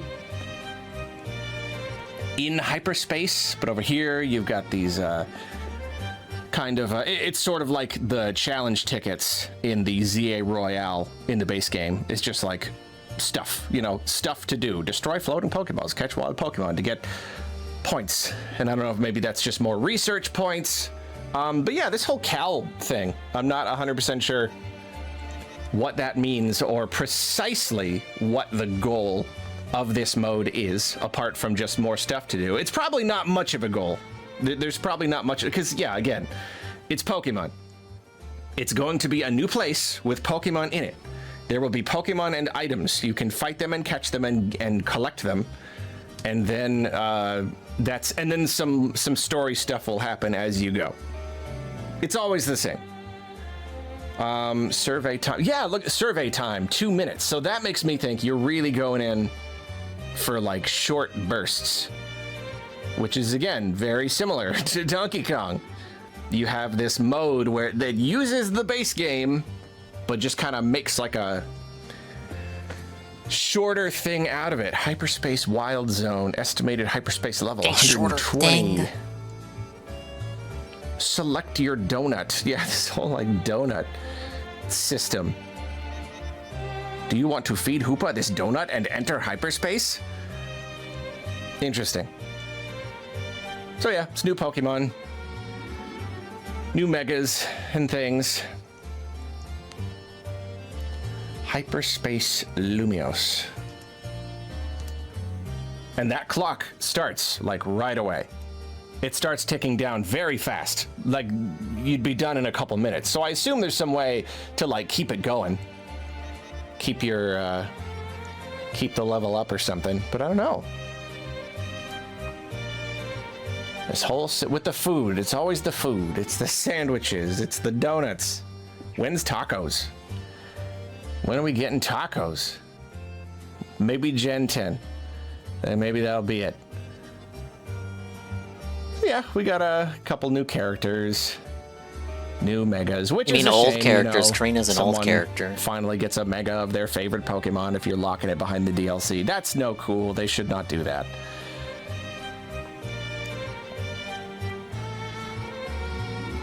Yeah. Yeah, that's about it.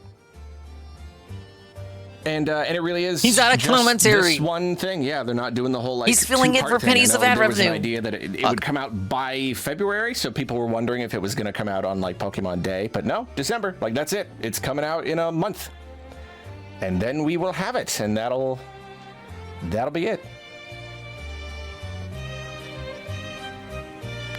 Yeah, I mean, certainly a greater conversation about whether it's worth it, whether they should.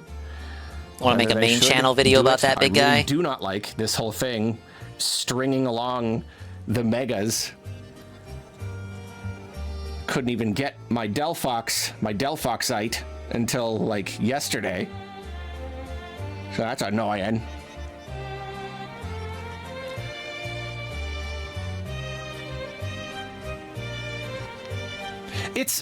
I don't even know why they release it this soon. That's what's weird about it.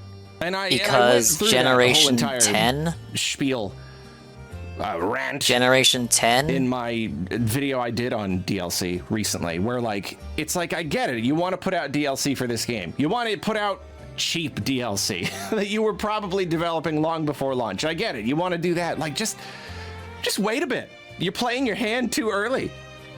We don't even want DLC this soon. Everyone is still playing this game. They're still doing it right now. Do we need a whole new chunk of story content? Like a month later? Month and a half or so? Or like 2 months later? It's just very soon. I don't know. But maybe they just want to get it all out of the way. Some aspects might be worse than an RT Gen video. 10, and then the whole entire year can just be about Gen 10. Get ZA. Yeah, there you go. Now you get it. Now you get it. Now you get it. That's exactly it. Anyway, so just get it done. Get the DLC out. It was a throwaway game, true. Be done with it. Then we can move on, because that is what Pokemon likes to do. Then we can move on to the next thing. The next thing we can sell. So yeah, I am sort of looking forward to this. You know, Pokemon Legends ZA is fun. I am curious to see what this is all about. Not looking forward to spending money on it. You don't have to get it. Considering the content that's in the base game, no, not super looking forward to spending another $25 or whatever. That is a lot. And I probably wouldn't do it if I weren't going to, you know, do a review or whatever, but at least I kind of feel like he's tried to end the video 4 times now. I can say I'm looking forward to playing it. I will get it. I will play it. I will tell everyone what I think about it. She has a lot of Mega Stones. I just realized. That's hardcore. That's even more Pokemon than you can... That's more than 6. I think some of those are just marbles. I think they're fake.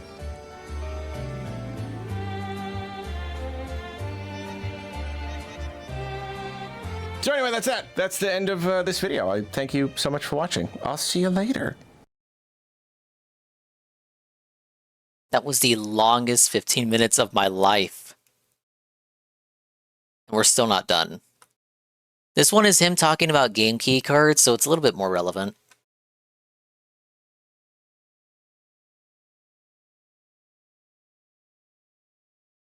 Oh wait, what happened to the... where's the window capture? There we go. He titled this one, This May Be a Bad Omen. Pokemon Pokopia is getting a new trailer in 2 days on Thursday. And that is good news, because I think the game looks really cute. I think it has a ton of potential. I don't think it looks $70 cute. Excited to play it, so I'm this shit will be an eShop game. Learn more about the game. Pokemon Pokopia has also gotten a release date of March 5th, 2026. This is also good news. It is nice to have release dates for games. It makes me feel at ease, knowing precisely when I will be able to enjoy Pokemon Pokopia. However, unfortunately, I also have bad news. News that could not really be considered good by just about anyone. We can be reasonably confident that Pokemon Pokopia is going to be a game key card release. It is not completely official yet, but Nintendo just put out a new little like info overview trailer video kind of thing for game key cards, and they use Pokemon Pokopia in the little like example, like we see the card. Yeah, I think that means it's going to be a game key card. Game key cards. And it does say sample on it, like on the card in the video. It says that's the word not what sample. that So, doesn't mean it's like, oh, it's an does that mean example. this is just an example? No. I don't think so, though. I think if anything, you're dumb if you that is think just that. a sample of the art that is going to be on the card. Right. I really have. Right, I really correct, don't know why they would use this game as an example in this video if this game itself was not a game key card. And it seems other people are uncovering other little bits of information that makes it seem like, yes, it's going to be a game key card release. So again, it's not literally official. It's not 100% guaranteed. Well, they wouldn't want to officially announce that shit. Or in all territories, Everyone would cry because about sometimes it varies. But yeah, yeah, pretty darn sure it's gonna be a game key card release, which is disappointing for sure. Nintendo themselves said that they were not going to be using game key cards. They created game key cards for third parties. Fell for it again, award. Help save costs on the cartridges because, obviously the cards themselves are proprietary. They cost money to produce, and so that kind of cuts into the profit. So that's why they created these, to give publishers the option to just not have to buy the more expensive card. And obviously it's not great for consumers and all of that. But they said that we didn't have to worry. They were not going to be putting Nintendo games on game key cards. They meant Nintendo EPD developed however, games. That's the thing about Pokemon. Pokemon isn't Nintendo, you guys. It's first party. It's published by Nintendo in most territories. It's it's just closely associated with Nintendo. Nintendo owns like a majority share in Pokemon. but then sometimes it's also kind of its own thing. It's like a, second party, if you want to call it that. And then this game itself is actually being developed by Omega Force, which is owned by Koei Tecmo. So, like, you could maybe argue, okay, yeah, well, it's not developed by Nintendo, but I don't know, that logic isn't super duper sound, because, like, lots of games are co-developed by Nintendo, or Nintendo publishes it, and they get a third-party developer to make it. They don't necessarily own that company. They're working with a company, but they're still calling the shots, and they're still publishing it. Like Kirby Air Riders. That's Bandai Namco, right? They're helping make that, but like it's still a Nintendo game. And Hyrule Warriors, that is also Koei Tecmo, but that's not a game key card release. So yeah, I don't know. I think it's a pretty shoddy loophole, but it does seem that Pokemon is exploiting that loophole. Even if this isn't like a really explicit case of Nintendo going back on their promise, it does still kind of feel that way a little bit. It's a Pokemon game. It's a Nintendo game. It just basically is. And it's weird. It's really, really weird because it's kind of like, why this game? Apparently, the full game it's an easy one to test the waters with. 10 gigabytes. Rip the Band-Aid and whatnot. It's not like some massive get the player thing used where, to it. We would have had to go you don't for want like to start that kind of practice with the mainline Pokemon generation. Card, and that would have just like cost way too much money. It's like, no, it's 10 gigabytes. It's just whatever. Now, some people have pointed out that when a publisher decides to go with a game key card release, it's not always necessarily just greed or even just a cost-saving measure. Some people have brought up the idea that it could be a data streaming issue where the system like can't quite read the card fast enough, so it needs the data to be like on the system itself in order to read properly. I still don't really know how true that is. It feels weird to me that Nintendo would stick with this proprietary medium and then just like it's like inadequate in some way. So yeah, I don't know. I don't know how true that is. That is so fucking true to try to justify why it should be a game key card or why it has to be one. It's Pokemon Pokopia. It's not a humongous game. It's 10 gigabytes. It is not a very action-heavy game. I don't see why it would need to like stream just loads and loads of data from the card all the time, so like, and even if it did, they could just do what a lot of publishers do, where it requires like a partial download. They're like, even if the game is basically on the card, you still have to like download a big patch to help with the data streaming thing or whatever. So yeah, I don't know. It is weird. I am not happy that they are doing this, because anytime they do this, it's like a little bit uncomfortable. Anytime, if Nintendo is kind of like, this really is them breaking the ice. Again, it's kind of a loophole. It's Pokemon, uncomfortable so it's for him because his comment Nintendo. section has to be negative. It's Koei Tecmo, so it's also kind of not Nintendo. But like, yeah, in my eyes, it still is kind of basically Nintendo doing it. So that's not super fun. That is a little bit disconcerting. So we don't really want to see this happen a whole lot. However, I'm trying to remain optimistic here. I see a lot of people very, very wary, and I totally get it. Like, if you're super extra scared about this, then sure, some people are like, oh, well, this is them testing the waters, and if it still sells well, then they're all going to be game key card releases in the future. I don't necessarily see that happening. From Nintendo's perspective, absolutely not. I do believe that they're going to stay true to their word, and they're like actual real first-party Nintendo releases and, Mario games and whatnot. I don't think those are going to be game key card releases. I can't help it. The next Zelda is just like I don't like how glitchy his shield is either. It makes me think that sometimes I can hit him when I actually can. Could see that happening. Take him 15 years to develop or whatever. But for the most part, I'm pretty confident there. As for the Pokemon Company, though, I'm a little bit less confident. It's possible that this could be a test, I suppose. I think it is. Oh, and if it sells really well, then... But, like, it's not a mainline game. And that's what's weird. If this was just purely a case of the Pokemon Company being greedy, because they just wanted to save money by having the cheaper card, then okay, but, like, why wouldn't they have done that with Legends ZA? To peel the Band-Aid off. Start with the spin-off. The first game to get people to accept the idea. They could have easily done that. Maybe you could argue that they didn't want to make the Switch 2 edition any less appealing, because then a lot of people would have been like, well, fine, I'll just not get a Switch 2. I'll just play it on my Switch 1. It's possible there. They wanted parity with the Switch 1 version, and it could be that this is the next Pokemon release, and that's why they're doing it now. And I'll admit, it's totally possible that they will be game key card releases from now on. Or this is some kind of test. I don't know. When you want to talk about the idea of the test, on the one hand, like, it's Pokemon. So if it's gonna sell, it's gonna sell. Obviously. Did you see Scarlet and Violet? Like, it's gonna sell. But on the other hand, it anyway. It's a spin-off, and Pokemon spin-offs don't always do as well. So is this even much of a test, or are you just giving this spin-off a big disadvantage?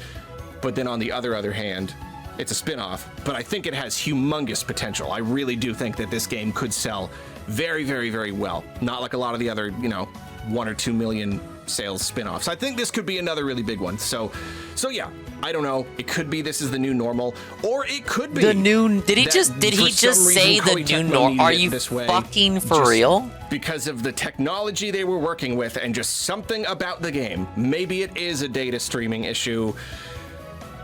I don't know.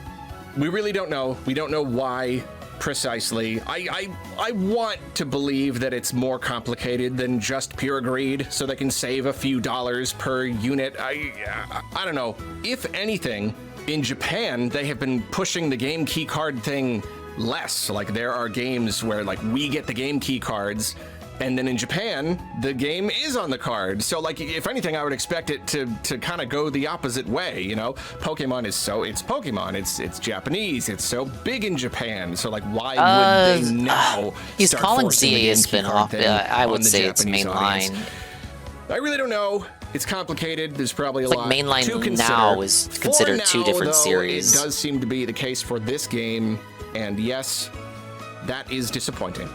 It is. We can hope that this is a one and done kind of thing, or just a sort of every once in a while kind of thing. But this is the Pokemon company we're talking about, so I wouldn't really put anything past them. All right, that's the video.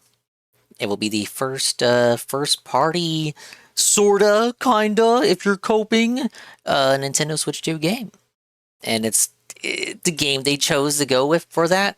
To initiate it is fucking Pokemon Animal Crossing.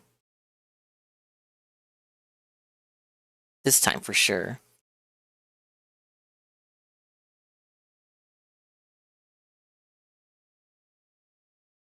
Alright, this one is about Pikmin.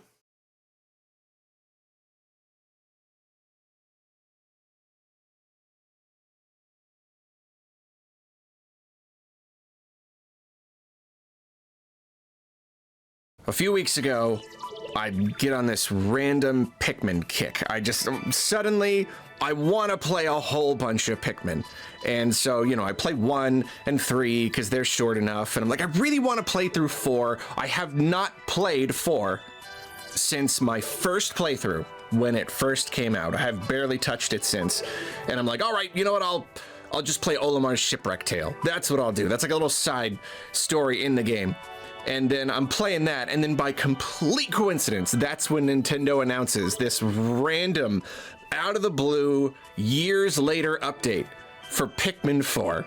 They announced that the game is getting a photo mode, it's getting these like cute decor Pikmin and some kind of Pikmin Bloom app integration, and then of course the best part, difficulty options. You can adjust the fierceness level, the ferocity of the enemies, making them easier or harder, which is awesome. So that was all really great, and it was just a completely funny coincidence that the second I pick up the game, like that day, is when Nintendo makes that announcement. So that's the part of the story you already knew. But then it's even funnier because then, I played a bit and I put it down, and then just like 1 or 2 days ago, I was like, I gotta play more Pikmin 4. Okay, I'm not gonna play through the entire story. I'm just gonna play through like some. I'm gonna mess around in the game. And so I do that, I pick it up again, and that is when Nintendo randomly decides to shadow drop the update. They just, here it is, it's here. It's here, suddenly. I need to go and like randomly play Thousand Year Door, Metroid Prime Remastered, try to get an update for those. But before we get to the real point of this video, I do want to touch on the whole Switch 2 thing. So, you know, now the update is here, and we can see completely and officially there is no performance patch. This game does not run better on Switch 2. And this is still confusing. Naturally, why would they give the game a big update years later after the launch of the Switch 2 if they weren't going to make it perform better on Switch 2? And so I feel like the only conclusion we can draw is that a Switch 2 edition is still coming.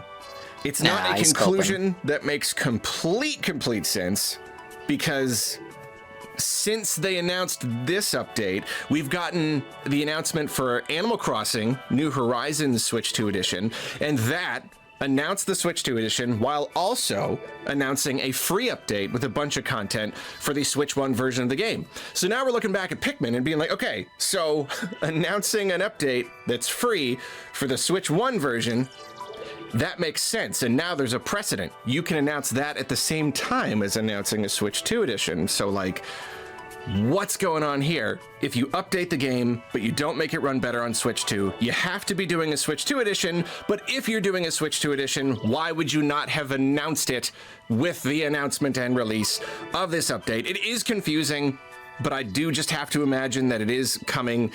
Maybe it's gonna have a big content update. Obviously, I can't get my hopes up, but like, that's the only thing I can imagine. Maybe it's gonna add something relatively big to the game, and they wanted to give us this update early, get us talking about Pikmin, playing the extra hard mode, learning the new options and whatnot before they introduce it. It still doesn't make a lot of sense, but it's gotta be coming. It has to. There's no reason why they wouldn't have updated the performance on Switch 2. So it's weird, but we'll just wait and see what happens, I guess. The real point of this video is they announced the update, you know, new difficulty options. All right, like, awesome. Super duper happy. But there was that little part of me that was still just a little bit disappointed because, you know, as I've talked about plenty in the past, I did a whole video talking about what updates and DLC I think the game should have gotten.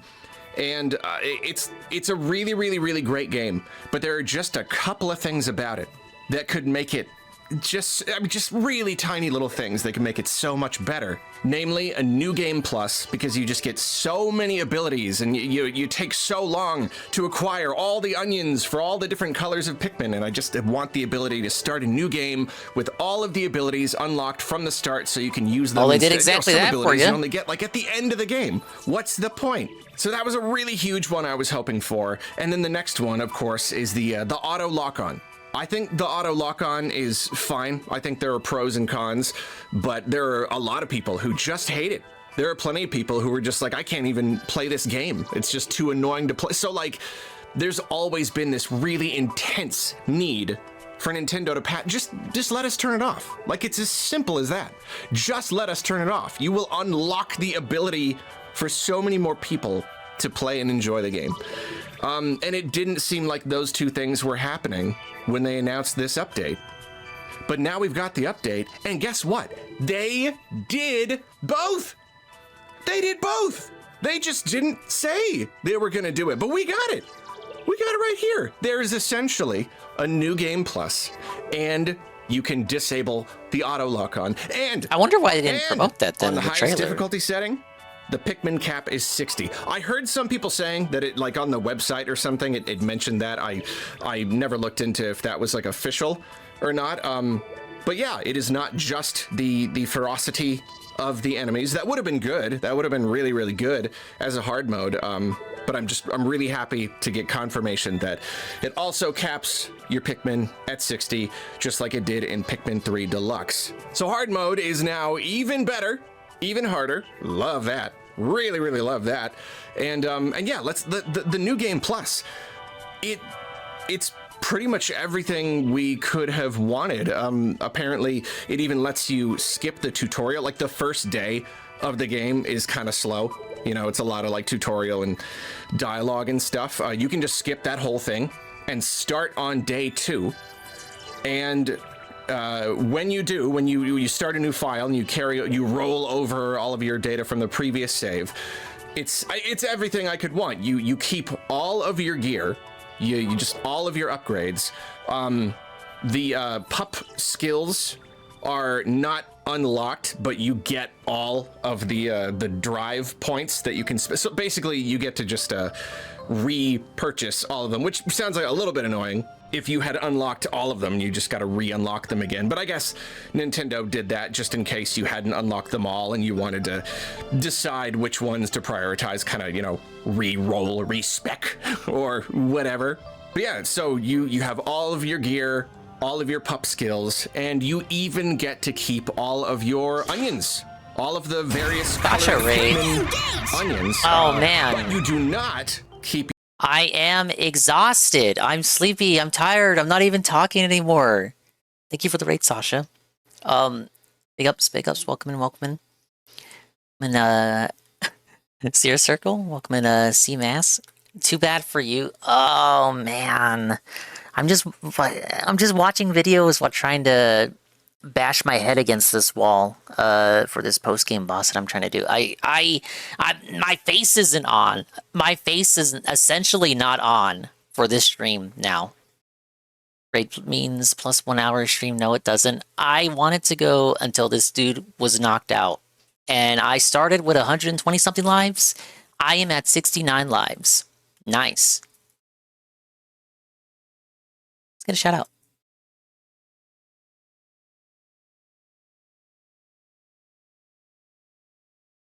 Now the clip can do the talking. The clip can talk for like 5 seconds while I take a sip of water. I'm going back to work and tell you that latte is the cutest. What?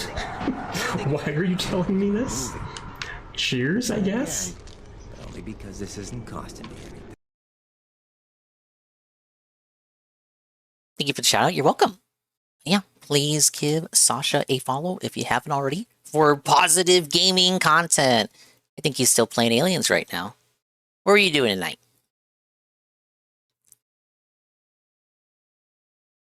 Actually had another viewer.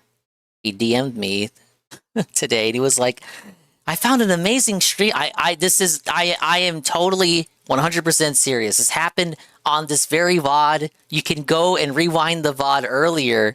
And the viewer came in. He was like, I have an amazing streamer for you to watch. I sent you the DM. And I look at the DM. It's you. It's you. And I'm like, I already follow Sasha. That's probably why he's in your recommended. He's in your recommended streamers, because you know, you probably fell asleep when I rated him, or maybe he's just talking in the chat more often. Therefore, the algorithm recognizes that he also streams. Therefore, he's in your recommended streamers. But I already follow this amazing Sasha person. Like, no, thank you. No, I didn't say that. Aliens Dark Descendants and Marvel Rivals at the end. I think I'm like mission 11 out of 12. Oh, okay, so you're close to the end. Too kind, you're welcome. No, no, for real. I thought he was fucking with me, because I'm like, you really never, have you just never been in the chat with Sasha whenever he's been here? Have you just dipped before any of the streams in which I rated Sasha? Like, were you just not there? Like, I thought he was just fucking with me. He's like, oh, here, follow this amazing person. It's this person you already know. Oh. Thank you. Thank you, Twitch algorithm, for helping the viewer out. All right, but thank you again for the raid. If you need to step out, go get somebody, go get a bite, go walk around, go stretch. Please be my guest. Don't let me hold you up. I'm gonna be here playing as Pac-Man, dying to Metal Pac-Man. It's like a Sonic and Metal Sonic thing, but with Pac-Man. I'm listening to some Muppet on the side rants about Pikmin.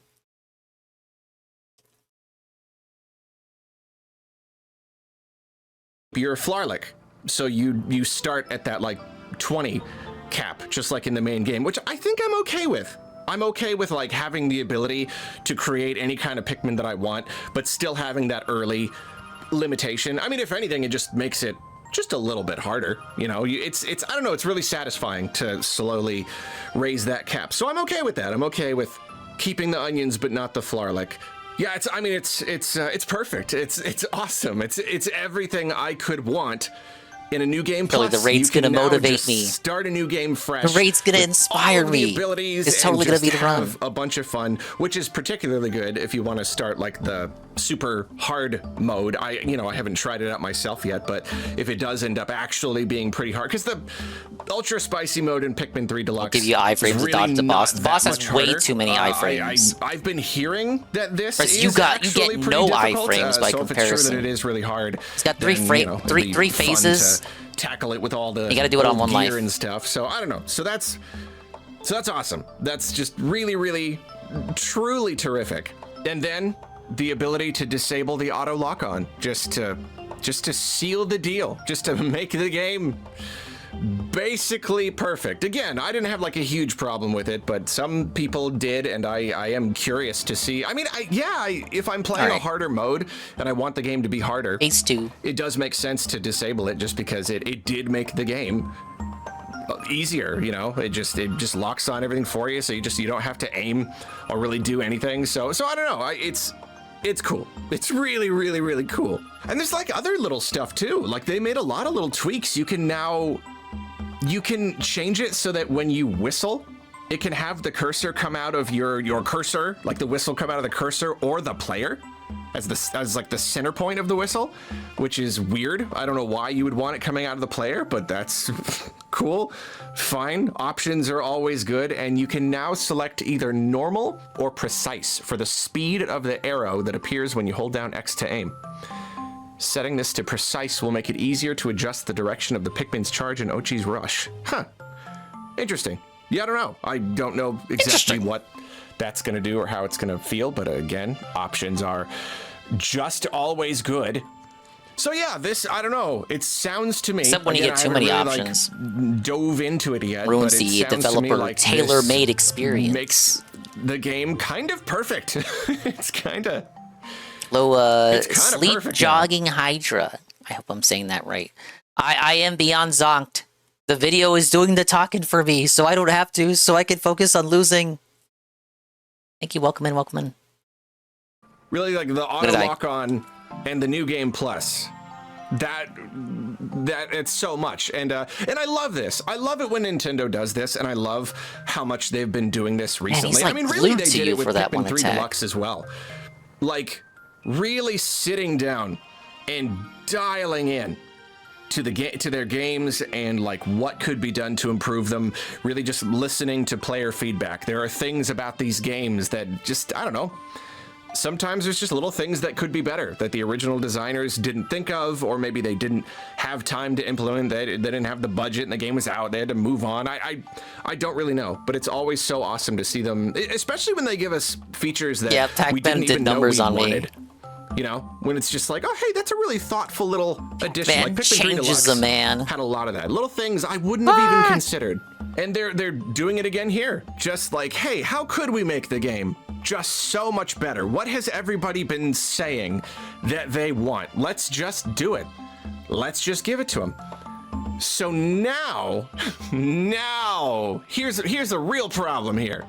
Here's a big problem. They've just given us all of this stuff. They've made the game that much better. So now I'm dying to jump into a whole new playthrough. I want to play. Maybe I won't even do New Game Plus. Maybe I'll just set everything to hard and just go for it. It sounds so much fun. But they didn't give us a performance patch, so now you gotta wait until the performance patch comes out. I don't want in order to play get the game you again get the most out of your it's a long $500 console purchase. Especially if it's long, because like if I do hard mode, it's gonna take even longer. I can't play through it. I mean, I want to play through it that many times, but just like Speaking realistically, the number of Sorry, hours I'm beyond it would take, zonked, so the Muppet is doing the I don't want to talking. play it again until they give us either a performance. Trying to do this super boss here. I'm suffering. So that's agonizing. That's gonna drive me absolutely crazy. Because then, yeah, like I don't know if they are gonna give you one. Is it gonna be 2 years from now? I don't know. Like probably not. But like they haven't announced it yet. You really don't know. We've already got Super Mario Brothers Wonder Switch 2 Edition and now Animal Crossing Switch 2 Edition. So like, are they gonna announce another one this soon, or do we kind of have to like wait till those are out? I really don't know. But it's a fairly good problem to have, I guess. I'm just so happy that this update has turned into such a big thing. That's so good. I'm so happy because like it's Pikmin 4 and it finally came out, and I love the game so much. So it was just heartbreaking to see all of the people who could not click with it because of the control thing. It's just awesome. And then the new game plus. That's for me. It's lovely. Brings a tear to my eye. Are any of you going to start a new file because you are so excited to play on a higher difficulty setting? Or are you perhaps going to do DLC? Try the game again or purchase the game for the first time because they fixed the control issue? Or are you like me and you want to play it again, but you also want to hold out for the better graphics because it's going to look so good. It's going to look so incredible. The game still looks great. It looks so good, but at a higher resolution, I'm back at phase 3. Even a higher frame rate. Oh, it's going to be beautiful. It's going to be just indescribably gorgeous. Forget next gen. This game already looks good enough. Just I still got hit. Have it run better. I'll be good. This is Pikmin 5. No. What do they want me to do to dodge that? What, just casually walk away from the axe?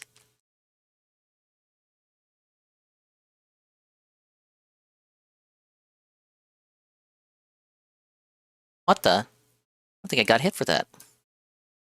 Will this be the run? Spoilers, no. No, it won't be. Okay, so that was him being excited for the update, and then he put out another video in which he was disappointed by the update. So he was hyped, and then he wasn't so hyped.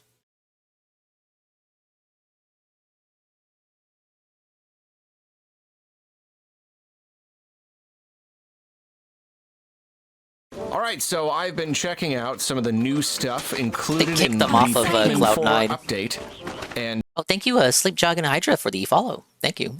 Sorry, it had to be during a bum shit stream like this. I promise you, I'm usually much more hyperactive than this. I'm crashing out. I was too hopped up on sugar earlier this week, and now I'm feeling the effects of it. Nah, I'm joking around. Thank you so much for the follow. And, most of it is really awesome. I'm in New Game Plus right now, and yeah, as you can see right here, I got all of my stuff. I got all of my pup gear. Just got to rebuy all of my pup skills. And so that's cool. That's really good, and it did indeed let me skip the whole first day. Long tutorial, so that's awesome. But I'm looking into the new control options. I just got done. I just got done doing the video talking about how it's all just, glorious day. Nintendo has completely fixed the game by allowing us to disable the auto lock-on. And I got good news and bad news. Bad news? Let's start with the bad news. What? We have, we've been Monkey's Pod. It happened. Nintendo, Nintendo being Nintendo? Many such cases. Sometimes they love tricking us. Not every time. Sometimes things will just be good. But every once in a while, they do that thing where it's like, we listened and we're fixing the problem. But we didn't really fix the problem, or we created a new problem. I mean, modern society problems. Just create new problems. So here's the thing. They did indeed give us the option to disable auto lock-on, as you can see. I don't know what I was doing. I was trying to avoid them. We are free. I knew in my heart of hearts that couldn't be the run. It feels good to just be like, I can just we were on the last fucking little bit. It's convenient when it locks on automatically, but it does sort of get in the way. It's nice to just have a free cursor that does whatever I want it to. Here's the problem. You know what Nintendo did? You know what Nintendo did? They made Make it $80 so that, games? Here, let me get some Porkmen. They made it so that if you just keep hitting the A button, it locks the cursor into place. Did you see that? So like as I continue to hit the A button, it stays there. So, which kind of defeats the purpose. The whole point of unlocking the cursor is so that you can throw them anywhere. So like right here, I would want to be like throw there and there, but I throw here and I'm moving the stick and it moves me instead. And sounds to me like they want to fell for it to get on board. Being like, okay, so this is worthless. You know, like this basically just undoes the update. You know, we were so happy. We were so happy to have the unlocked This fight's harder than any Souls boss. Actually true. Who wants that? I mean, I see where Nintendo is coming from. That's the thing. I do sort of get it. The game... Oops, I gotta charge my controller. The game would be pretty difficult if it was always free with no aiming whatsoever. So I think their idea is like, okay, but this way you could still be throwing at something and moving the player character while still throwing. So like there is value in it. I can see it. It's just weird that they didn't give us an option to toggle that too, because they've added so many new options. They've added stuff. So like, why would you not add that as well? Why would you not give us the ability attack and to a swipe? I've never seen him do that. Enable or disable this automatic like hang-on thing. So is this a problem? Yes, it is. That is the bad news, and it is baffling, and it is very Nintendo-y to just like kind of miss the point. And I am seeing a lot of people who are very, very upset. For me at least, I think there is good news. I think that all is not lost. Fortunately, when you start throwing, you know, it locks the cursor, but it unlocks pretty quickly. Like if you just wait just a fraction of a second, you can move. You can move the cursor I miss that shockwave dodge more when I go for the super butt bounce rather than just floating over. Just be like boom, boom, boom. See, you just gotta wait a second. And I don't know. It's not necessarily intuitive, and I haven't done it enough to know like if I'm gonna get used to it. I feel like I could see myself maybe getting used to it. Just kind of see. It's not too bad. I want to aim right there, and then right there. It's not terrible. And you know, it is a Pikmin game. All of the Pikmin games and all of the different iterations and re-releases of the Pikmin games have all had slightly different controls. So at this point, I am a little bit used to it. I'm used to like playing a Pikmin game and having to kind of, I mean, every single one is different. You know, between like 1 and 2, those were mainly the same controller, but then like all the new controls with the motion controls, and then the Wii U had multiple controls, and then they re-release it and it goes back to controller, and then there's 4, and now there's this. So getting used to a new thing is not the worst thing in the world. You kind of just, but even more good news is, you know, even in the main game, you could turn on motion controls so that even if you were locked onto something, even if it was automatically, you could still move the cursor around with motion controls. And the good thing here, like that wasn't super useful in the base game. Usually you did just want to throw a Pikmin pretty much directly on to something. There wasn't that much of a need for like fine-tuning it. But here... Hey, Chris Phoenix. Shit. It kind of fixes the problem a bit more so than like just waiting. It's not even worth it. See? You just turn on motion controls and then you can throw around freely. It doesn't like lock on because like it still wants to lock on, but from the it's kind of like in Metroid Prime. Like remastered, how it kind of or I guess 3 as well, where like you have your broad aiming, but then within that broad aiming space you can use motion controls to kind of fine-tune it. And for me, this does kind of solve the problem because I'm used to using motion controls, but the problem is not everybody does. You know, again, there are so many different control styles, and there are plenty of people who probably just don't really have a lot of experience with that at all. And so for them, that would be the compromise. It won't necessarily make it easy for them. It may be something they have to get used to. So if that is you, then I am sorry, because we have two solutions. Well, two not necessarily like full solutions, but two ways to make this whole auto lock on monkey's paw problem a little bit better. To me, this is it's like 95% solves it. It's a little bit awkward if you have stuff all around you. Like if it's in a small area, it's really easy to do that. But if you want to really like swing around, I've had again, I haven't done it a whole lot, but I've had some problems where like if I want to move too much, or if I'm trying to move and aim at the same time. I don't know, it seems to be working okay here. It could just be I just need to practice a little bit more.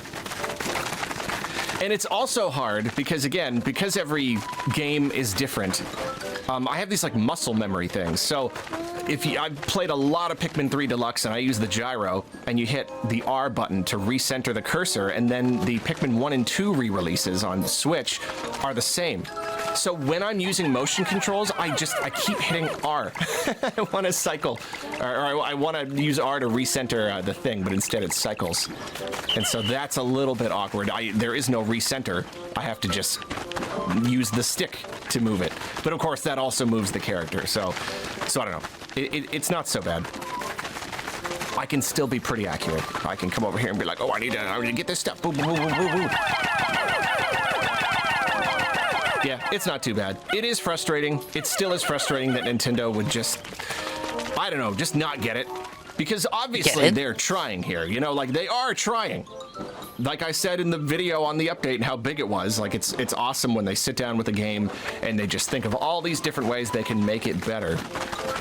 But somehow, and then sometimes they release a game and don't give it any updates at all. Missed the point, and I don't know if like another update is in the cards. I don't know if that's where they see the people who are upset about this, and then they like give it a hot fix, a quick patch to like give us the option to disable that full health final phase. Could we really be so fortunate?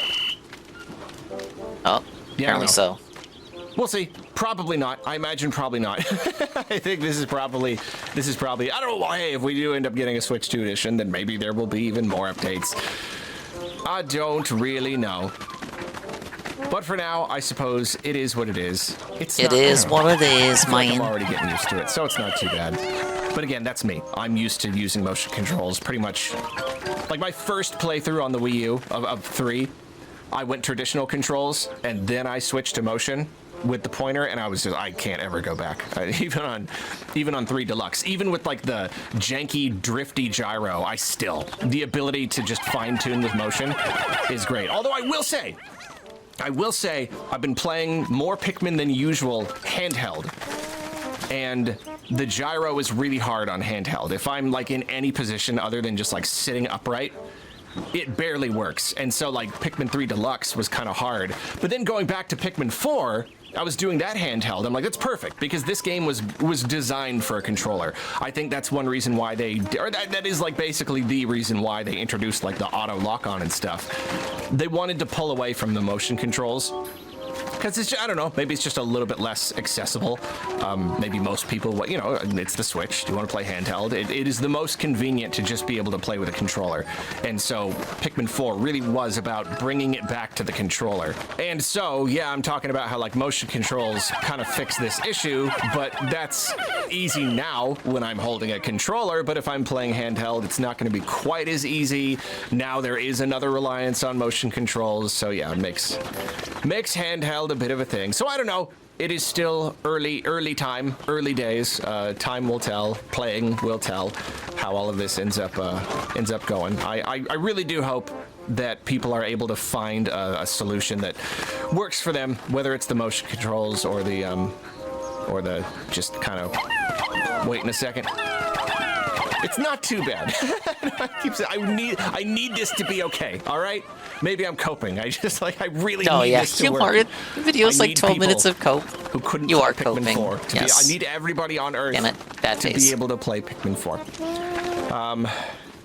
So yeah, I think just to touch on when I'm going to be streaming and playing Pikmin 4 again, I think the rest of the year is probably too full of like game releases and stuff. But after that, after we get through the end of the year, when some time opens up, I really do want to get back to streaming. I gotta either keep playing 2 where I left off. What was I doing there? Maybe start all the way over. I don't know. With 1, I'll ask people what they want. But yeah, eventually I would love to play Pikmin 4. And I've been messing around with the game. And oops. Oh yeah, controls out of battery. That was really dead. Okay, whatever. I'm just gonna put that down. I was playing the game and I was like, oh, maybe I could do like a self-imposed hard mode.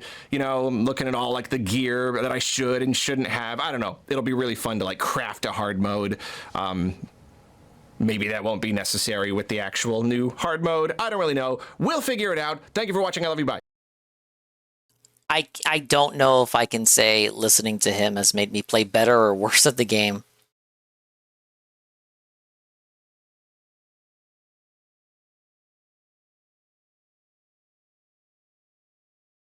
Okay, we're gonna keep going. We're just gonna keep going. We're just gonna keep going. I am here. We're here. We're here until the boss is being. We're here until it's being black and blue and silly. Well, I've watched the new Pokemon Pokopia extended trailer. A good. Oh no! It's just general trailer discussion. 300-400 times. I've combed through every frame. I've run the whole thing through the analysis machine, digging into my deep lore and understanding of the Pokemon world, and I can conclude that the game looks fun. It was pretty clear from the first trailer, but this one really only seals the deal. This is a very, very laid back, very, very chill, very cozy kind of Pokemon game, and that's very much a good thing. So now we have a bit clearer of an idea of the gameplay loop. You do things, you work with your little area here that attracts Pokemon to it. From those Pokemon, you can learn new If only he had moves, some sort of which allows hand you puppet to make his jabbering more entertaining. That's what you get with the secondary channel then videos. When Pokemons are residents of your little place, then Actually, you what can you do get is little nothing. side Fuck. quests I didn't to break. help them with various You get no things. puppet at all. And then I don't know what the ultimate goal is beyond just kind of like having a cool little place. Like I'm sure there'll be like checklisty kind of stuff, like get every Pokemon, help every Pokemon, and all that. They keep mentioning humans. They keep mentioning how humans used to be here, and it'd be really great if they were still here. So I don't know if like reaching a certain point of completion in the game, they're not going to actually bring humans there. I don't know if it's like maybe it'll be suggested in the end credits or something. I don't know, but it's weird that they keep mentioning it really specifically. But I'm just like, no, just keep. Don't just turn out to be a post-apocalyptic really nice situation. Place for Pokemon and Pokemon to live together. It's a cozy game. It's escapism. This is an alternate timeline where one of the many plots to destroy the world that have happened throughout the games, one of them worked, and this is in the aftermath, and that is all I will accept. So that's the basic idea, and I mean that does sound very appealing. It really does. Yeah, like I've spent countless hours in Stardew Valley, and I was joking in the reaction video how just fixing up the farm, I think might have been my singular favorite thing about the experience. Getting it nice and actually growing crops and making friends and all that was really good. But just having this big gross area with a bunch of trash you gotta pick up and break, dig up all the weeds and get rid of the rocks. It was the same thing in Viva Pinata. That part of it is so fun. Just Viva cleaning Pinata. up the space. I haven't played that game in ages. And yeah, so it's interesting because this kind of game, I kind of have I'm not going to say love-hate relationship. Hate would be strong, but it's I really do like a good cozy game. Just something you can just chill out on, and you just got stuff to do. Yeah, cleaning up and filling side quests. But I'm also more and more wary of games that get a little bit too repetitive as time goes on.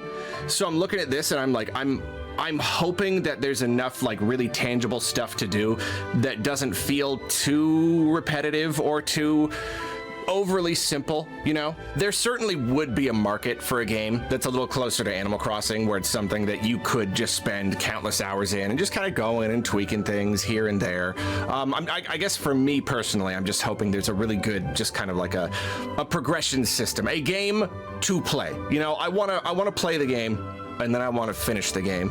I want to roll the credits. But games like and be done you don't with it. finish So life that's kind of my simulation hope. games though. But yeah, the whole those aren't the kind of games that you can finish. Really, really nice. And you know, obviously, just the very concept of building and placing things with the voxel format. There's a reason it's caught on. It's just very fun. It's really it's freeing and it's kind of simple in a way, but it's just very approachable and customizable.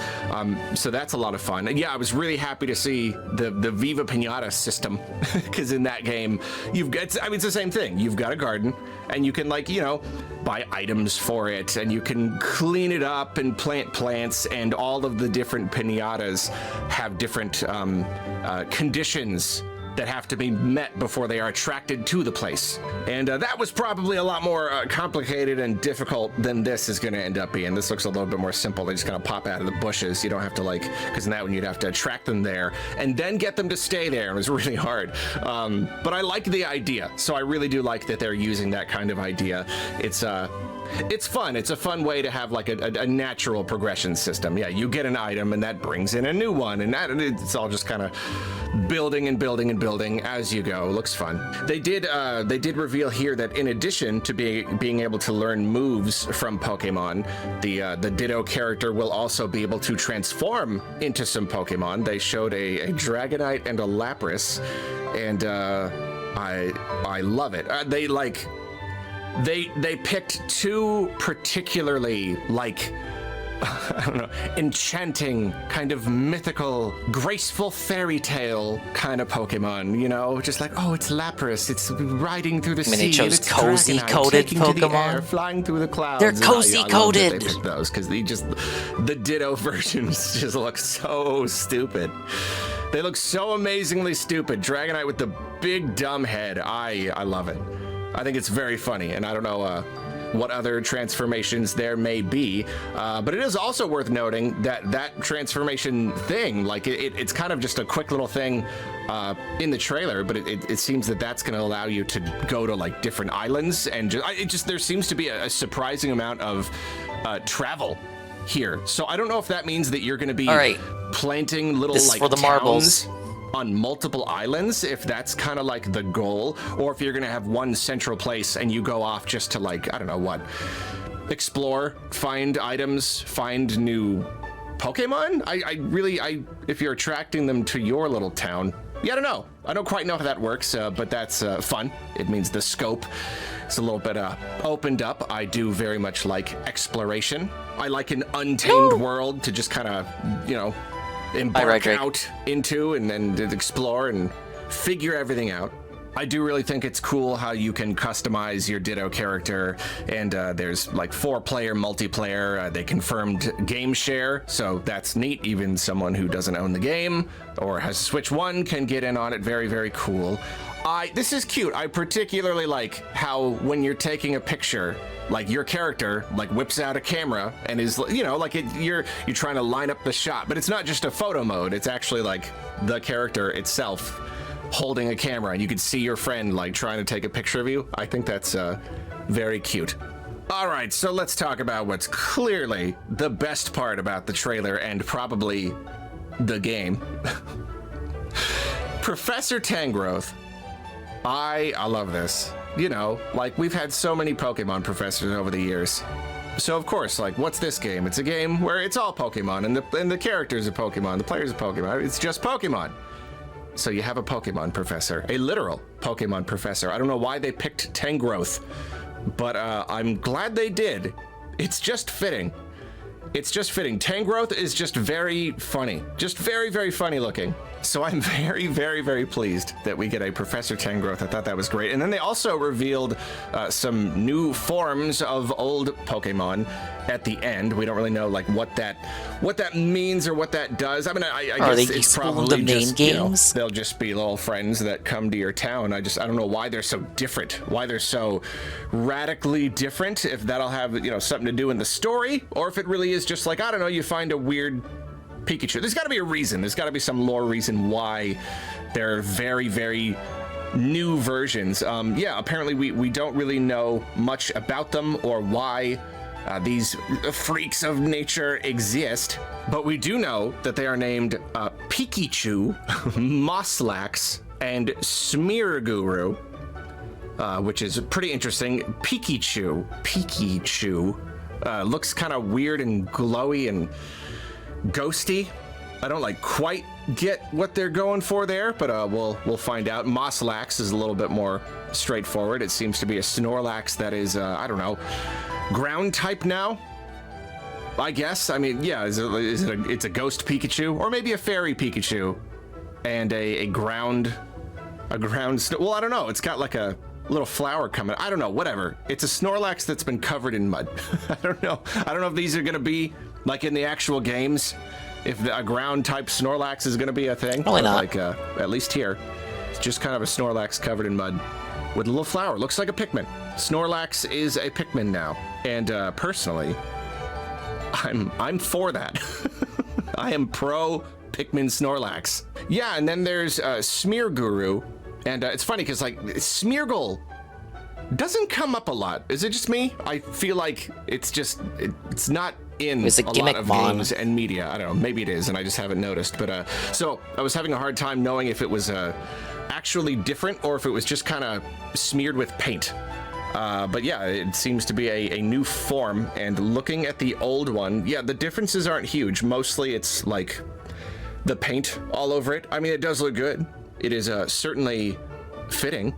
I do like Smeargle, like design-wise. I've never had one or used one. It's a little gimmicky for me, but it's a Gen 2 Pokemon, so I've certainly got a soft spot for it. So I think it's kind of cool, getting a little love here, and that's basically it. Yeah, I mean, was he not done? Well, I mean, look at this. The game just looks fun. It looks like a really solid idea for a Pokemon game. I mean, it looks like it's such a good idea that yeah, it's still hard for me to believe they didn't do it sooner. I feel like they could have done a game. They could have easily gotten away with a game like this good 10 years ago. I mean, I guess this kind of genre has sort of grown over the years, and then it takes a certain amount of time to make a game. So I guess sure, but no, it's great. I really do think it's probably going to be a pretty darn good success. I think it's not going to sell as well as a mainline game, but it's going to do a heck of a lot better than a lot of the spin-offs. I think it's going to sell some millions of copies. There's an audience. There is an audience for this game. Oh yeah, and last thing, I'm sure I'm not the only one who thought it was a little funny that a Pokemon game does not get voice acting, but the trailer does. They're like, it'd be a little too awkward if we were just reading what they had to say in a trailer. So the some person Pokemon doing trailers the don't have voice acting for the game's trailer does the voice acting for the character who will not have voice acting in the actual game. Yeah, just a little funny. Not that I actually think this game that's how the trailers for ARMS the voice. worked. I think I actually prefer no voice acting in a game like this. I just like to be snarky. You know me. I'm a loose cannon. I will let my snark fly at the drop of it. This is a stupid way to end a video. Edit this part out. He did not edit that part out. Okay, hey, that actually catches us up on all the Topic Arlo videos. Alright, yeah, get out of here. Yeah, shove that away. Sweep it under the rug. All the way under the rug.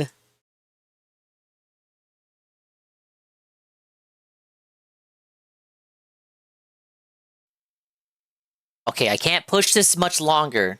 I can't. I really can't. But, I told myself I would beat it. That means I have to beat it. Or else I let myself down. And all the viewers, I guess. I guess. Obviously, my needs matter more.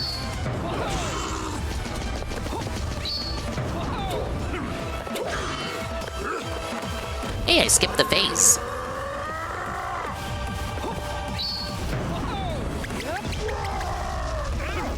Oops.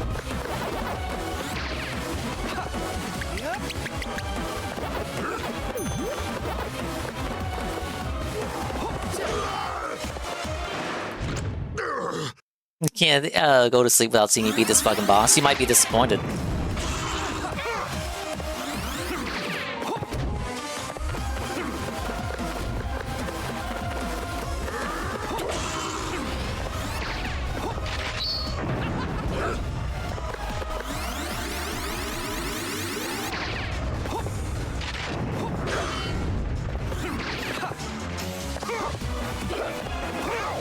Fuck, I got greedy.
Alright, can we get to phase 2 with full HP? Is it possible?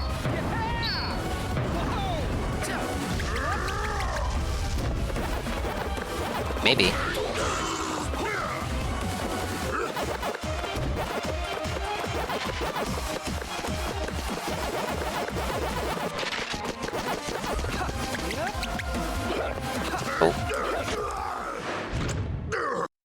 No. Well, you're wrong. I'm gonna get hit right away, though. Never mind.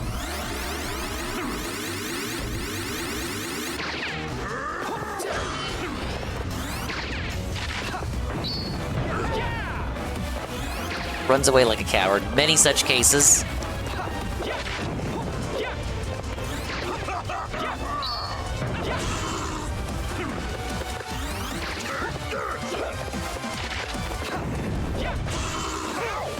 It's okay. I'm gonna heal. I'm gonna heal, guys.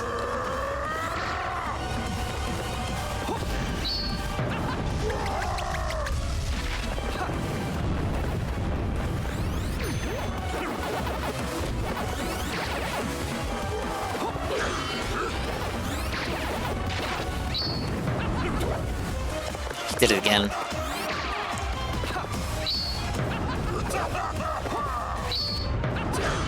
Alright, one more.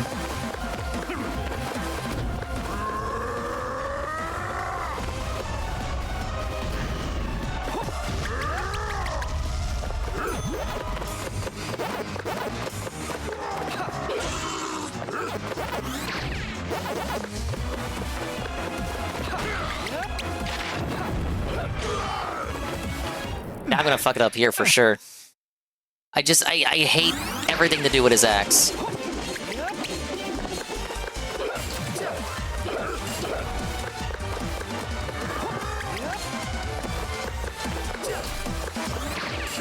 Hate that.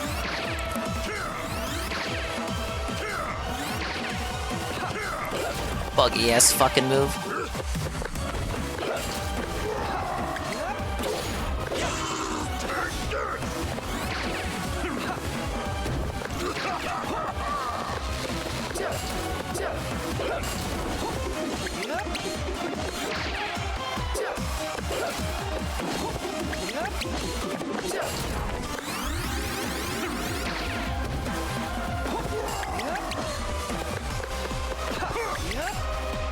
Oh, I gotta lead him away from it.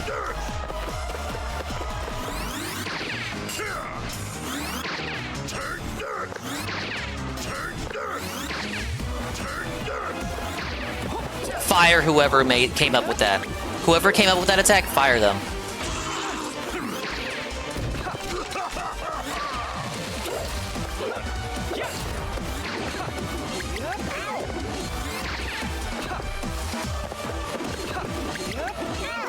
Ah, fuck. Fucking up, fucking up, fucking up.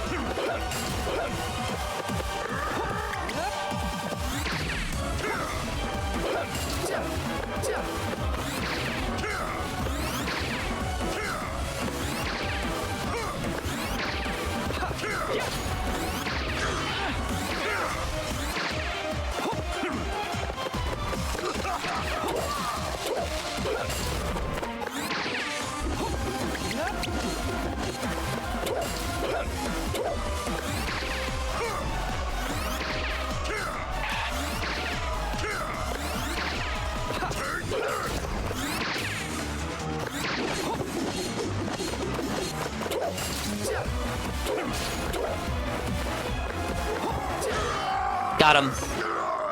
Oh, buddy. Hey, don't be a sore loser. You've been beat fair and square. Let's stop with the fighting, okay? What good does this do either one of us? You blackguard! Traitor! Black? I'm still lost. Did he just What call are you Pac? even He's talking yellow. about? He's not black. I guess his eyes are black. Real blast at your birthday party, so much that you forgot to invite me. My birthday party? What? You even invited the ghosts! The ghosts! Why not me? Remember the last game? What are you talking about? I did send you an invitation. You're the one who didn't show up. We were all waiting for you. What? Are we retconning the first game?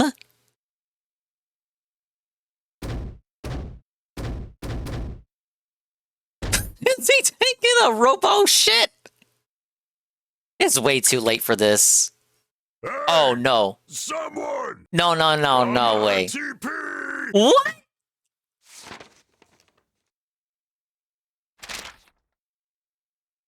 He's the robot! He didn't wash his hands! He didn't wash his hands! Tell me that was the... Look, if you wanted to come that badly, you should have just said so. Why be a stranger? Whoops! I gotta get back to town for dinner. Say, why don't you come with me? We can have a little makeup party. Can I? Won't I scare everyone? You'll be fine. Listen, even your stomach's telling you to come. Come on, let's go. Sure.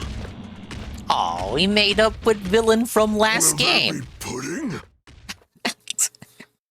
Oh, okay. Look, even adding him to the credits. That's nice. They didn't have to add that.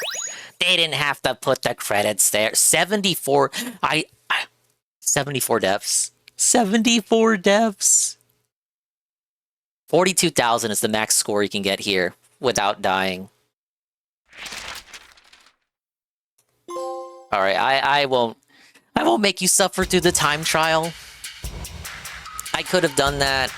I could have extended the stream even longer and just every time I die, just quit out and then go back. Nah, at least I can say I did it. I'll probably do that off stream and maybe record it or something. I don't know. Let's go.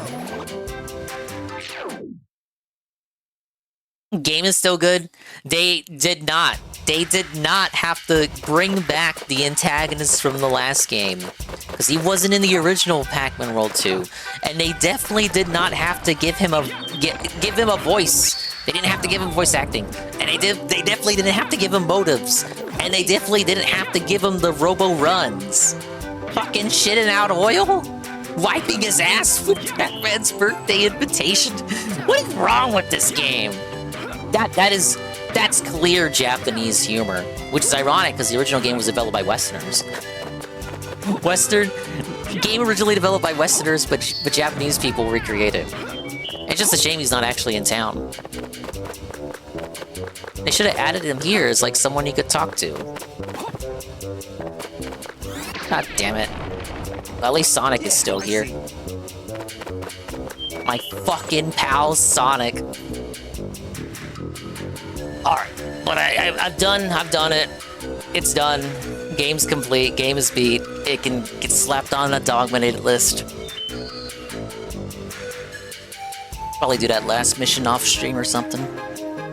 But very good, very good game. I know this stream hasn't been the best advertising for that. It was basically a nonsense nothing stream while I listened to videos. But for $30, you get a whole game. You get a whole game for $80. Look, you get all the worlds. You get 4, 5, 6. You get 12 worlds. 13 if you get the DLC. The DLC is $12. Why wouldn't you get it? Why wouldn't you put it? No money down. Pay no monthly installments. Get one of the best platformers released this year. A dingus. Game of the Year contender. I can sleep after seeing these beat the boss. I can't imagine how many people fell asleep waiting for me to beat the boss. But yeah, it's done. It's done. Very good game. I hope I did my best shilling it. Oh, but buddy, I'm gonna collapse. I am out of breath. I'm out of stamina. I haven't eaten anything. I'm gonna cry. Dingus just saw a vid in my feed of a naysayer for this game, which I don't know how one could hate on this. I can't. I don't see how you would either. It's soulful. It's got passion. It's got heart. It's got too much heart for what it is. Oh, was I live for so long that my phone ran out of juice? Oh my god. My phone died. I didn't even notice. You may have heard it vibrating just now. If you didn't, pretend that you did. Okay, but I've squabbled on for long enough. I talked about this game to death when I originally beat it. Where is this? What do we got?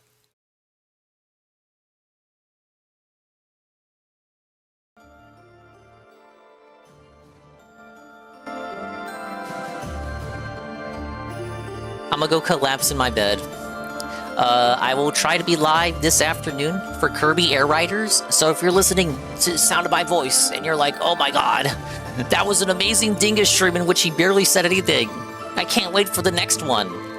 Well, guess what? Next stream, I promise I will actually say shit.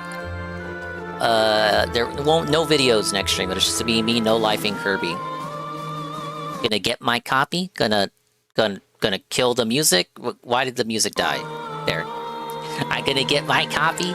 I'm gonna play the game. I'm gonna enjoy the game, and it'll be cool. Be a fun time. So I hope you can stop by for that. And we'll find someone to raid. Pablo, please, for the love of God, get me out of here.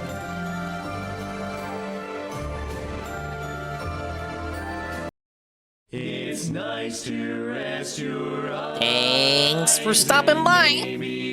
That was worth it. Let me just say that cutscene was worth it. That cutscene with Pac-Man was already goofy as fuck. Well, kind of an intimidating threat factor, I'd say. His threat factor was cucked slightly in the remake by making him so goofy, but all the same, they made him a lovable oaf in return. And he put up a good fight too. That was a genuinely tough fight. The remake doesn't fuck around with some of the levels, especially in the post game. But yes, I promise I will get my beauty rest, or at least try to, and I'll try to be more talkative in the afternoon. But yeah, no videos tomorrow. No videos. No Arlo. It'll just be Kirby. Kirby suffering. Thank you to... Why does it keep dying whenever I try to... I'm just trying to move away to read the Streamlabs stuff. It's like I gotta have it on the thing. Oh god, I keep saying thing now. What if I do it like this? Please come back. Yeah, there we go. See, this is why we play the backup playlist on the phone. I gotta play it on the desktop because of the phone being dead. Infamous KS, thank you for the 30 bits. Thank you for the 10 bits as well. Thank you, and 1337. Raid with a party of 15. Level 1 Neko, raid with a party of 7. Infamous KS, the 10-bit cheer, thank you. Sasha Kaineko, thank you for the raid with a party of 31. Sleep Jogging Hydra, thank you for the follow. And that's it. Yeah, sorry I was so locked in for like, what was that, the last 2 hours? But I got it done. I got it done, now I can go to sleep. You gotta go to sleep too. You gotta, like, you made it to the end. Congratulations, pat yourself on the back. Pat yourself on the back and congratulate yourself. You made it to the end. Go get something to eat. Go get something to drink. Go have a walk. Go stretch. Go collapse like I am. Go do something. Why the fuck is Lil Bro still on? We haven't rated him in forever. Let's do it.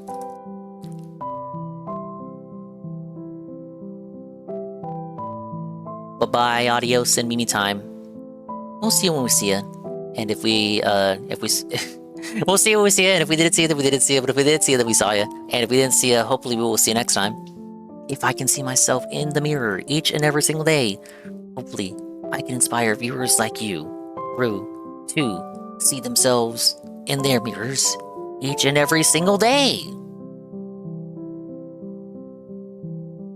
What's the raid message gonna be?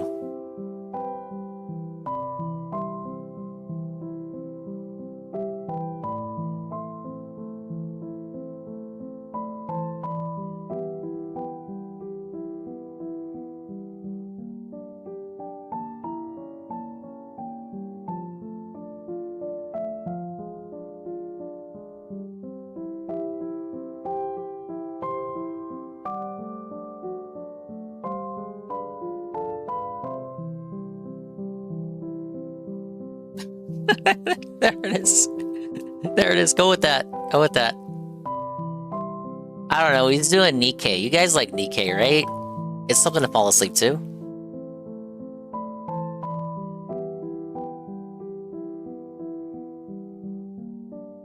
He's been up for 7 hours. He's been live longer than me. Holy shit. Alright, bye. Kirby tomorrow.